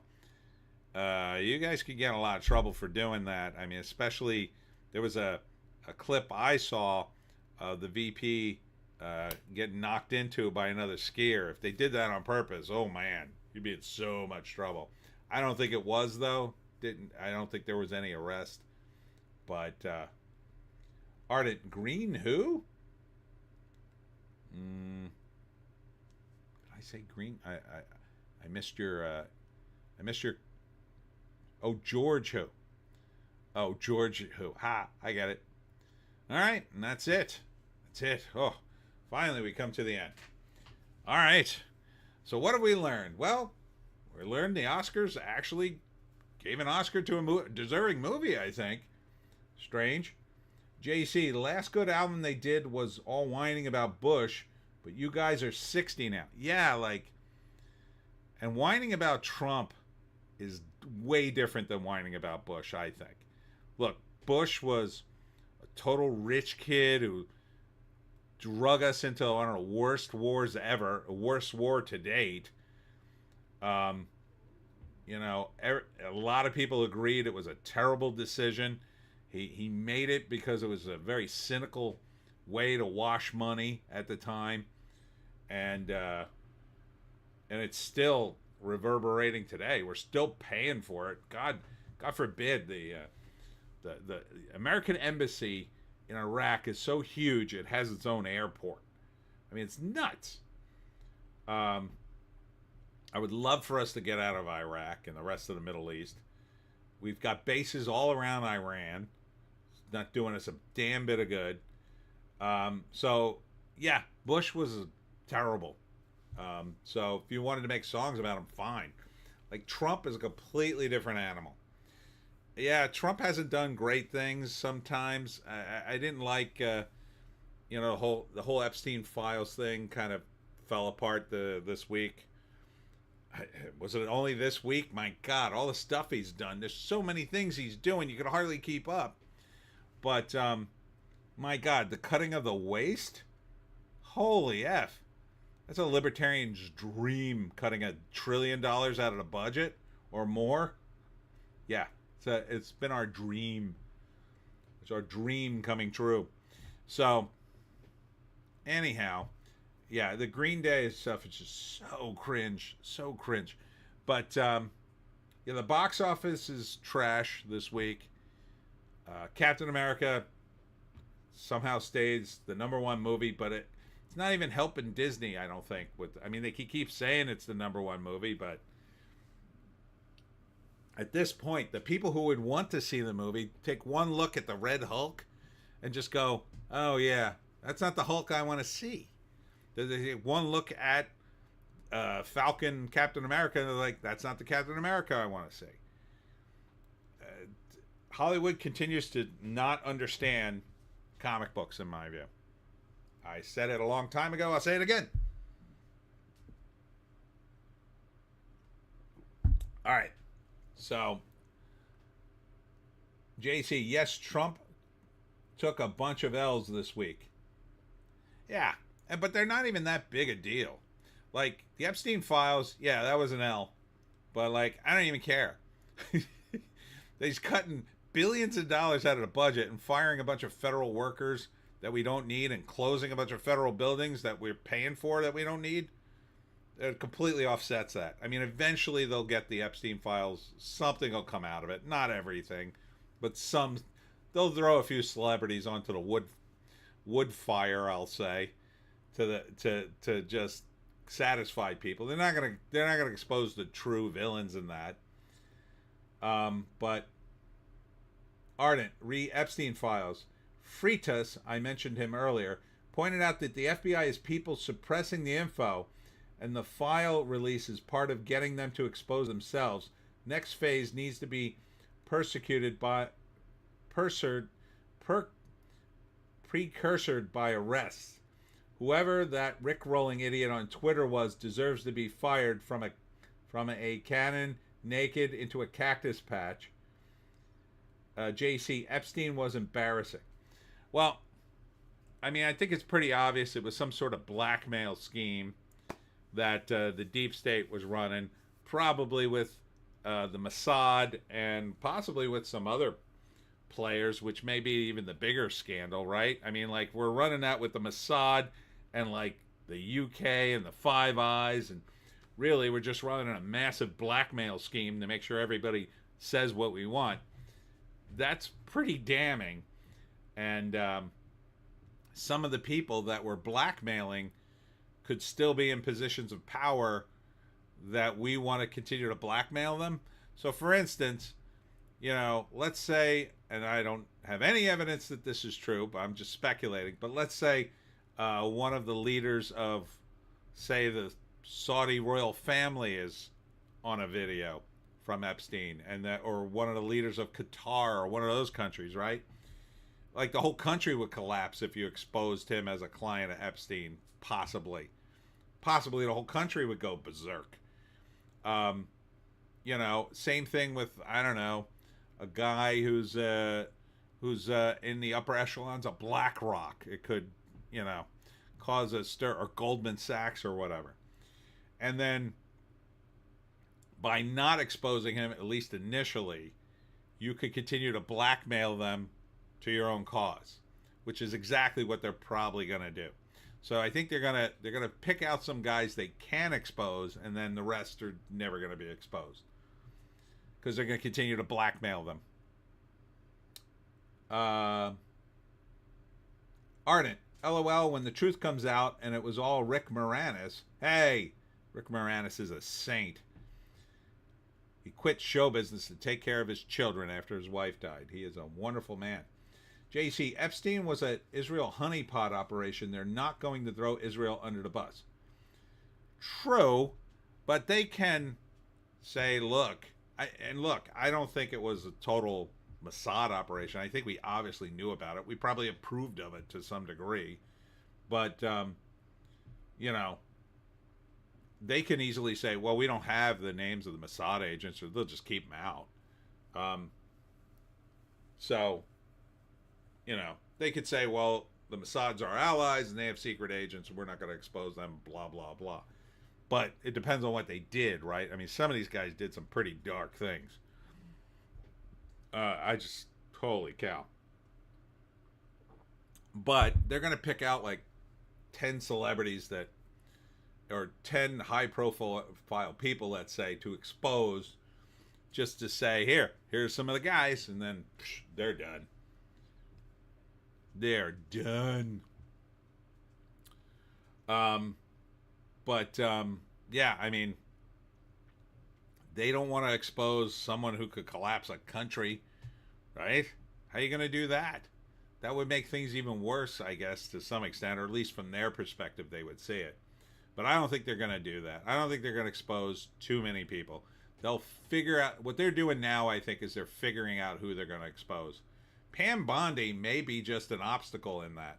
She may have been put in that position specifically just to jam things up and make this, make Trump not want to do it anymore. Because this L is kind of embarrassing to Trump, and he wanted to present it as like a big win, as he always presents everything. And now he may be backing off on it, saying, oh, well, this is making me look stupid.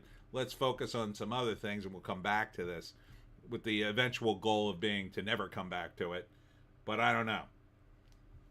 Somebody at the FBI, though, in New York, I think, that also might be, they might have used this to expose the people in that New York office who were holding files back. And I think one thing it exposed is the right-wing YouTube sphere that got sucked in right away. And Jeremy over at the Quartering was exposing these guys bigly.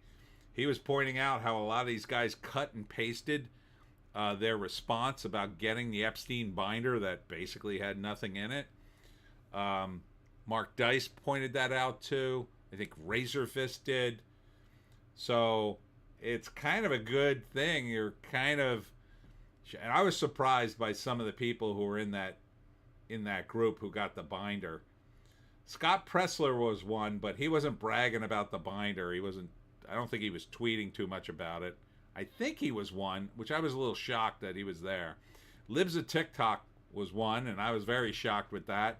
And Jack Posobiec, which kind of isn't a surprise when you look at it, because he was in the military, and who knows, he could be a plant for the other side. But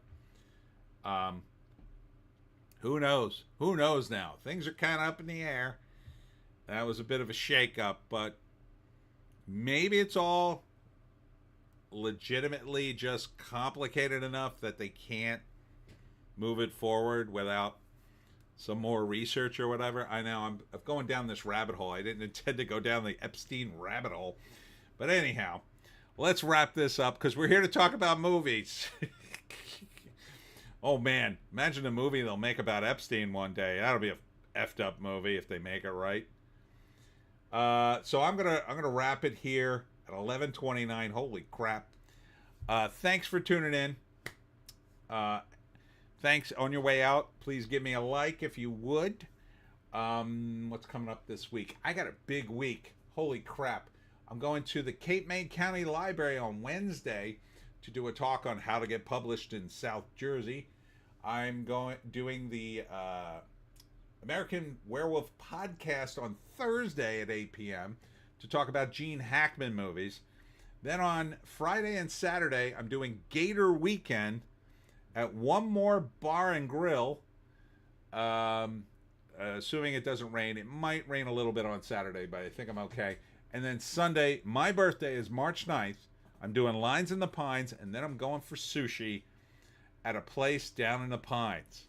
It's going to be an epic birthday for me. So the live stream will probably be late next week because my birthday dinner doesn't start till like 5, and I'll be all the way in the Pines. So I'm probably going to push it back to like 8 at least. So... and I may be late for that. So, but birthday stream will happen. So get ready for my birthday stream next week. The appropriate way to celebrate my birthday is with video games and sushi. That is key. Alex Ogle, Tommy Wasu to play Epstein. Ardent, it's the only one in the morning though. Alex, at Ardent, you and your Newfie time. Ardent at Alex Ogle. LOL, I hear Cynthia Erivo is already in talks to play Ghislaine Maxwell. That'll be the Netflix version. Ardent at Alex. Smile. Wink. Ardent, happy birthday. Thank you. Yes, that's next week. All right. Thanks for tuning in. Ardent, can't do sushi. Can I sub in some fish and chips? If you cut it up into tiny little pieces, yes. Zebek's Demise. That's fine. I'll be doing dinner with my dad. It's his birthday next weekend, too. Oh, happy birthday to your dad. Have a good time. Alex Ogle, birthday stream. I'll have an extra special movie pitch. Ooh, I can't wait. That should be fun. I hope it involves Sydney Sweeney in a bikini. I hope. And you could add Mikey Madison into that mix. Yes. So we're wrapping it up, Joan, finally. Oh, finally. She comes back to her bed. Come here. There she is. Joan popping in. Ardent, LOL, I'll have to work on something then too. Then at Alex. Ardent, have a good week, all. Have a good week, everybody. Joan, pop up. Say everybody have a good week. Come on. You're too tired. Sleepy dog.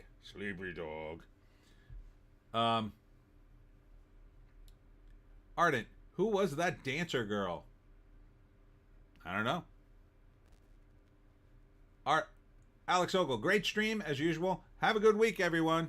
Rock on, Alex. All right, Joan. Here we go. And end stream. All right, stream has ended.